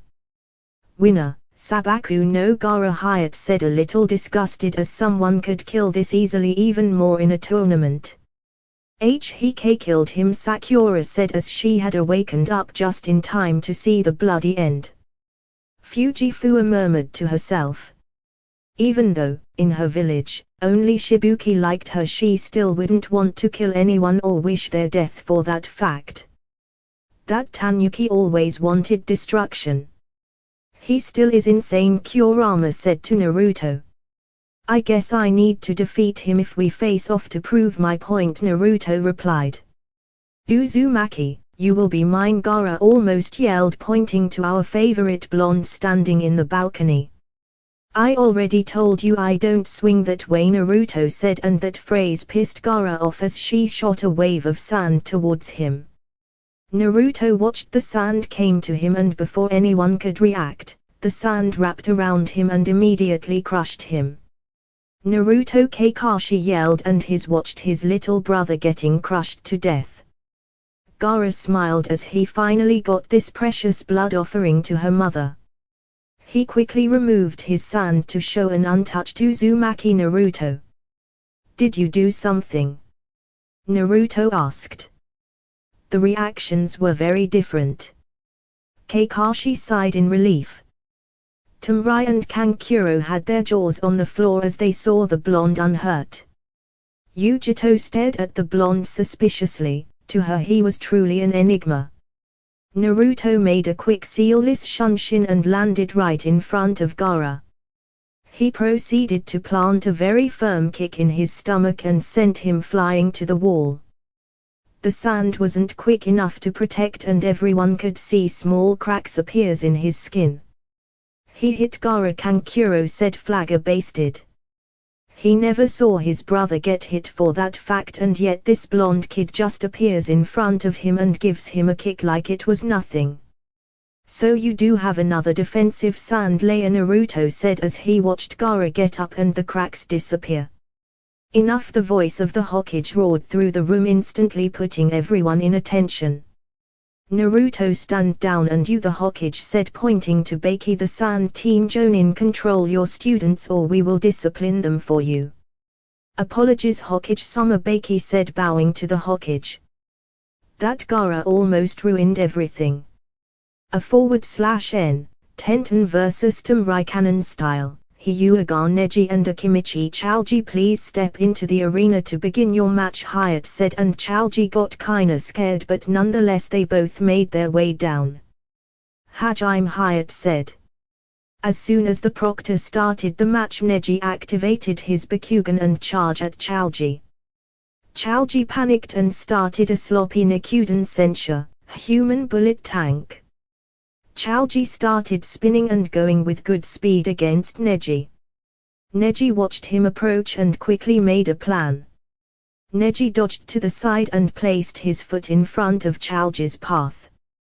This action made Choji bump into his foot and rise into the air, quickly losing his stance and ending the technique and allowing Neji to give him a few good Juoken strikes that left him unconscious on the ground. Winner, Hyuga Neji, Hyatt said. It was his fate to lose to me, Neji smugly said. Neji walked up the stair and was congratulated by Tenten. He didn't know it, but she had a crush on him, but even with his superior eyesight he was too blind to see it. Hyuga Hinata vs Karue of Kumo, please step into the arena to begin your match, Hyatt said. Hinata was leaving when Naruto pulled her back and gave her a small kiss on the cheek. For luck, he said, and she smiled. I know you don't like Kumo, but don't go overboard, Naruto whispered to her here, and she nodded.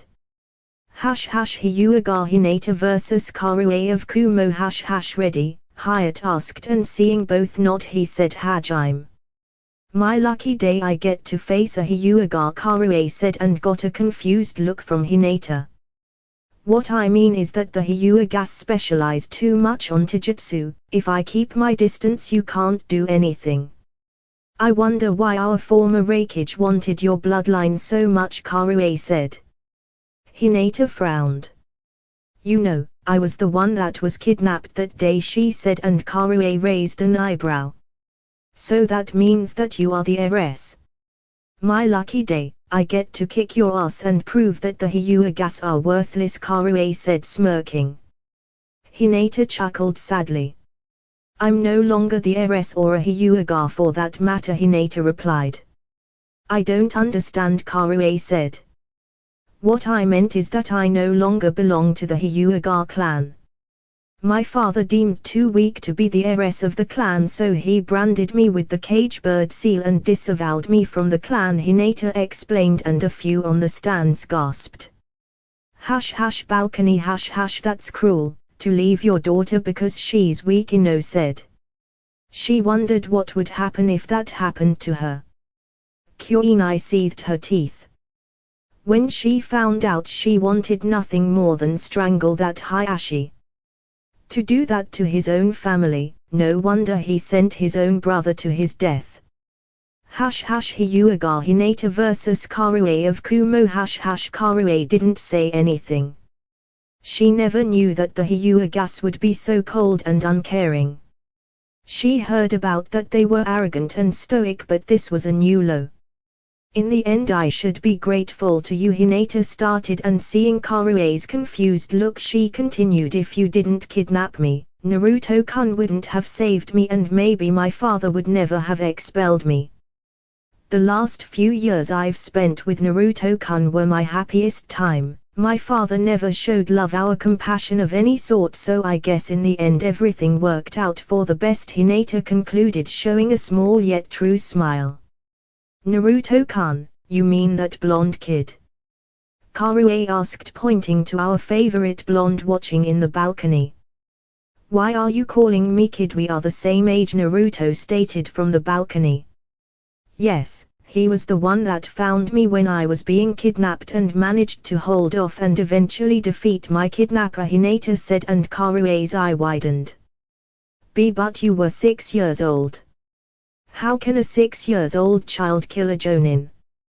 Karue asked in shock.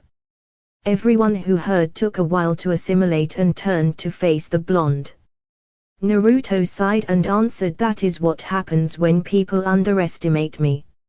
Even though I was 6 years old, I already was Genin level, and I am very sneaky. He underestimated me and paid the price. Naruto explained, and the audience slowly nodded. Hinata smiled, remembering all the fun they had since she started living with him. Teaching him proper manner at the table, smacking him with a pillow so he could wake up, hiding his ramen, helping him with his pranks, training with him, watching the night skies and sunsets with him, living with him, sleeping next to him and kissing him. You did mention that if you kept your distance from the Hyuga it would be fine, but with me that doesn't apply. I can assure you that I am a master at the Juokan, but I didn't stick with only that, as I will show you now, Hinata said and dropped to the basic Juokan stance. Ready? Hinata asked, and Karue nodded and picked up her sword from her back. Hinata channeled chakra to her wrist seal, and in a poof of smoke there was in her hand a 20 inches long single-edged straight sword.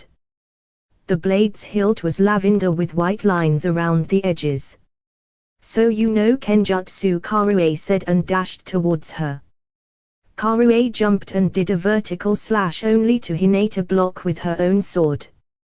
Hinata jumped back and did a few hand seals and shouted Suiten, Teppodama, water bullet. Hinata sent a few compressed water bullets at high speed towards Karue. Karue skillfully evaded all of them and watched as they collided with the wall and removed a good chunk of it. Karue gulped. If that had hit her it would have broken a few bones. Karue once again rushed forward and said cloud style, deception slice, and made a slash motion with her sword. Hinata easily blocked, but Karue turned to smoke, revealing a wooden log. Hinata activated her Bakugan just in time to block a lateral swing from Karue's sword and jumped back, gaining a bit of distance from Karue. Hinata knew that she didn't stand a chance with Kenjutsu. She preferred daggers to swords. Daggers were easier to integrate with her taijutsu style and allowed for more swift motions without leaving so many openings. Hinata channeled wind chakra to her sword and quickly closed the distance. Karue brought her sword to block. Wrong move, as Hinata made a few quick slashes and destroyed Karue's sword, leaving it in pieces on the ground and Karue holding the hilt. What did you do? Karue asked, getting pissed off. That was her favorite sword. After a few skirmishes I can tell that you are better at Kenjutsu than me, so I had to take care of that.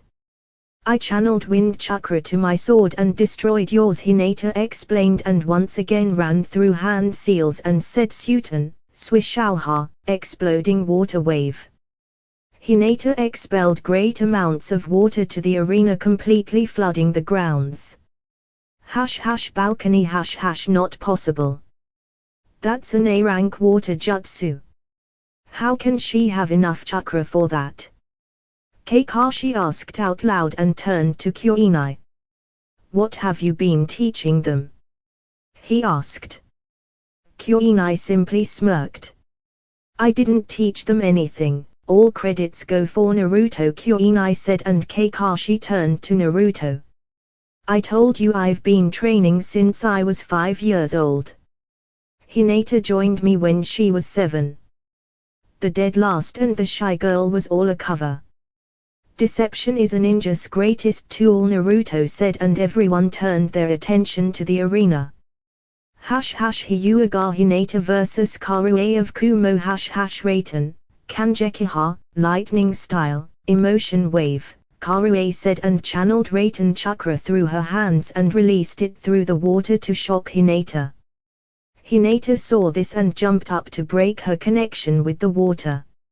She went through hand seals and said Fuatan, Data Pa, great breakthrough, and sent a gust of wave that disrupted the lightning attack and made Karue lose her balance. Hinata took this opportunity and quickly went through new hand seals and shouted her favorite water technique Suiten, Suirayuden no Jutsu, water dragon. A water dragon rose from the water in the ground and quickly crashed into Karue, who didn't have time to dodge. Karue was sent crashing into the wall and hit with the pressure of the water dragon. Karue was a little dazed from the impact and slowly got up, but Hinata quickly appeared next to her and said Suiten, Suira no Jutsu, water prison. A chunk of water rose and quickly formed a sphere that trapped Karue inside and rendered her unable to move. Hyatt was shocked. The amount of skill the girl displayed with water jutsu was Jonin level. He managed to break free from his stutter and said, "Winner, Hyuga Hinata." Balcony she won. She won, Naruto chanted as he watched everyone on the balcony except his team stare in shock as Hinata made her way up the stairs. Even the Hokage was shocked at the skill she showed. Kakashi broke free from his own shock. He blinked, and blinked again. Kakashi approached Neji. "See, can you check her chakra levels?" he asked, stuttering. Neji activated his Bakugan and froze to what he saw. That's impossible. She has elite Jonin chakra levels. How is that even possible? She is a genin and nothing but a failure, Neji said. If she is a failure, I wonder what a genius could do, Kakashi mused. Naruto quickly hugged Hinata and spinned her around. "Congratulations, I'm Naruto," said, making her giggle. "You are nothing but a failure. To rely on ninjutsu only proves you weren't meant for the Bakugan," Neji coldly stated. "Then if we face in the finals, I'll show you my Juoken," Hinata said. "Omwa from Kumo vs Fua from Taki, please step into the arena to begin your match," Hyatt called out. Omwa from Kumo vs Fua from Taki ready, Hyatt asked, and both nodded.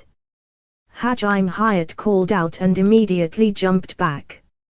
Fua quickly went through a few hand seals and said, "Mitsu no Machi, water whip." Fua took advantage of the existing water and quickly made 4 water whips that grabbed Omwa's arms and legs and pinned him in the spot. Fua approached him from behind and placed a kunai at his neck. "Yield," Fua said. Omwa tried to struggle to find a way to free himself from this binds, but they wouldn't budge. "I surrender," Omwa said. "Winner, Fua of Taki," Hyatt said. Balcony that was anticlimactic, Asuma said as he watched Omwa return to the balcony with his head low. To be caught off guard and defeated with a single jutsu, it was a shame. "Man, those things are really tight, they wouldn't budge," Omwa said while sucking on his lollipop and shaking his head in disappointment. "What affinity do you have?" Naruto asked. "Like most people in Kumo, I have lightning." "Why?" Omwa asked. "You could have channeled lightning chakra off the whips, and since they are water they would most likely have weakened enough for you to perform a substitution," Naruto explained, and Omwa face-palmed. "How come I didn't think of that?" Omwa asked, and Naruto shrugged his shoulders. "Naruto vs Aburame Shino, please come to the arena to begin the match," Hyatt called out. "Good luck, Shino," Naruto said, and Hinata nodded. "Thank you, but it's unlikely I will win," Shino stoically said, heading down to the arena. "Well, he's excited," Asuma said. Aburame Shino vs Naruto ready, Hyatt asked, and both nodded.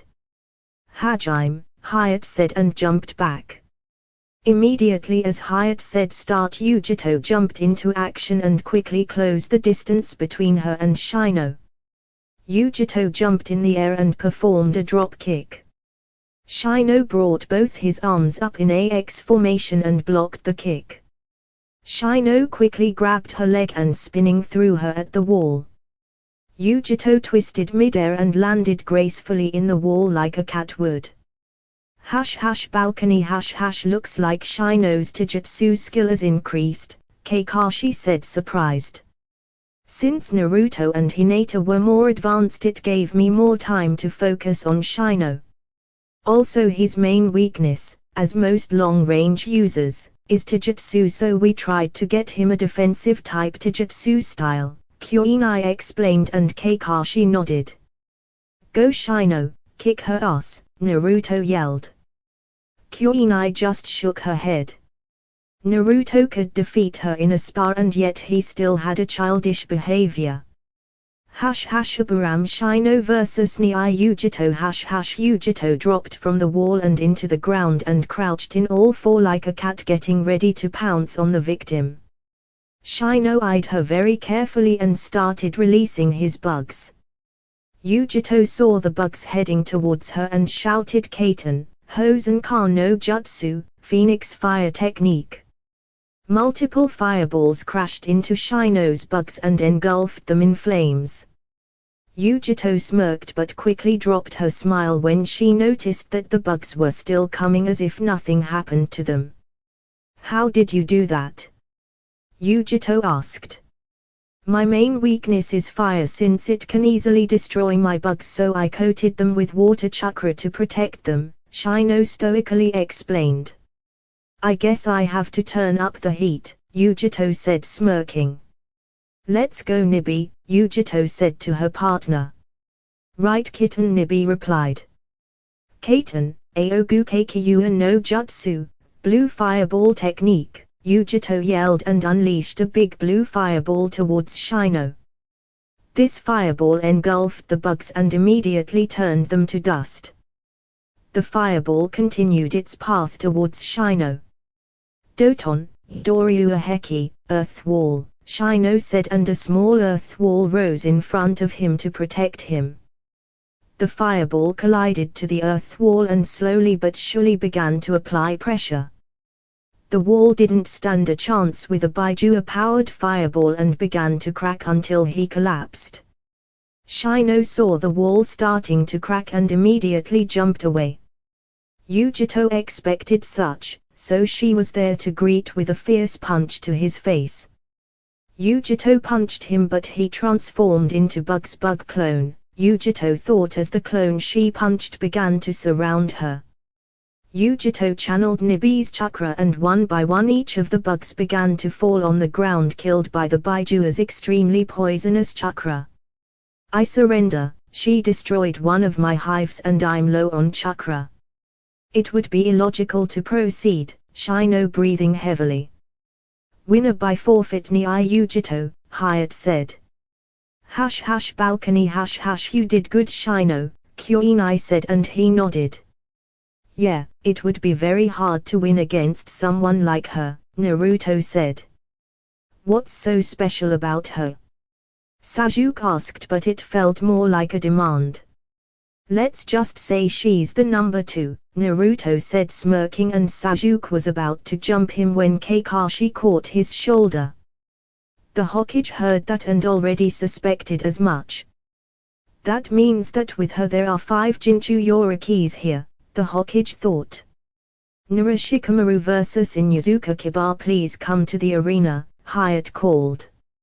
Yeah, the lazy ass. We have this one on the bag. Kiba cheered and he picked up Akamaru and ran to the arena. NaruHina vs Inuzuka Kiba ready, Hyatt asked. That's right we are, Kiba yelled. Troublesome, I guess I am, Shikamaru replied. Hajime, Hyatt said and jumped back. This is so troublesome. I'm no match for Kiba's speed or strength, Shikamaru thought as he analyzed Kiba and came up with a plan for defeat him. Kiba immediately said Ninpu, Shikyaku no Jutsu, 4 legs technique. We could see as Kiba crouched to the ground in all fours. His nails became more elongated as his fangs and his eyes took a more feral grin with vertical slits. Kiba ran forward with impressive speed and Shikamaru, the lazy ass he is, decided to run and avoid very single strike Kiba tried. This continued for a few minutes until Kiba got tired and jumped back, gaining some distance. Fight back lazy ass, Kiba yelled, get pissed off that he didn't hit him one single time. I'm fighting back, troublesome, Shikamaru said and sighed. Shikamaru went through his pockets and took a smoke bomb. He threw it at Kiba and the entire arena where Kiba was became covered in smoke. Inside the smoke cloud Kiba was quickly turning and checking every position to find out what exactly Shikamaru was trying to do. He checked left, right, up and his left. Kiba was getting tired of this and about to jump away when he froze, unable to move. As the smoke cleared, Kiba could see Shikamaru crouching with his hands in the rat seal. "What did you do?" Kiba asked as he struggled to move. Kiba could see from the corner of his eye that Akamaru was also frozen in the same place. Kijimane no Jutsu, shadow imitation technique, success, Shikamaru said. "In the beginning of the match when you engaged me into jutsu, I placed a few small bells in you. When I threw the smoke bomb, I blocked your vision of me so you couldn't see what I was doing. Since you had the bells, I could easily find you in the middle of the smoke and connected my shadow to yours, preventing you from moving," Shikamaru explained. "Forfeit," Shikamaru said. "Fine, I surrender," Kiba said, angry how it turned out. "Winner by forfeit, Shikamaru," Hyatt said. Hash hash balcony hash hash, who thought the lazy ass could come up with that, Sakura smugly said. Asuma laughed. "You know I gave him an IQ test and he scored 220. The kid's genius and never got good scores in the academy because he was always too bored to do more," Asuma said, chuckling to the shock of many. "Just slight above you," Hinata whispered to Naruto. Asuma overheard what Hinata said. "What do you mean slightly above him?" Asuma asked. "Exactly that. Naruto did an IQ test like everyone, however in the academy he scored less than 50, which would mean severe lack of cognitive functions. However, we tested each other at home and he scored 210, Hinata explained, and everyone's jaw hit the floor. "How can the dead last have such high IQ?" Asuma asked. "The same way Shikamaru, who was almost the dead last, has as well," Naruto said, chuckling. "But I'm not the only one. I'm here also scored 200 points, Naruto said and laughed at their faces. The dead last and the shy girl were genius. This never gets old, Naruto thought. "How wonder what more did you hide?" Asuma asked him and he shrugged his shoulders. "Uzumaki Naruto vs Rock Lee, please step into the arena for the match," Hyatt called out. "Looks like we are up, Lee. I want to test my Dragon Fist against your Goken, Strong Fist, so how about I only use Taijutsu no Bloodline even?" Naruto asked. "That's the most youthful thing someone has ever said to me." "I agree. Let's show them the power of youth," Lee yelled, making everyone wince at the tone. "Such a youthful opponent, you should make him your eternal rival," Guy yelled. "Yes, Gai-sensei," Lee said. "Lee Gai-sensei, Lee Gai-sensei." Both master and student were hugging each other in the beach as the water came rushing between them and crashing into the rocks. Tears could be seen shining as the sun was going down. "Kai! Kai!" Naruto yelled. "Kurama, help," he pleaded to his partner. "It doesn't work, what sort of genjutsu is this?" Kurama said as he ran to the back of his seal and closed his eyes with his tails. "Wait!" Sakura yelled, making Naruto turn back as he was already going down to the arena. "You have a bloodline?" Sakura asked.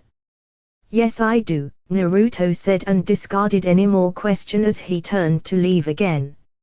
"How can a clanless and orphan loser like you a bloodline?" Sasuke smugly asked. Naruto clenched his fist, shaking in anger. He almost channeled the Kyuubi's chakra, but Kurama managed to hold it. Naruto managed to calm down. "You know, Sasuke, one day you will eat all those words. You are not as special as you think. Besides, people say that my bloodline is the strongest in the world," Naruto said. "Please, Dobi. The Sharingan is the most powerful bloodline in the world," Sasuke said, smirking. "If you say so," Naruto said, laughing as he made his way down the stairs. People who knew he had the Sharingan chuckled at his wordplay. Uzumaki Naruto vs Rock Lee ready, Hyatt asked and both nodded. Final match of the preliminaries Uzumaki Naruto vs Rock Lee. Hajime, Hyatt said and jumped back. We are both genius of hard word Lee. Let's show them the power of Taijutsu, Naruto said and got into his stance. Left leg in front of the right with both knees bent, left arm stretched with the hand palm facing the enemy while the right arm was coiled near the waist with a fist. Lee had a more simple stance. He was standing straight with his left arm behind his back and his right arm pointing to the enemy with a straight palm. Balcony strange, Guy mused, never seen that particular stance before. Guy thought out loud, nursing his chin while he thought. That stance belongs to the Taijutsu style of his father with a few modifications that Naruto integrated in there. Hinata said, I thought Naruto was an orphan, Sakura asked. He is, but his father left him scrolls with his jutsus, Hinata explained. Who was his father? Sakura asked. It isn't my place to tell, Hinata replied, and Sakura frowned.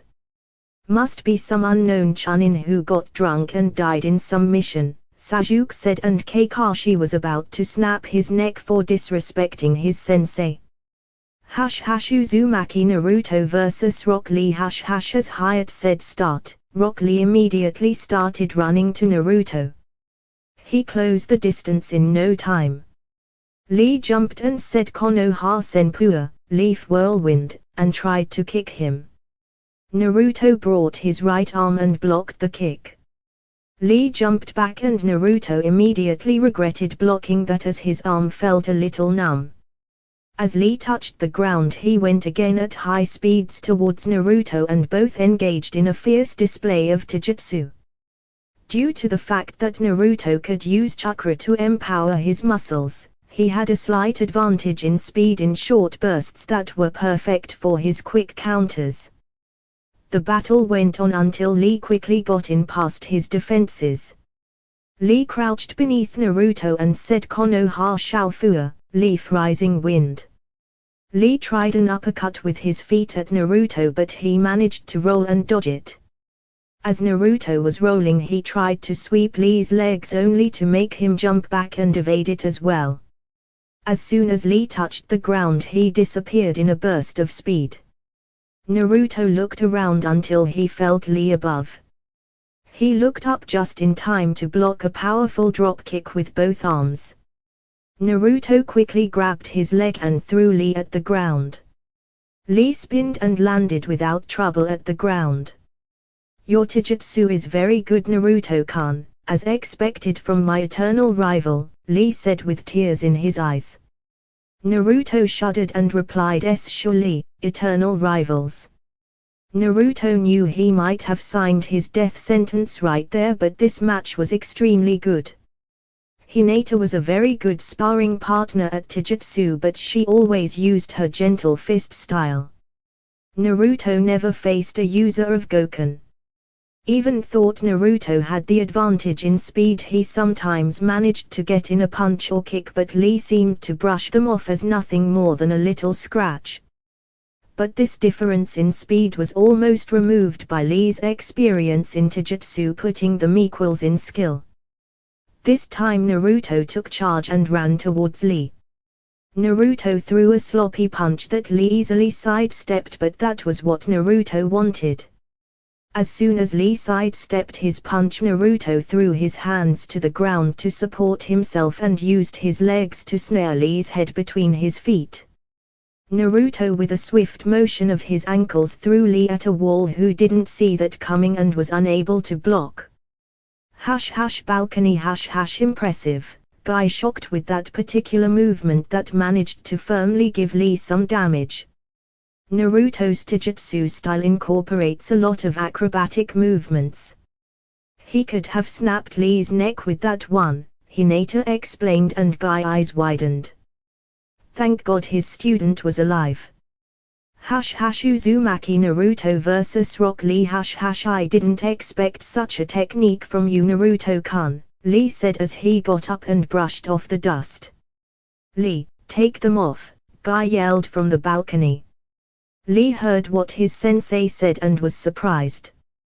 But I thought you could only remove them if it was to protect someone important to you, Lee said. It is, but this time I'm giving permission to remove them, Guy said. Lee heard this and smiled. He sat down in the ground and removed the weights he was wearing beneath his orange leg warmers. So he uses weights. I knew this wasn't his full power, Naruto thought, and considered removing his seals, but he would wait and see if it was necessary. Balcony. Just removing a bit of weight won't do anything, Sakura said. She watched Lee removed his weights and drop them in the ground and caused a crash that shook the entire arena. Sakura's eyes widened at the weight he had. Wasn't that a little bit too much, Guy? Kakashi asked, and Guy scoffed. How can he even stand with so much weight? Yujito yelled. What was with these leaf ninjas, were they all crazy? Uzumaki Naruto vs Rock Lee. Yosh, now I can move freely, Lee said, and Naruto lost track of Lee. Naruto didn't even manage to blink as Lee appeared right in front of him and delivered a powerful punch straight to his face that sent Naruto tumbling to the ground. Naruto slowly got up as Lee appeared next to him and kicked him in the stomach and sent him crashing to the wall. Naruto slowly got up as Lee appeared next to him. Lee crouched and kicked him into the air. Before Naruto could process the situation, he was already in the air. He blinked just in time to see Lee give a drop kick and send him to the ground, crashing into the cement floor hard. The floor cracked from the pressure and release a cloud of dust. Balcony. That is some speed, Kakashi said. Unbelievable, I didn't even see anything, Sakura said. Why can't my Sharingan track that speed? He's nothing more than a blur, Sasuke thought as he seethed his teeth. Looks like Naruto is done, Asuma said as he smoked his cigar. I wouldn't be so sure, Kyoinai replied with a knowing grin and got confused faces from Kakashi and Asuma. Uzumaki Naruto vs Rock Lee. Naruto slowly got up and removed a few rocks that were nearby from the crater he caused. He dusted himself off and saw his ruined jacket. You know I liked this jacket, Naruto said, and everyone's sweat dropped as he remained so calm when he just got plummeted to the earth. Naruto raised his right hand and made a half tiger seal and said, Gravity Seals Kai. His whole body slowly glowed and dimmed down. You aren't the only one who trains with weights, Lee, although I prefer resistance seals, Naruto said as he flexed his muscles to get used to his new speed. Naruto ran with blinding speeds towards Lee. Lee didn't have time to do anything as Naruto took a page from Lee's book, punched him straight in the face and sent him to the ground. Balcony. Fast, Kakashi said. Looks like you are right, Kyoinai. He also had weights on, Kakashi said, and Kyoinai nodded. But I didn't see him removing weights, Kakashi-sensei. Ino asked. Naruto wasn't physical weights. He was using what it's called gravity seals. These seals were invented by the Yondaime Hokage and basically they restrain the body's movement, making you put more strength to move, Kakashi explained, and Ino nodded. I want those seals, Sasuke demanded. Sorry, but I can't give you.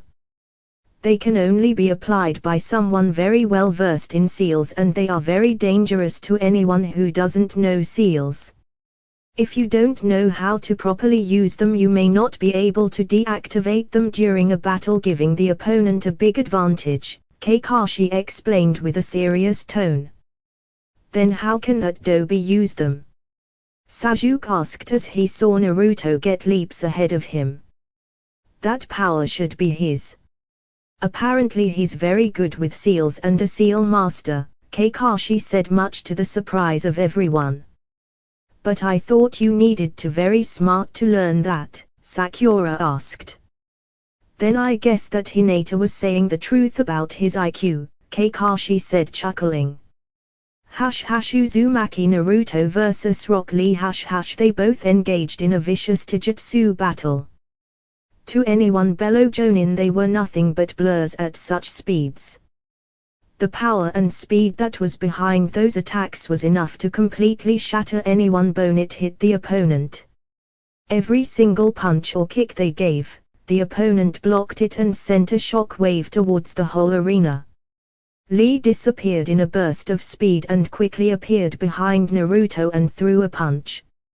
Naruto caught the punch with both hands and brought Lee in front of him and placed a kick in his stomach. Lee simply shrugged it off. As I expected. I'm faster but you have more strength, Naruto said. So it is, Lee said as he regained his balance and untangled his ligatures in both arms. Lee disappeared and quickly appeared next to Naruto and kneed him in the stomach. Naruto doubled over and Lee kicked him into the air. Naruto was in midair when Lee appeared next to him and tapped his back. Lee's ligatures quickly left his arms and wrapped around Naruto. Lee picked Naruto and both started spinning very fast and going in fast to the ground. Emote range, front lotus. This is going to hurt, Naruto thought as he was spinning and heading head first to ground with high speeds. Boom! A massive shock wave was heard through the whole room as Lee sent Naruto to the ground, making a big crater. Much bigger than the one that was previously there. Lee was on the side as he watched the dust cloud settle and saw Naruto lying on the ground. Oh, Naruto barely said as he got up from the crater and got shocked faces from everyone. That hurt like hell. I'm already regretting not using my bloodline, he said as he got up and flexed his neck and dusted off his clothes. How can you stand up after that? Lee asked as he was starting to get tired. That move was forbidden by his sensei due to toll it takes on his muscles. I channeled chakra to my body to strengthen him and lessen the impact, but even so it hurt like hell, Naruto said as he got ready to continue the onslaught. It's about time to show you the true power of my taijutsu style, Naruto said.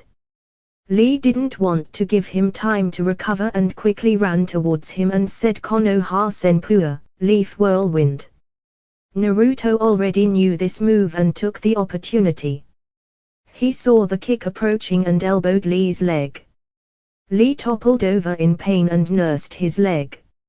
I'm sorry Lee, but my true taijutsu style is meant to target weak and pressure points along the human body. I didn't put enough pressure to break the bones. Please surrender, I do not want to hurt you, Naruto said. I cannot give up. Gai-sensei, forgive me, but I must do this. Lee said and rose up. He brought his arms in front of his chest in an X form. Naruto watched as his veins started to show beneath his skins and his skin started to become redder. Naruto's eyes widened when he realized what Lee was about to do. Lee, you can't open them, this is getting out of hand, Naruto said.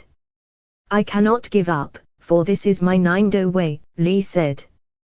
Kaiman, gate of opening, Kai, Lee said as his veins started getting more defined under his skin. Kyuuman, gate of healing, Kai, Lee said and his started turning red. Simon, gate of life, Kai, Lee said and a green aura could be seen forming around his body. Shuman, gate of pain, Kai, Lee said. Tuman, gate of closing, Kai, Lee said and the air around him began to swirl around him due to massive amounts of chakra he was realizing. Balcony you taught him how to open the gates. Kakashi said. Are you insane? He asked. I don't want to hear this from you. He can't use ninjutsu or genjutsu. Taijutsu is the only thing he has. Guy replied. I can see the chakra around his body. This is amazing, Sakura said as she watched in wonder the power that was radiating from Lee. I want you to teach me this, Kakashi-sensei, Sasuke said. Never. The gates are extremely dangerous. There are 8 gates in the human body. If you open them all you temporarily gain a boost of strength that can surpass a Kage, but then you die, Kakashi explained. Lee is using them. Then that means is going to die? Sasuke asked. You die if you open the 8th and last gate. However, if your body isn't strong enough to handle the strain of lower gates you can easily die as well. This is why it is a very dangerous technique, Kakashi explained, and Sasuke huffed. Uzumaki Naruto vs Rock Lee. You truly are amazing, Lee. But I can't lose here as well, and I promised only Taijutsu, which only leaves me this as my last trump card. Kaiman, Kyuuman, Simon, Shoman, Tomankai. Naruto said and exploded with chakra. Balcony wait. Kakashi yelled as he watched Naruto so easily open 5 gates. How can he open the gates as well? He is crazy. Kakashi said. Kuinai, Kakashi started. Did you teach him this? Kakashi asked in a dangerous voice. No, I didn't even know he could do this, Kuinai said, just as surprised. Relax, Hinata started and got the attention of everyone. He knows what he's doing. Anyone can open the gates as long they know where they are situated in the human body. I can open them as well. I can go up to 4. Hinata said, and everyone stared at her in shock. Kakashi gulped and revealed his Sharingan to see the battle that was about to ensue. How many gates can he open? Kakashi asked. Hinata smirked and shouted, Naruto, go full power.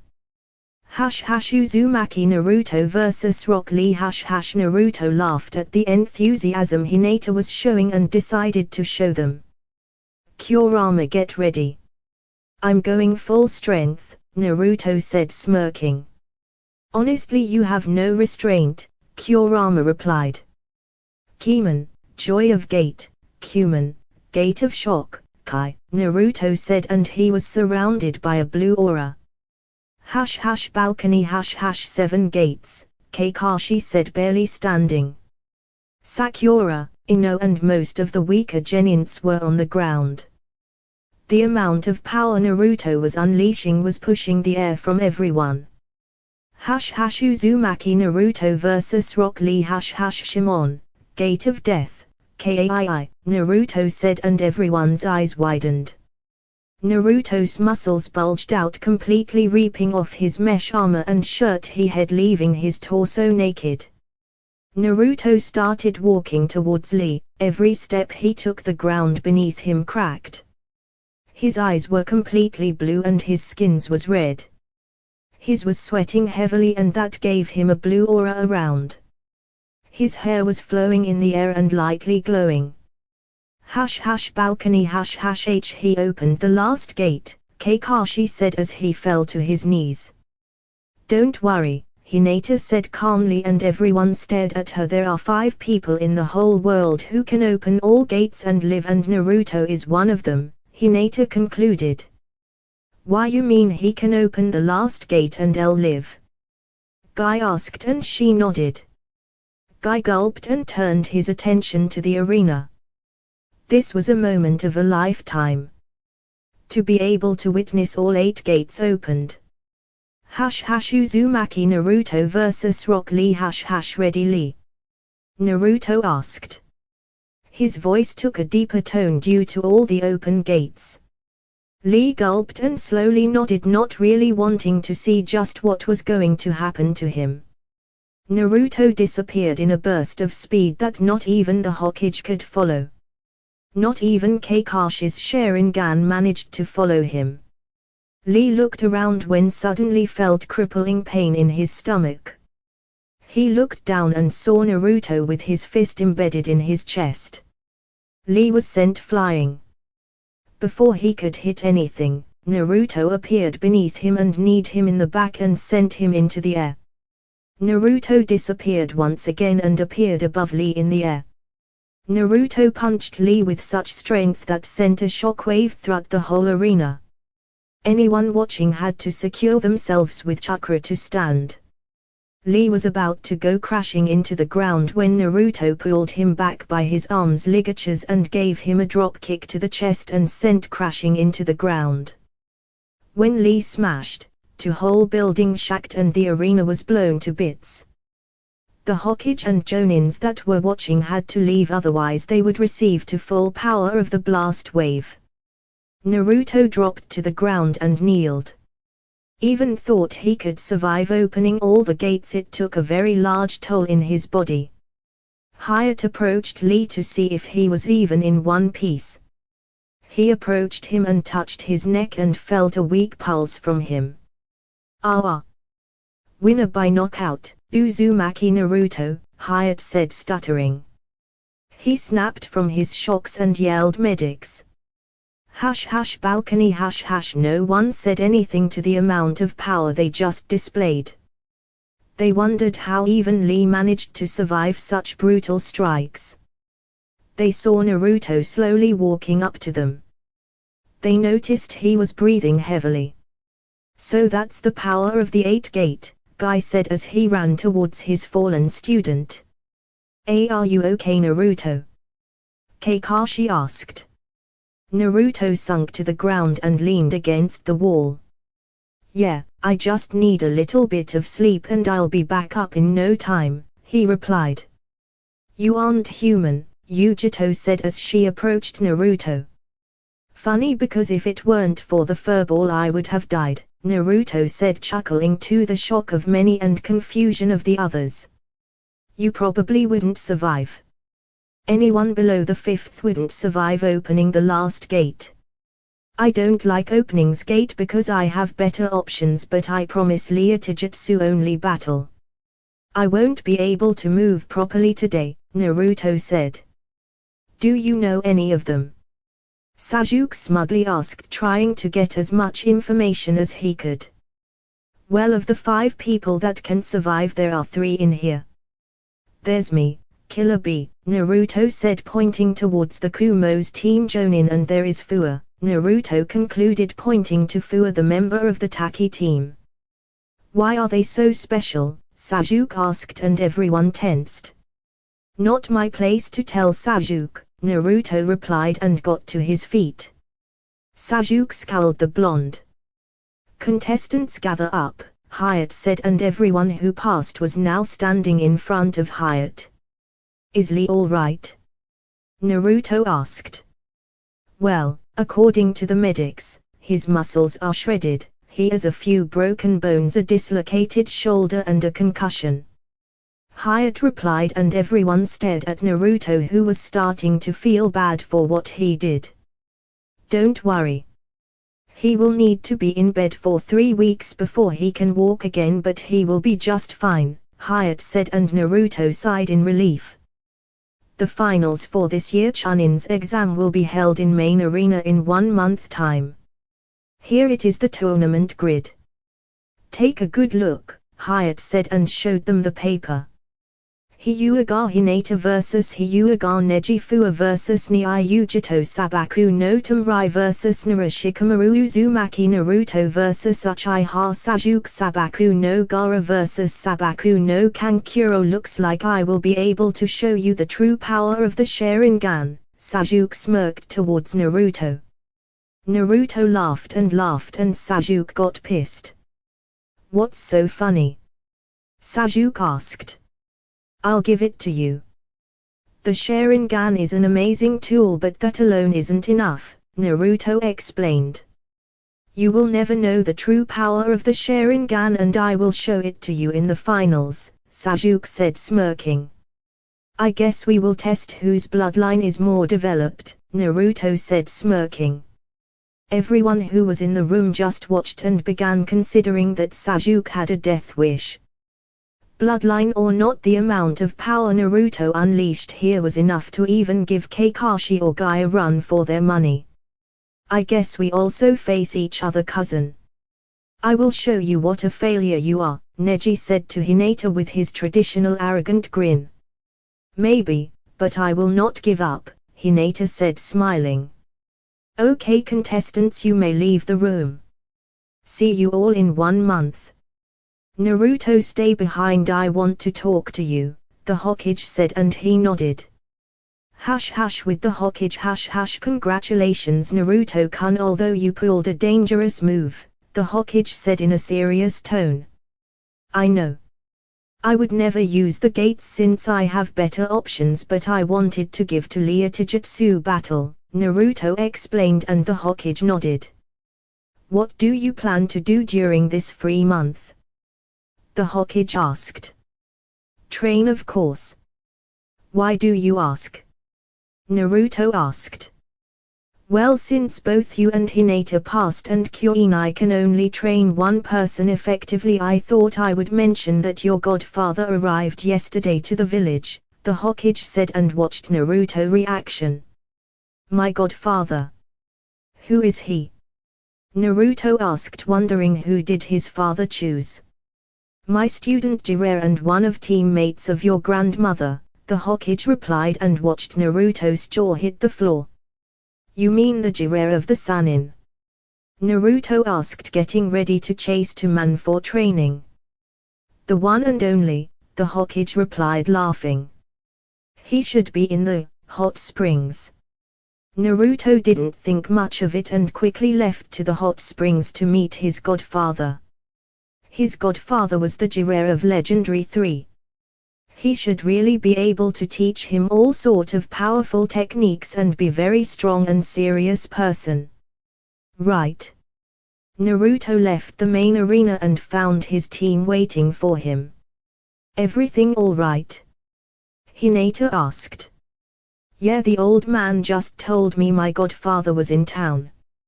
I didn't even know I had one, Naruto replied, chuckling. Godfather?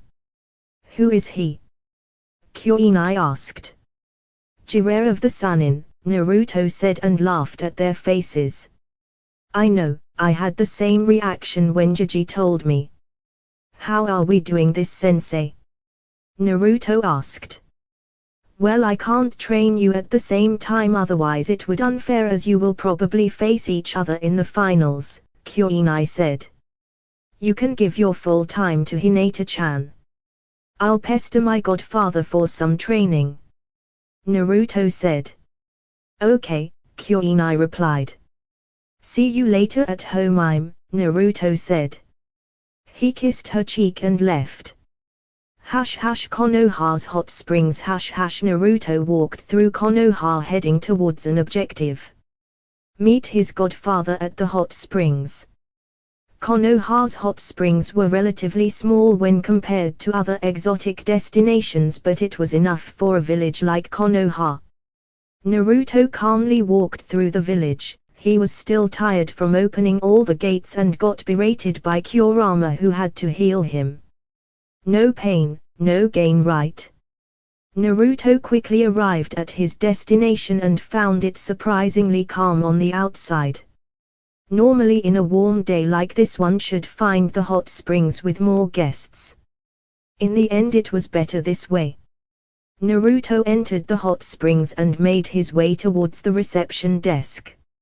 Sitting in the chair behind the desk was a woman around 40 years old. She had neck-length black hair and brown eyes.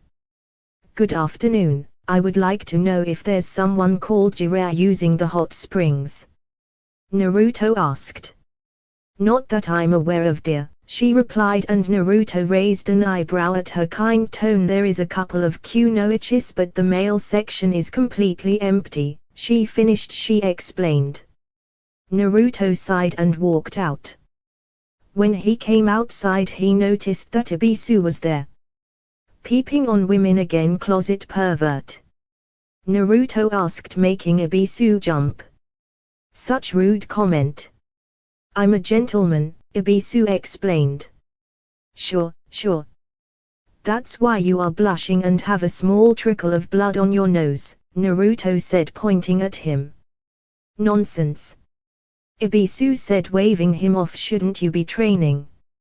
I heard you will be facing Uchiha Sasuke. He's a prodigy, you know. Ibisu said. Yeah, Sasuke is great, I know.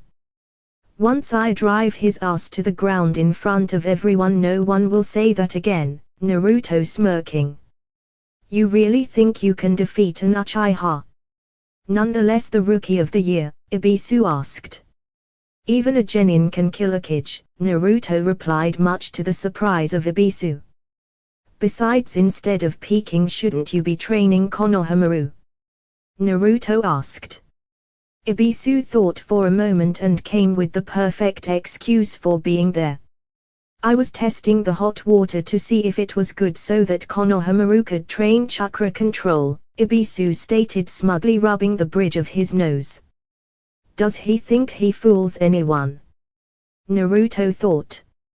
Naruto was about to reply when they heard giggling coming from the hot springs roof. Both scanned the area and found a man with a small telescope peeping on the women that were taking a bath. I will not tolerate such behavior in my presence, Ibisu yelled and dashed to the man. TSK, ruining my research, the man thought as he erupted in a poof of smoke and revealed a toad.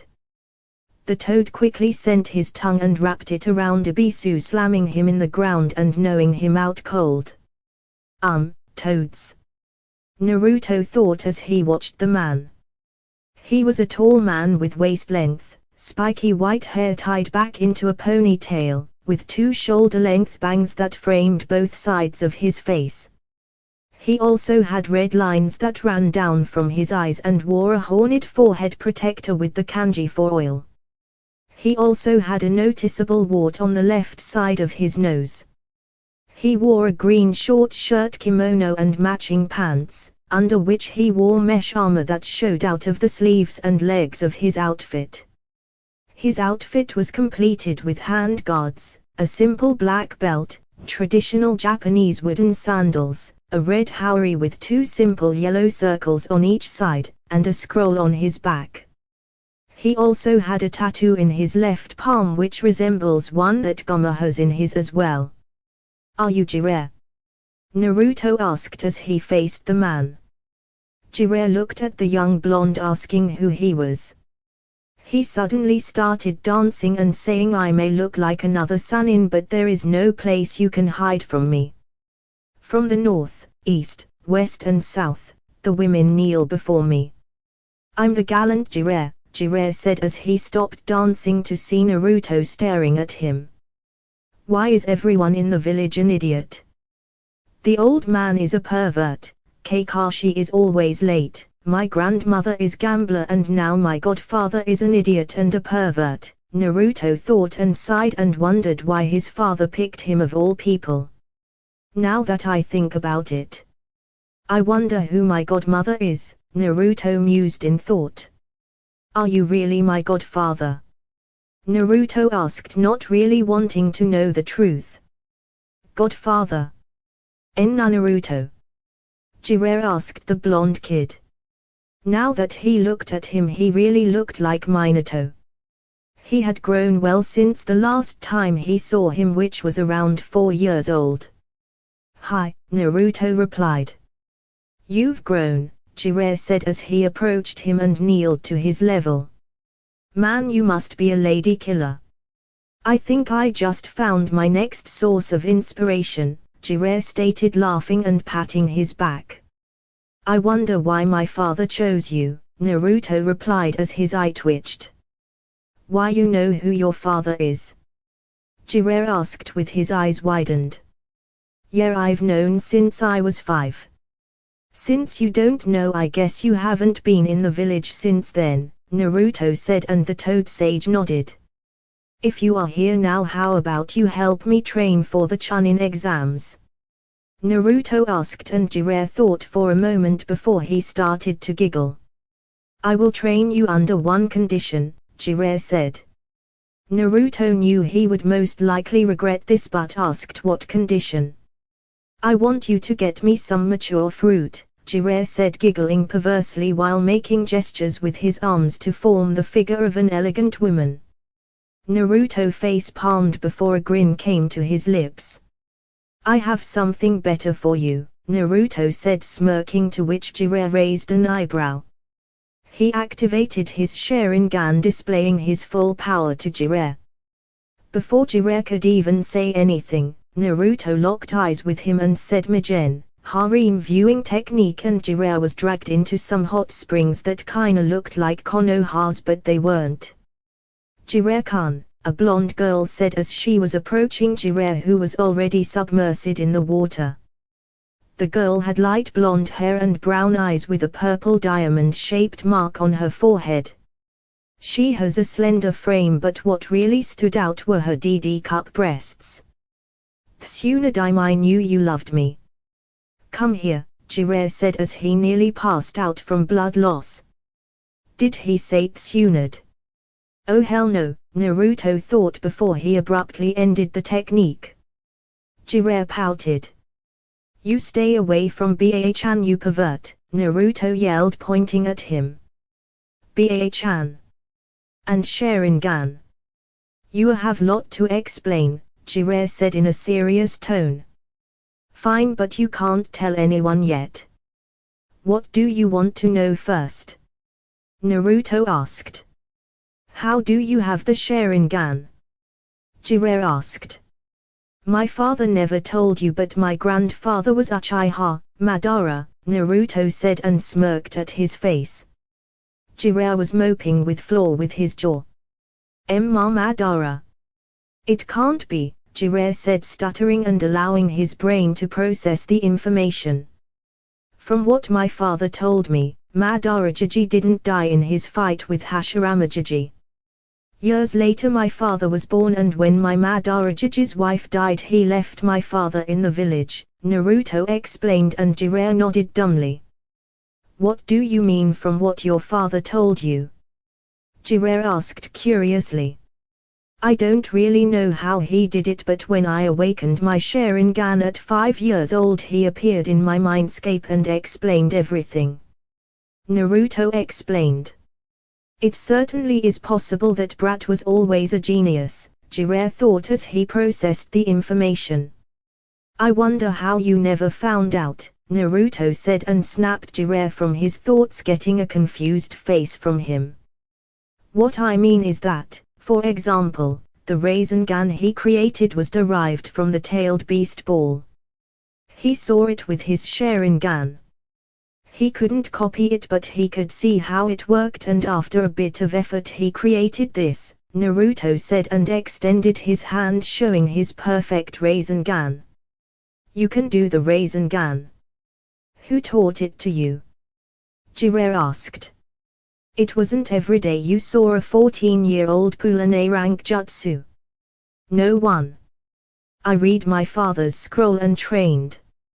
But I prefer the Reikiri or the Chidori for battles. I only use the Rasengan when I need to destroy something, Naruto said, grinning.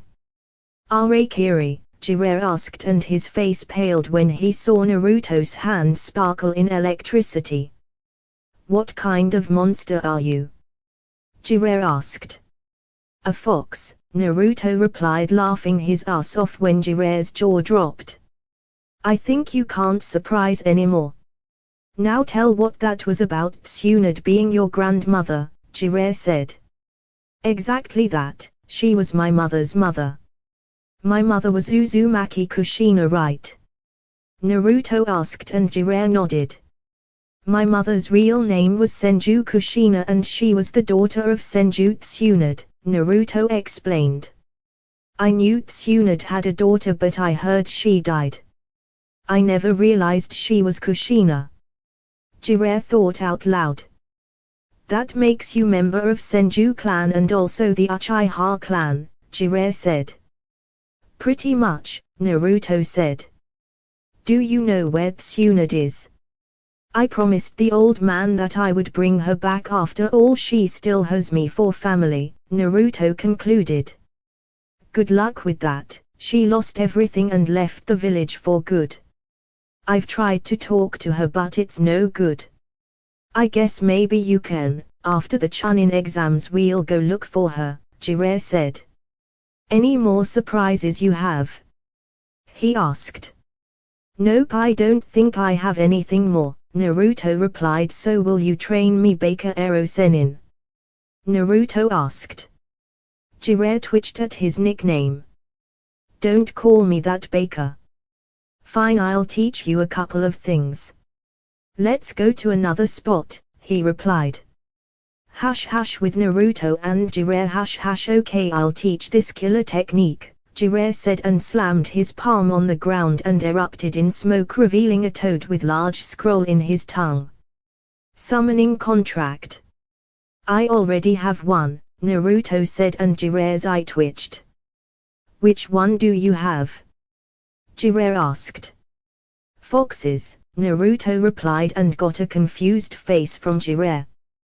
There is no fox contract, Jiraiya stated with his arms crossed. Naruto bit his thumb and flashed through hand seals and slammed his hand on the ground. When the smoke cleared, Kinto appeared. This is Kinto, a tracking fox, Naruto. Fox, and Kinto gave Jiraiya his fox grin. Where did you get it? Jiraiya asked. Kyuubi gave it to me, Naruto said and Jiraiya was godsmacked. You already talked to him? Jiraiya asked and Naruto nodded. Just be careful. Foxes are known to be cunning, Jiraiya said. Naruto nodded. If he knew Kurama's cage was open he would freak, Naruto thought, chuckling. So anything else you can teach me? Naruto asked. Fine, let's start with this, Jiraiya said. The next couples of jutsus are of my own creation. Use your Sharingan, it's easier for to memorize the seals, Jiraiya said and Naruto activated his eyes.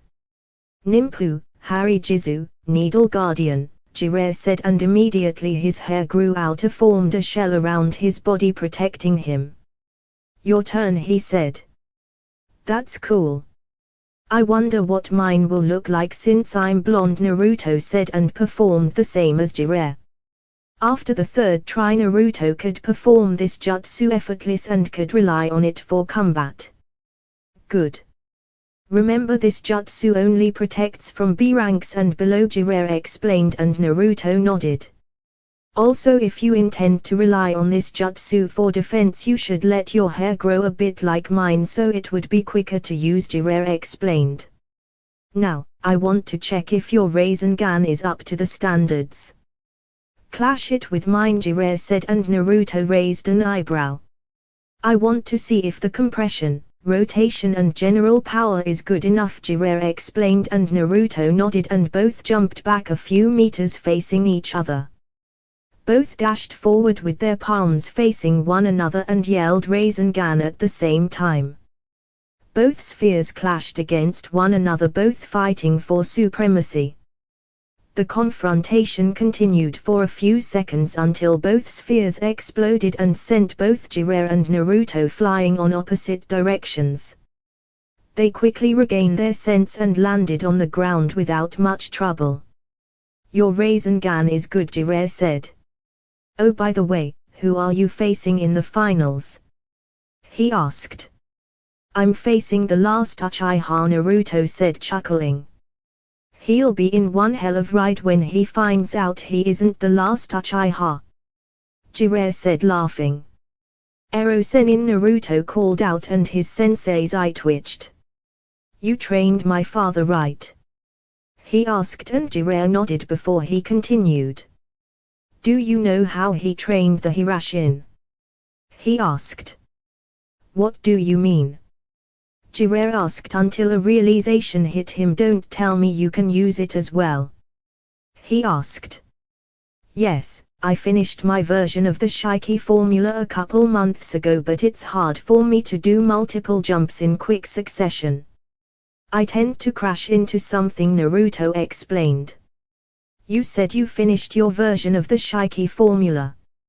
Jiraiya stated with his hand on his chin. How good are you with seals? He asked.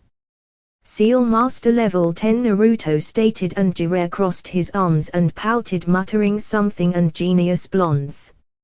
I know your father used to train by placing Hirashin seals on multiple places, making it kinda like a circuit.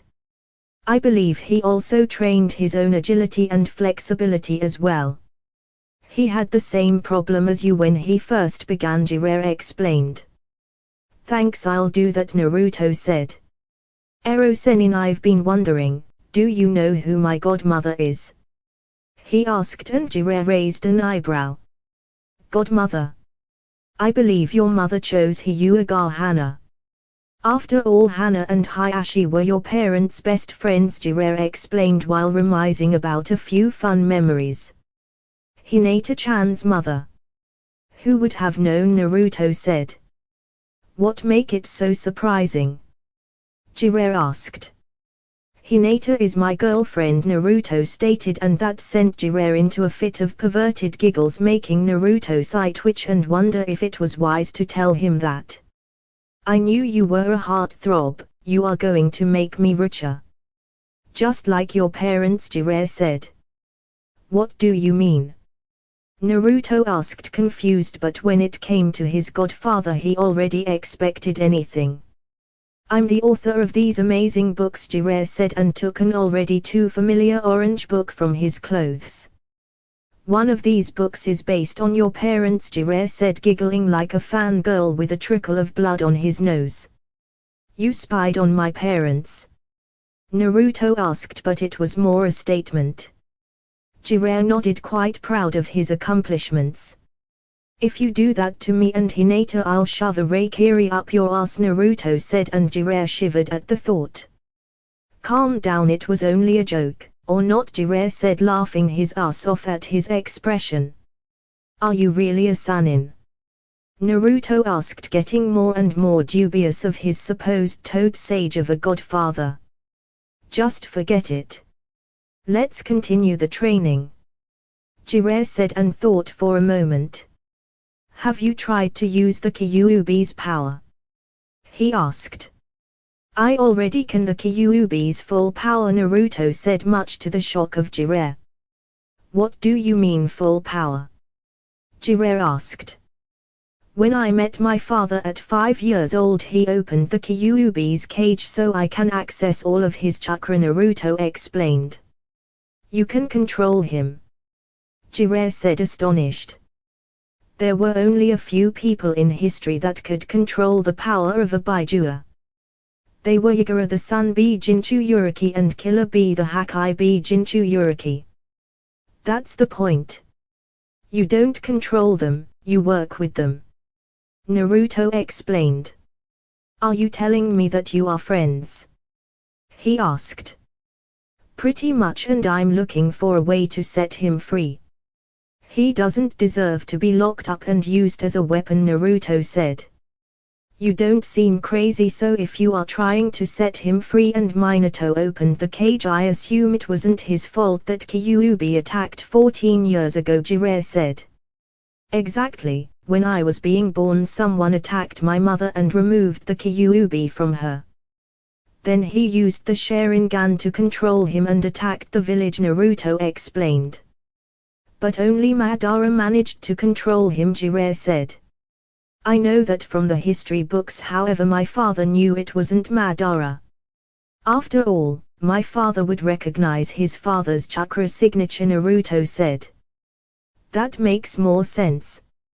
Your father was a seal master, there was no way the seal would break with him present, Jiraiya stated. Should I tell him about the Akatsuki? He seems much more mature than children of his age and he already is strong, Jiraiya thought. I wasn't planning on telling you this, but I see that you are mature enough to understand, Jiraiya said, a very serious tone. What is it now? Naruto asked. There is a group of S-ranked criminals called Akatsuki and they are after the Baijua, Jiraiya said. Why can't my life be simple, Naruto said as he sat on the ground. My life since birth has been an S-rank mission. I'm hated by almost everyone and now I'll be chased by Kage level ninjas, he said, sighing. You will have it rough, but you have people that care about you. You have me, the Hokage, your girlfriend, and I bet you have more friends, Jiraiya said, and Naruto slowly nodded. Cling to those that care about you and ignore the rest, he concluded. I guess, Naruto said. What's your dream? Jiraiya asked. To become Hokage, Naruto said with a small smile. The same dream as both his parents. I'll do my best to guide you there, Jiraiya thought. Then don't give up. Fight for what you want, Jiraiya said. I never give up and I never surrender, for that's my ninja way, Naruto said with renewed vigor as he jumped to his feet. Jiraiya smiled. Naruto remembered him so much of Minato and Kushina, it was scary. He had Minato's intellect with Kushina.